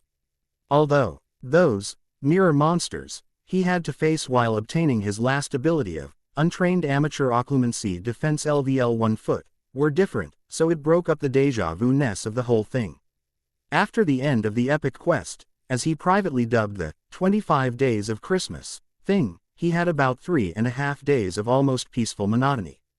On the new year, another event quest started, in the form of helping Hagrid protect the secret of his new pet dragon. It was different than the others so far, in that instead of having to complete it before the end of the day, or keeping him from moving on to the next day until he'd completed the event objectives, this asterisk event took place over several weeks. So it was more like an extra set of jobs that he had to do alongside all the other daily quests available to him. Since most of it was just collecting supplies and doing research for the half-giant so he wouldn't have to, that's pretty much all it was really. The dragon destined to be called Norberta was still in her egg, so all there was to do research for the future raising of the dragon, and keep the fire warm, and stock up on brandy and blood and other dragon treats. Nevertheless, Harry couldn't help remembering what had actually happened and how devastated Hagrid was when the dragon had to be sent away. Fortunately, he had a solution for that. Harry was a familiar Grand Master. If he claimed the dragon as a familiar, and there was nothing to say he couldn't do that, then he could keep it around the school and allow Hagrid to take care of its basic needs and raising. But first the dragon had to hatch successfully. Thankfully there were no other major quests or events on the horizon. The next he could foresee was the next Quidditch match in early February. Until then he only had jobs, and the hatching the dragon egg event to deal with. So, Instead he turned his attention to hunting down the bloody cheat codes. Apparently the codes were hidden away in secret areas, and were identified by being etched runes in stone, metal, or wood. They were also split into an unknown number of pieces. In order to complete the codes, he had to find all the runes for that code, which could only be identified by confirming the runes were on the same kind of wood, same piece of metal, or same type of stone. Then, once he had all the runes, and thankfully they were written in his grimoire so he didn't have to go around collecting pieces of rock, metal and sticks, the real work began. Each set of runes were encoded, and if he'd taken ancient runes originally he would also know that depending on the rune, it could stand for a letter, a number, or an entire word. Apparently the cheat code was only valid in English alphanumerical lettering and numbering. Harry needed to figure out how to attain the puzzler skill and raise it. Well, and he had to learn how to read runes of course. So far he'd found dozens of little aquas in all sorts of secret areas all over the place. According to his grimoire, he'd even found a couple at Privet Drive, though he couldn't recall exactly what or where. The problem was, despite having so many runes to work from, he had only completed *2* of the sets, and he hadn't been able to translate them yet either.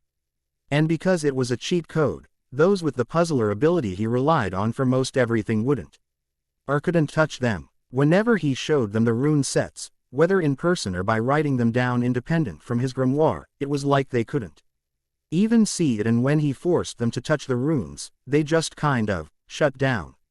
So he was on his own, for now. Aside from seeking out more of the rune codes, he spent his time finding, discovering all the hidden secrets of the many secret areas he had access to. Some were just caches of extra game goodies, skill points, CF cards, candies of various sorts which he discovered boosted HP and MP depending on the candy. And express. Occasionally, very rarely, like 1 out of every 10 of them, there would be one hidden secret that contained something along the lines of midnight. Not an actual familiar. So far he still only had the 2, but a piece of equipment that was one of a kind and couldn't be bought, traded, or made by anything else available to him in the game. He'd even gotten another mode for his omnilins out of one of these, letting him see and track auras in conjunction with his X-ray mode. Therefore, amidst taking care of the dragon egg, searching for new secret areas, and doing odd jobs for funds, rewards, and express, he also sought to learn how to translate the cheat codes he had and managed to complete. Finally he stumbled upon the idea of just getting those that could already read and translate runes, to teach him how to read and translate runes. As a result, it earned him a new title, and added another job to his list, this one to study and memorize and be tested on his understanding of runes, the only reward of which was a point to the skill which made it easier to read and understand them, but also guaranteed that the next tests would be even more difficult. And if he failed even one question, he would have to start over on it, though it never told him if he'd missed any. Until after he'd finished it entirely, even if the one question he missed was the 2nd out of 100. Unfortunately he didn't get his mastery in reading runes before the dragon hatched, but that was a long-term goal anyway.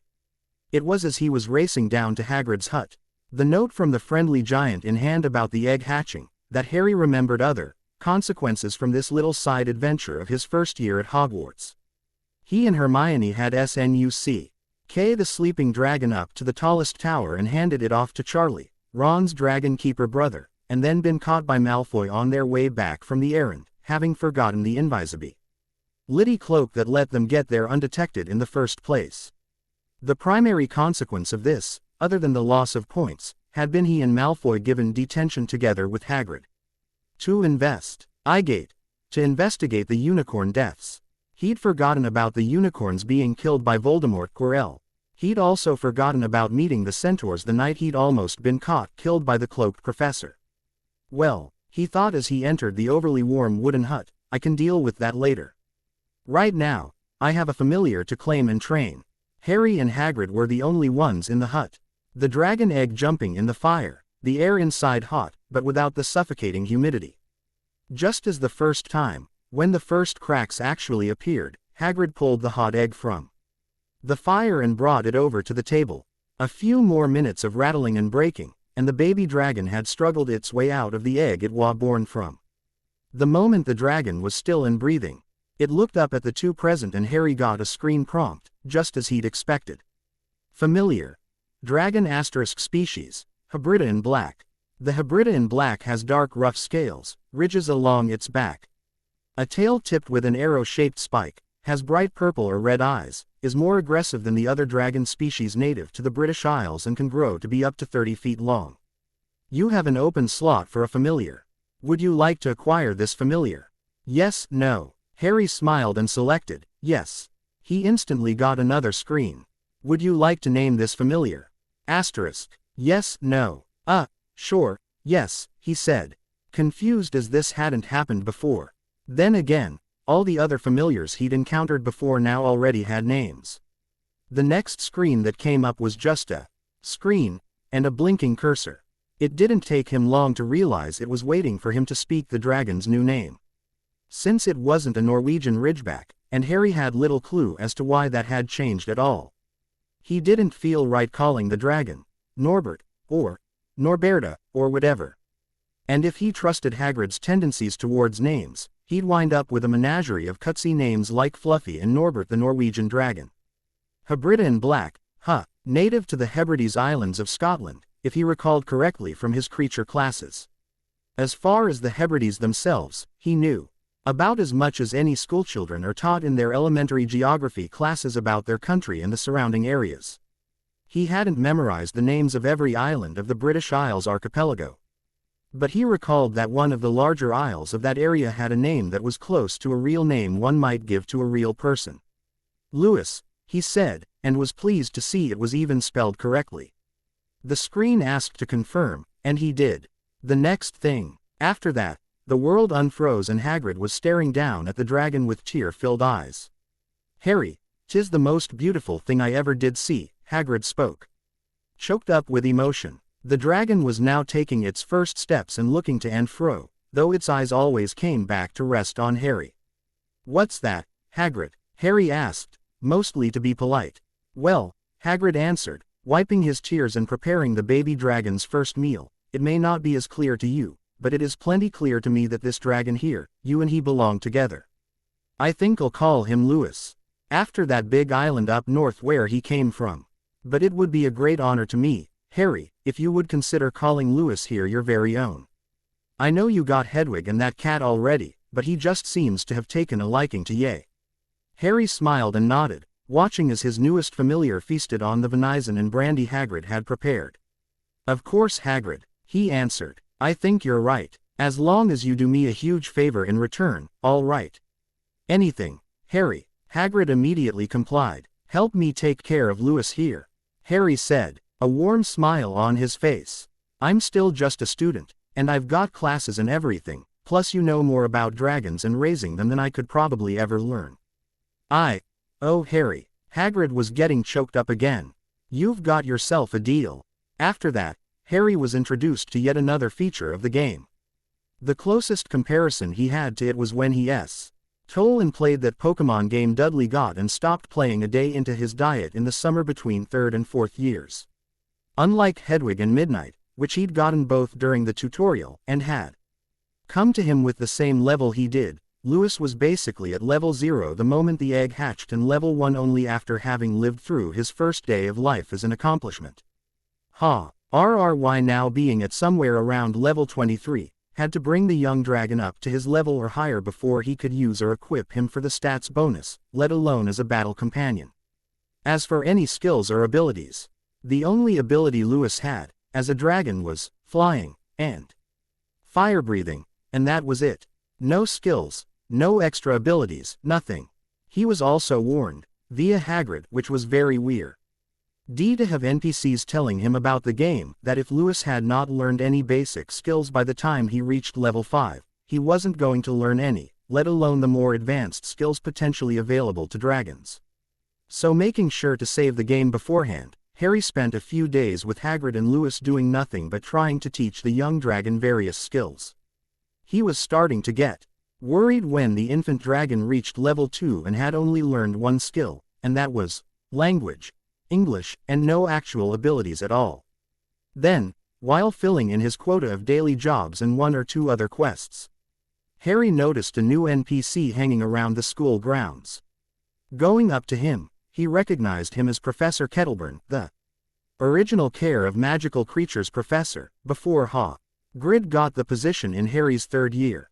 Going up to the professor, Harry was offered with a screen, asking which skill and/or ability he wanted his familiars trained in. That, very quickly, solved the issue of making Lewis a valuable and worthwhile familiar, not to mention netted him some non-standard skills and abilities for Hedwig and Midnight. By the time he, Hermione and Ron would have originally been planning on how to smuggle the dragon out of Hogwarts and back to Romania, Lewis reached level 5 and grew to just over 5 feet in length, and it was confirmed that Lewis was most definitely indeed a male wingspan half a foot less than that. He also tended to hang around Hagrid's, but thanks to getting and leveling up the battle companion skill early, whenever Harry entered battle, no matter who, what, when or where, the Black Dragon was there alongside Hedwig and Midnight. A real bonus was that he'd also netted the link skill ability for each of his familiars, so now all three of them could do a variety of combo attacks. Once that had been squared away, a new event appeared just around the corner.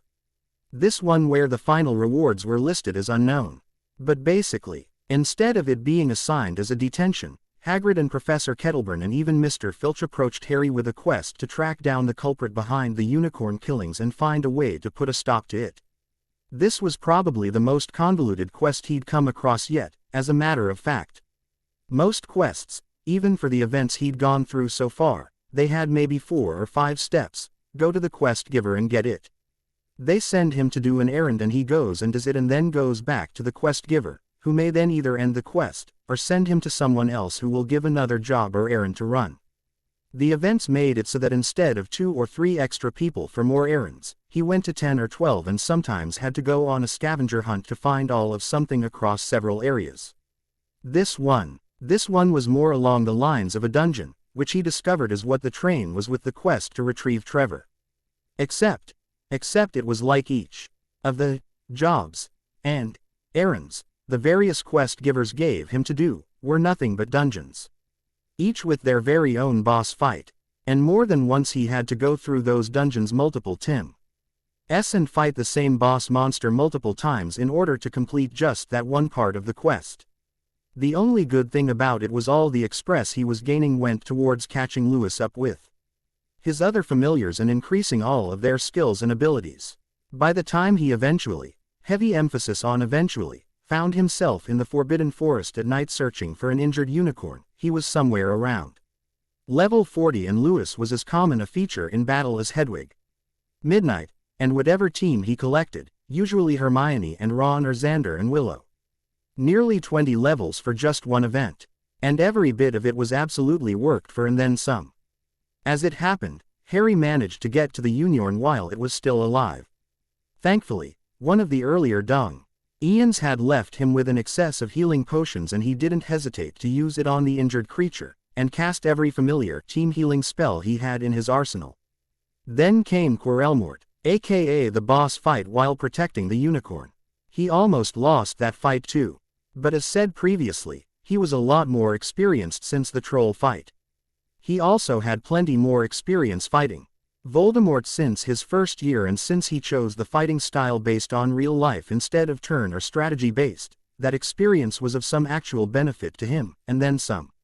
When it was over and Harry and his party had succeeded in driving off the wraith-possessed professor, not that the game acknowledged him as such, he was finally presented with the rewards to the epic quest.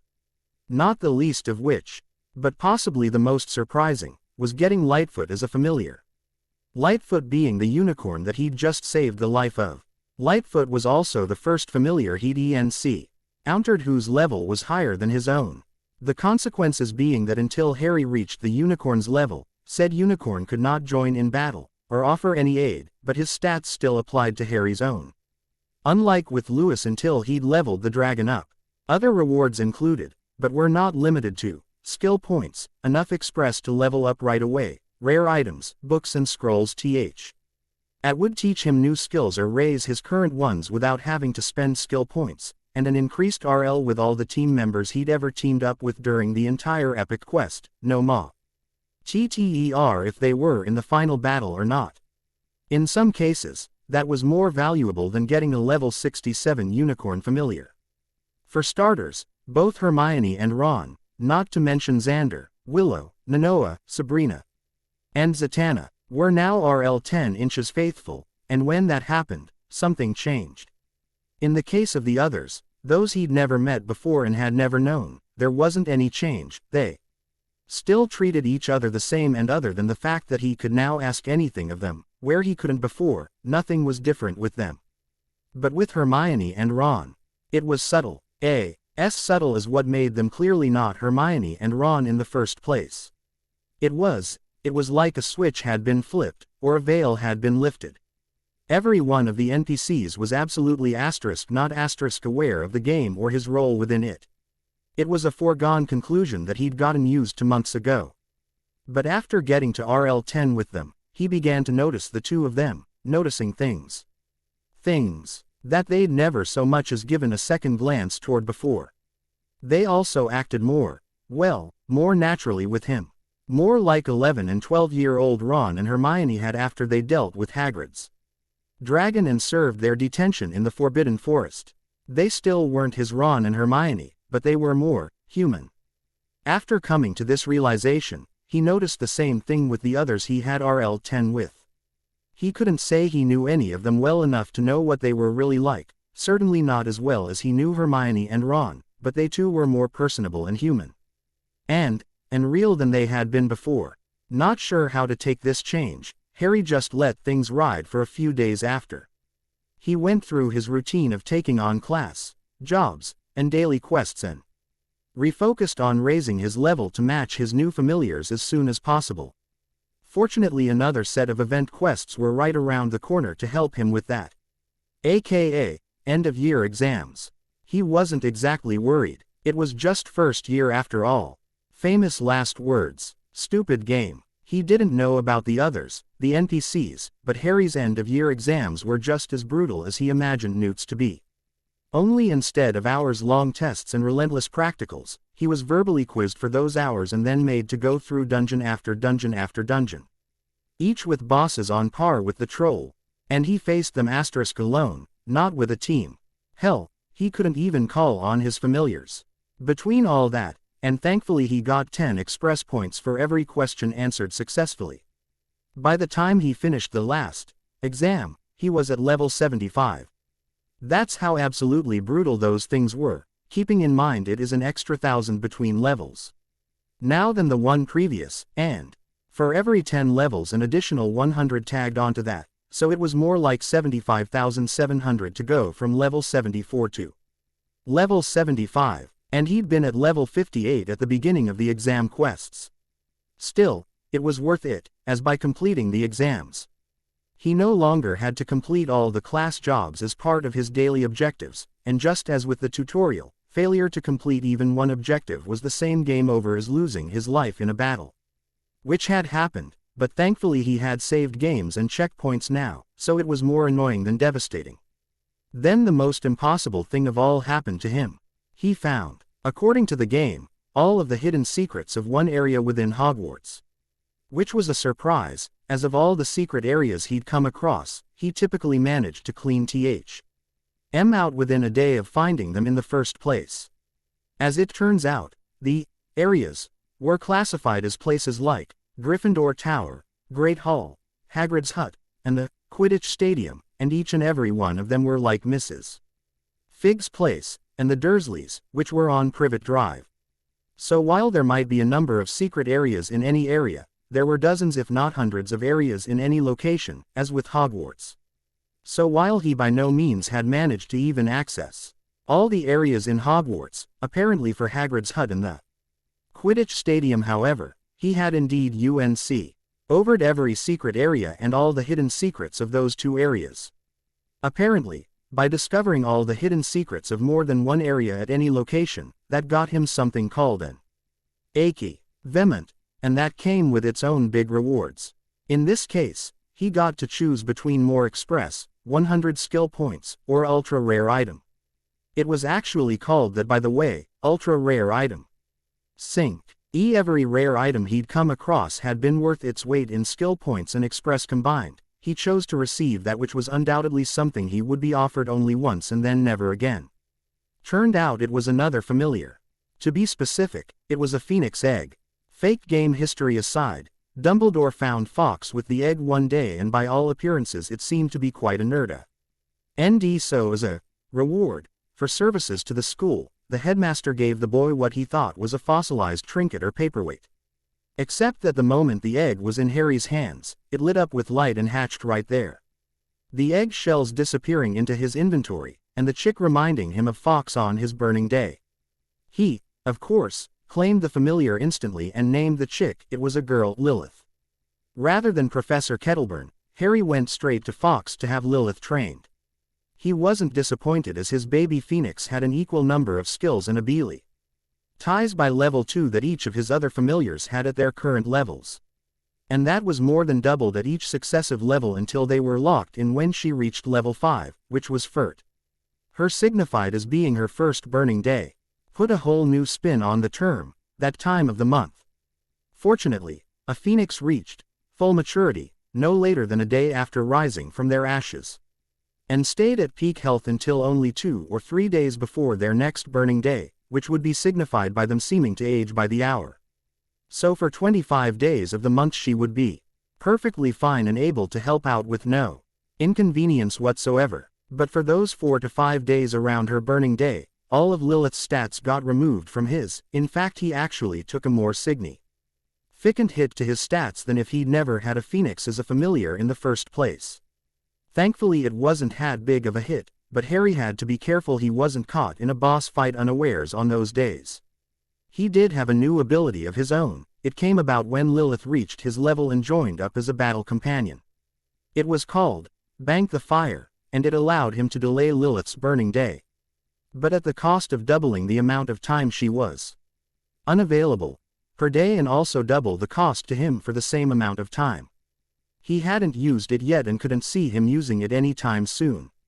But the sad fact of the matter was that he could indeed see the need for it nevertheless. By the time Lilith was raised up, it was the end of May and the beginning of June, and Harry was over level 80. Though originally, Voldemort Quirrell had tried for the stone the day after his last exam, that was just because it happened to be the same day Dumbledore was out of the castle. The game, apparently, had decided to allow Harry some time to catch his breath and not have to jump from event to event to event. Nevertheless, on June 6, only 2 weeks from leaving for the summer, Dumbledore was finally called away. This was signified by Harry's objectives being nothing but a list of event quests, telling him all he needed to know about what was coming. He'd decided to go with a full team. So after recruiting every RL10 friend he had, started seeking out all of the quests listed in his objectives. First up, help Dumbledore find his socks. Yeah, he had to do a double talk on that one too, and other basic supplies for his annual ICW meeting in Belgium. After that, he had to help all the professors with other errands around the school, which were basically minor representative courses in how to pass each of their traps obstacles in the 3rd floor corridor. Harry had no doubt that the game was going to blow what he remembered of the obstacles obscenely out of proportio, and in some exaggerated fashion of some kind or another. When it was all said and done, he found he still had to sneak out of Gryffindor Tower, collect his team, all under his invisibility cloak, and make their way to the 3rd floor corridor. The quest event was given automatically the moment they entered it, proving it a dungeon, but at least this time he didn't need to go through some silly conversation beforehand. Keeping Fluffy asleep wasn't going to happen. Harry could see that the moment they walked in and the 3-headed dog was up and prowling and not leashed or chained down at all. Then to his infinite surprise, Salem, of all creatures, walks up to the great beast like he's an old friend. "Fluffy, my man, how ya been?" Salem said, trotting up to the giant 3-headed dog. Al. 3 heads looked down at the black cat and regarded him the way any dog regards a cat that walks up to it. Then the unexpected happened. "Salem, what are you doing here?" the middle head asked in a gruff, no-nonsense voice. "Salem, dude," the right head called out in a voice more fitting with an American hippie. The left head whimpered, but that could have been a dog whimper, or a pitiful scared whimper, he couldn't tell. Harry's jaw would have been on the floor if it wasn't firmly attached. He got the sense that the others, behind him, shared in his disbelief with their own expressions of shock. Sabrina seemed to be the only one to be mildly surprised instead of shocked out of her mind. "You know him, Salem?" she asked her cat. "Oh yeah, Fluffy and me go way back. That Greek chappie Hagrid mentioned. He's my old bookie," Salem answered with the cat version of a shrug. Well, that settled it, Harry decided. It was a pitiful scared whimper, not a dog whimper. "Has anybody gone down in to check the stone this evening?" Harry asked, quickly getting over his earlier shock. "What's it to you?" the gruff middle head snapped at him. "Because if there has, then that means it is most likely Professor Quirrell, and he's going to try and steal the stone, and it is my intention to go down there and stop him, either by making sure the stone stays exactly where it is, or by destroying it," he answered without hesitation. "Dude," the right head slurred, "how do you know it was that garlic breath guy?" "Grr," the middle head growled at it, while the left head just sighed. "Right then, let's get going, people," Harry ordered, moving to lift the trap door. "And where do you think you're going?" Gruff Fluffy asked, holding down the trap door. Harry put his omnilons in scouter mode, which had been leveled up enough now that he didn't need booster to get as much information anymore. He smirked. "I'm not about to fight you, Fluffy. Hagrid would be angry with me. But I can call upon a phoenix, a dragon, a unicorn, a kneazle, and an owl. My owl could take you in a fight, Fluffy. I'm just saying." Harry," Salem whispered, "not really the best idea to antagonize the giant three-headed hellhound." "Who's antagonizing?" Harry replied, not breaking eye contact with the canine above him. "I'm stating a fact. Hedwig is very protective and she could literally mop the floor with him. You know she's actually a good 10 levels higher than him, right?" "Wait, seriously?" Salem gave the young wizard an incredulous look. "Remind me never to stalk that bird. Ever." "That's a given," he said. "What does that have to do with me?" Gruff Fluffy growled. "Why you can no AAADD Dr. Draw Dragon." Coward Fluffy whimpered. "Dude," the right head commented. "Yes, I know a dragon," he answered. "And I merely told you so that you would know not to pick a fight with me. And I am going down there, Fluffy, and here's why." He then leaned forward and whispered into Gruff's large floppy ears, quiet enough that none of the others in the room could hear him. "Dude," the right head jerked back upright, while the left head started whimpering like mad, its head also up and alert.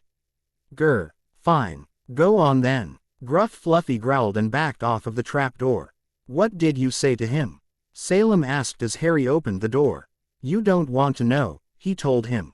"Trust me on that." Dow. And in the actual dungeon, the first level, rather than room, was the equivalent of every herbology dungeon, job, quest, and plant creature that he'd already faced throughout the whole year. It took a while to get through all of it. Only basic locking, and jumping, and moving puzzles blocking their way, and before too long they came to the first boss, the all-too-familiar Devil's Snare that was the original challenge. Only instead of landing in the middle of it and burning their way past it, now they had to fight it and burn their way through it. Eventually, they got past them and to the next level down. The second level was Flitwick's, and was full of charmed items, the all-too-familiar flying books with their razor pages, and a few other things that he'd already encountered throughout the year. More puzzles, involving a lot of teamwork and combined spell work and even different spells used in the proper order to get past it all. And the locking puzzles tended to close behind him, so he had to be extra careful about who he put where. It took longer than the first level, but eventually they did get to the boss, which was a swarm of keys, which had to be defeated the same way the charmed books and other flying menaces got defeated, until the only one left was the one key needed to proceed. Needless to say, this took more than one try to get through. Third level was McGonagall's, and unfortunately it was not just one giant chessboard. It was a dungeon where absolutely anything and everything, even the ground platforms they stood upon, could transform into an enemy they would have to defeat.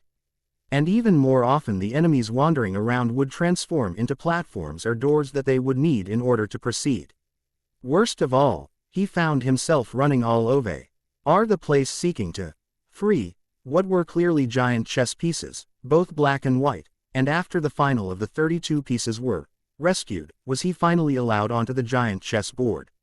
He commanded Ron to win the chess game without losing any of the pieces that get replaced by real peel, and the red-haired boy did not disappoint. He lost track of how many moves it took, or how NY moves between Ron making his first move and then revealing the trap he'd laid with that first move, but Ron followed his orders to the letter, not allowing any of the 7 real players to ever be taken or so much as targeted by the opposing pieces. They moved on when yet again Ron had Harry take the Black King. 4th level was supposed to be Professor Quirrell, and it was. Now he knew all the blasted trolls from Halloween came from. Except for them being about 50 levels stronger, it was Halloween all over again, but thankfully Harry and his team had also been leveling up during their progress thus far. Heck, the creatures they had to slay on the 1st and 3rd levels regenerated, and even though the puzzle and objective express may have been used up, they always got express for beating enemies, just not as much. Unless you go through them a few hundred times. The trolls never stood a chance, but they did give more express than the transfigured chess pieces, so he made sure to go hero the level a couple more times before actually facing the boss troll. When they breached level 90, he finally decided to move on, beating the troll boss in one turn. 5th level was Snape's, and there were no enemies. It was nothing but one logic puzzle after the next. If he hadn't already, Harry was sure that he could have maxed out his puzzler skill just from one run-through of this dungeon. In the end though, they still were faced with the row of potions. Unsurprising, the one that would let them go on was the smallest vial, barely half the amount needed for even one person, to say nothing of the other 6. Then it got worse as the moment Harry approached, he was warned that he needed to unequip all his familiars and most of his stat-enhancing gear, otherwise it would be destroyed in the flames, potion or no potion. Leaving Harry with a bit of a conundrum. Go on alone, with little more than his wand and what he could pull off himself, or try to cheat. Oh, who was he kidding? Hedwig, he called after unequipping everything that he was told to unequip. Mail order. Equipment, special delivery, activate, confirm, yes. The moment his snowy white owl familiar alighted on his arm, and he activated the skill, mail order, he was given a screen of what type of mail he wanted to send, and he chose equipment. Then he activated one of Hedwig's new abilities she'd learned from the COMC professor, special delivery, where she would absolutely deliver something and the item, whatever it was, would be used instantly. He'd often had her drop mail bombs of various types on bad guys or bosses he was having particular trouble with. This time, he set himself up as the recipient, and gave her all the equipment that he'd just taken off, and set the delivery for only a few minutes after he entered the Black Flames. That was the awesome part of the special delivery ability. Didn't matter where the receiver was, no matter how inaccessible it was, a dungeon, a secret area, or even the bathroom. The item was delivered and used instantly. He was tempted to try sending his other teammates and familiars, but apparently that actually required the maximum level of special delivery, coupled with another ability also maxed out, and at least level 5 of a skill called personable, a play on the word perishable, he was sure. Unfortunately, he still hadn't quite managed to axe out the abilities, and both were needed to even train for the personable skill. So he was still going in alone, but at least now he wouldn't be as defenseless as the game was trying to make him. He walked into the Black Flames, after drinking the freezing potion of course, and stepped out into a very, very familiar scene. Then he watched as he stepped forward and acted out the scene exactly the same as it originally happened. There wasn't a bloody thing he could do to stop or change so much as a word, even when Quirrell wrapped him up in ropes. At least Hedwig arrived on time and delivered to him, the real him. Not the hologram acting out his memories with the Voldemort-possessed Quirrell. After the scene had completed, with him staring into the mirror and getting the stone, things finally changed. He suddenly found himself in the spot where his copy had been, Quirrell holding him by the shoulder, the stone in his pocket, and all his equipment from Hedwig back in place. Frustrated with the lie his hologram had told, Quirrell threw him aside, but before Voldemort could hiss a warning to his host, Harry quickly paused and pulled out his grimoire.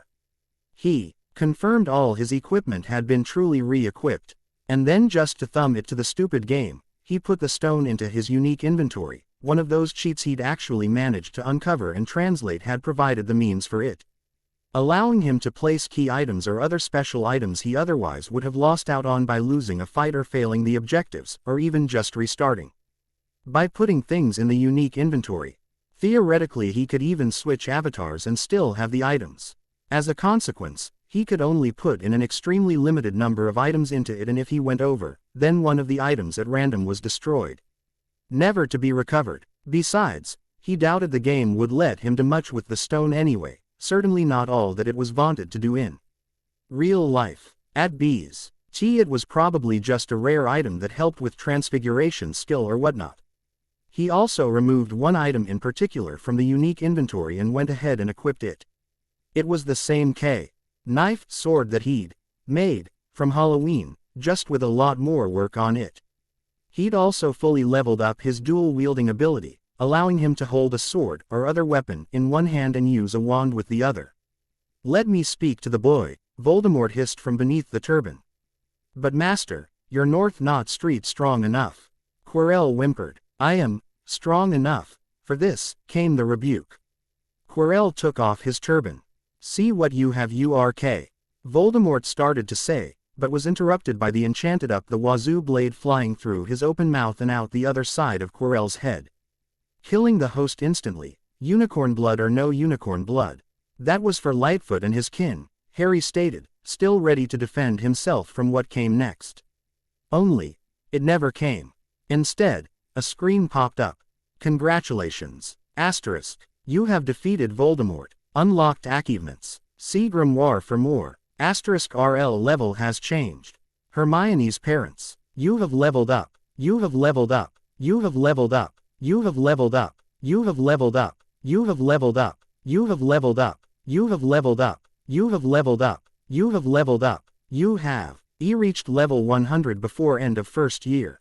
Unlocked new avatars. Harry blinked and waved all the alerts away. When he could see again, he found that there was no wraith-like mist coming out of Quirrell's corpse. So apparently the fight really was over. Who knew? Walking back up to the mirror of Arised, he was surprised when instead of showing him his family, or even his friends, he saw a bunch of glowing runes in the mirror. "Wait a minute, you have discovered a new cheat code. Unlock special 10 early, 1 of 10.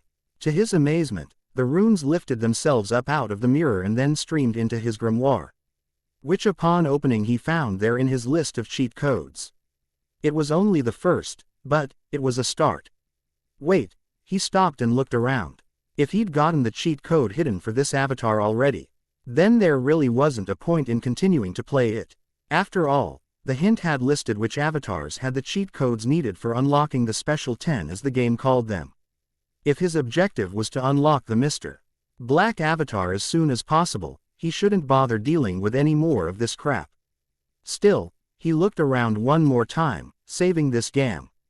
While still in the middle of a dungeon probably wasn't the best idea. He walked out of the mirror room, after doing a thorough scan with his omnilins for any hidden secrets of course, and rejoined his team and they exited back to the main castle. He saved his progress, and went to bed. In the morning, he opened his grimoire and looked at the listed options. Looking over at the sleeping Ron, and considering saying goodbye to him and the other friends he'd made, he decided not to. It wasn't like he was deleting the game. He just wasn't going to keep playing it past first year here. Exit game. Confirm. Yes, yes, yes, yes. Oh, for crying out loud. Yes, I am sure I want to leave the game. He screamed at the book in his hands. Just like that, he found himself back in the white space, standing in front of the living statue of the Harry James Potter avatar, now looking more like a second year than the him before first year it had been before. Stepping back from it, he turned around and found the opening screen that originally had been on the front door of 4 Privet Drive. When this all began, it was just hanging there in an open spot, where there were no avatars. New game. Load game. Options. Help. This time though, load game and help weren't grayed out. Having finally unlocked the help functions in the game, he didn't bother going to it. Instead this time he selected load game, just to make sure. Saved games. Save 1 Harry James, Potter LV, 100. Save 2 Harry James, Potter LV, 15. Save 3 Harry James, Potter LV, 25. Save 4 Harry James, Potter LV, 77. Save 5, empty. Save 6 empty. Save 7 empty. Save 8 empty. Save 9 empty. Harry sighed in relief and backed out to the main menu again. It was all there, as were the Quidditch games for the year. He may eventually overwrite the one where Snape was referee, or where Gryffindor was guaranteed the Quidditch Cup, but he planned on saving that first Quidditch game for a long time to come. This time he selected New Game. A new screen popped up to replace the menu. This time it gave instructions rather than any kind of selection. Please select your avatar. The screen then disappeared and the Hall of Avatars returned to the way it had been the first time he saw it. Harry noticed that at least there were more unlocked, living, statues this time around. Looking down at himself, he saw that he was still dressed the same as he had been in the game just before he'd saved last. Pulling out his grimoire, he opened up the hints and read through which avatars were supposed to have the cheat codes for the special 10 in them somewhere. He went through the hall and searched out those names, avatars specifically. Harry James Potter, 11, son of James and Lily Potter, was orphaned at 15 months. And sent by Albus Dumbledore, Minerva McGonagall, and Rubeus Hagrid to live with his only living relative, Petunia Dursley. Raised like a house elf, Harry is eager to make friends. But shy and reckless as he has no experience in social situations. Magical and physical abilities are well balanced, a good choice for beginners, able to branch out into any specialty or main. Join the balanced settings at a cost of making any significant development. Special skills. Natural flying talent, familiar, Parselmouth. Harry Jamie Potter, 11, daughter of Jamie and Lillian Lee Potter, was orphaned at 15 months. And sent by Alba Dumbledore, Mercury McGonagall, and Ruby Hagrid to live with her only living relative, Patrick Dursley. Raised like Cinderella without the happy ending, Harry is eager to make friends. But shy and terrified of boys because of her cousin Dudley. Magical and physical abilities are well balanced, but due to obvious differences it is advised only experienced players choose this avatar. Special skills. Natural flying talent, familiar, Parselmouth. Unlock requirements. Complete tutorial. Harry Granger, 11, adopted son of Dan and Emma Granger, parents of Hermione Granger. When picking their daughter up from preschool one day, Dan and Emma noticed her playing with a young boy in rather poor clothing. After hearing young Harry's story, and witnessing how his aunt and uncle treated him firsthand, the Grangers got the Dursleys arrested for child abuse and adopted Harry and raised him as their own. Raised by dentists with Hermione as his sister, Harry is intelligent, observant, but follows the rules regardless of the situation and is slow to trust new people. Magical abilities come more easily to this avatar, while physical abilities take longer to level up. Special skills. Photographic memory, skill bonus. Spells, familiar, Parselmouth. Unlock requirements. Attain RL. 10 inches faithful, status with Hermione and RL. 9 inches trustworthy, stat. As with both her parents before graduating Hogwarts.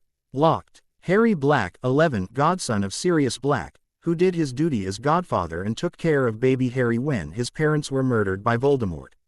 Raised by his father's best friend, but also the reinstated Lord Black, Harry is confident, mischievous, and well-educated in all levels of wizard society. Magical abilities are considerably higher than physical abilities. But there is no bonus nor detriment to either. Prerequisite of Minister Harry, Prankster Harry, and Harry Slytherin. Special skills. Charisma plus 10 per level, skill bonus. Social, natural flying talent. Familiar, Parselmouth. Unlock requirements. Free Sirius from Azkaban, clear his name, and learn Animagus ability from him before 3rd year.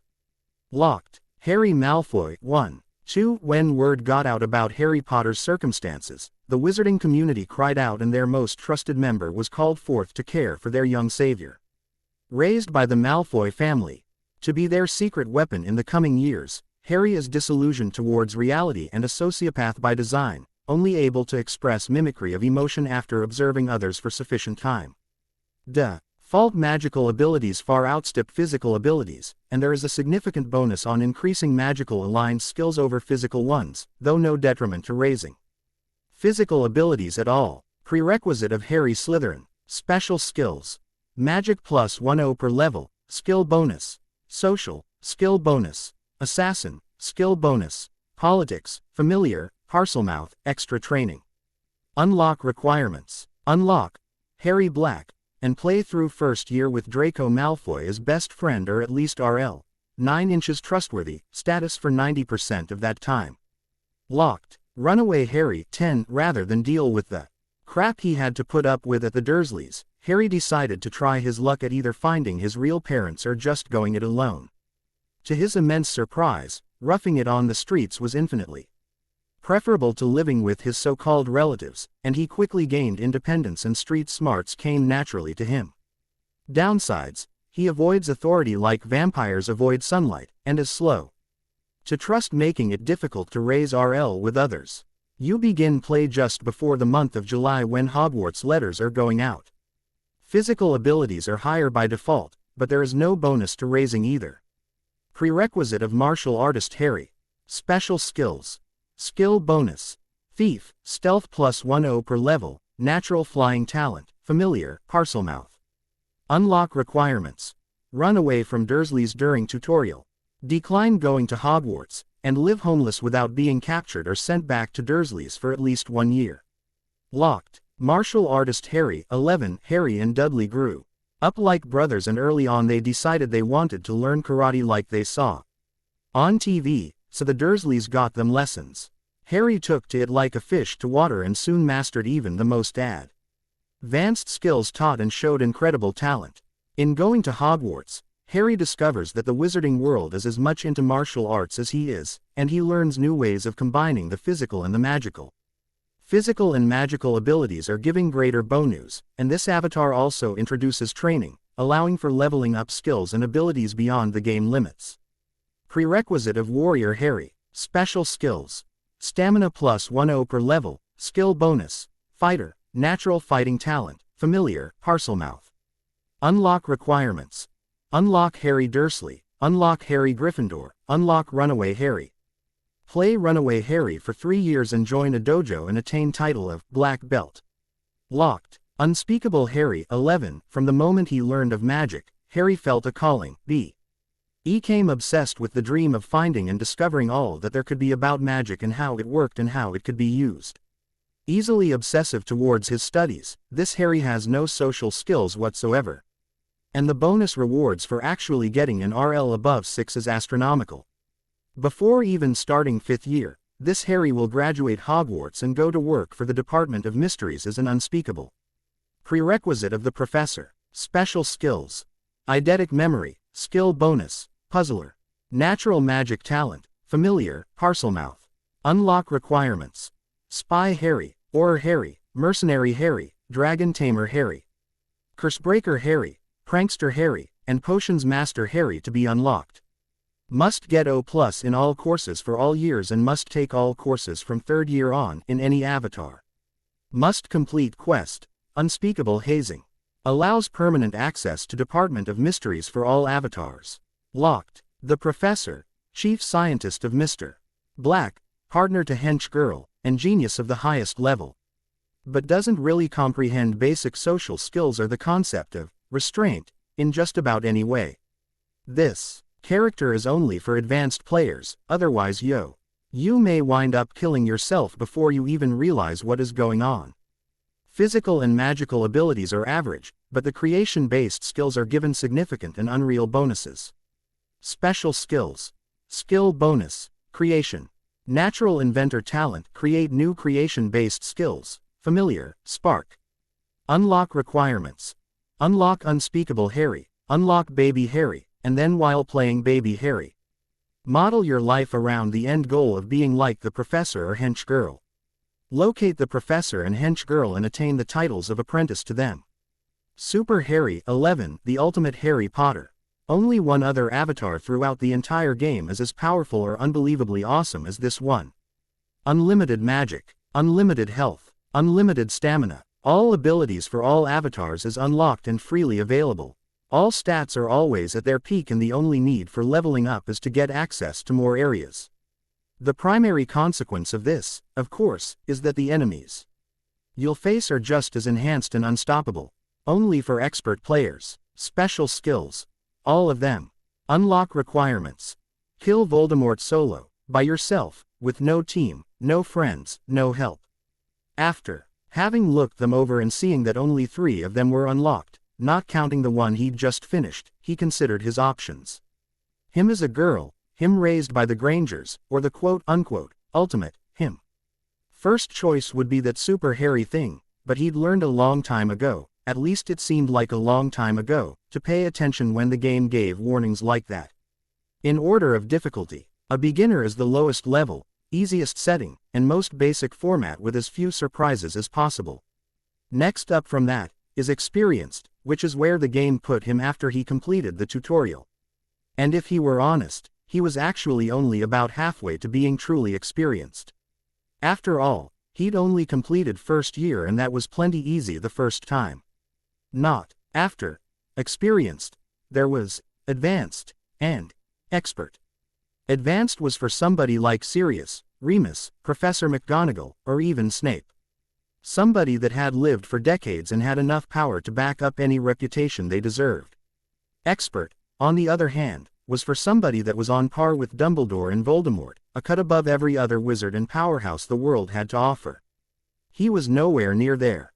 Not yet. Given the choices, he was tempted to go for the Granger one, but something about it was warning him off. He didn't know why it was unlocked. Sure, there were those alerts after he got Voldemort that time, which was probably how he unlocked the super hairy one, but he still hadn't actually met them. He wasn't about to choose a life where people he hadn't even truly met were supposed to be his parents. Enough that he chose them over the Dursleys at least, which left the girl him, or one of the others unlocked that held nothing about any of the cheat codes for the Special 10. On the other hand, the unlock requirements for those that do contain the needed cheat codes, they had other avatars listed as needing to be unlocked first. The one he was really dreading was the repeatedly mentioned Harry Dursley. He knew he would have to get around to it eventually, but in all honesty, he was going to put that off for as long as he could. Although he did note that it actually was still locked. Its unlock requirements said something about being nice to the Dursleys, he didn't pay very much attention. Oh wait, he had to get at least RL7 with all 3 of them, no time limit. Stupid game. Seeing that his options weren't really all that attractive at present, Harry grumbled and cancelled out of the new game and went back to load game. He loaded his previous save and found himself back in his dorm, getting ready for bed after completing the 3rd floor dungeon. He got into bed and went to sleep. Stupid game.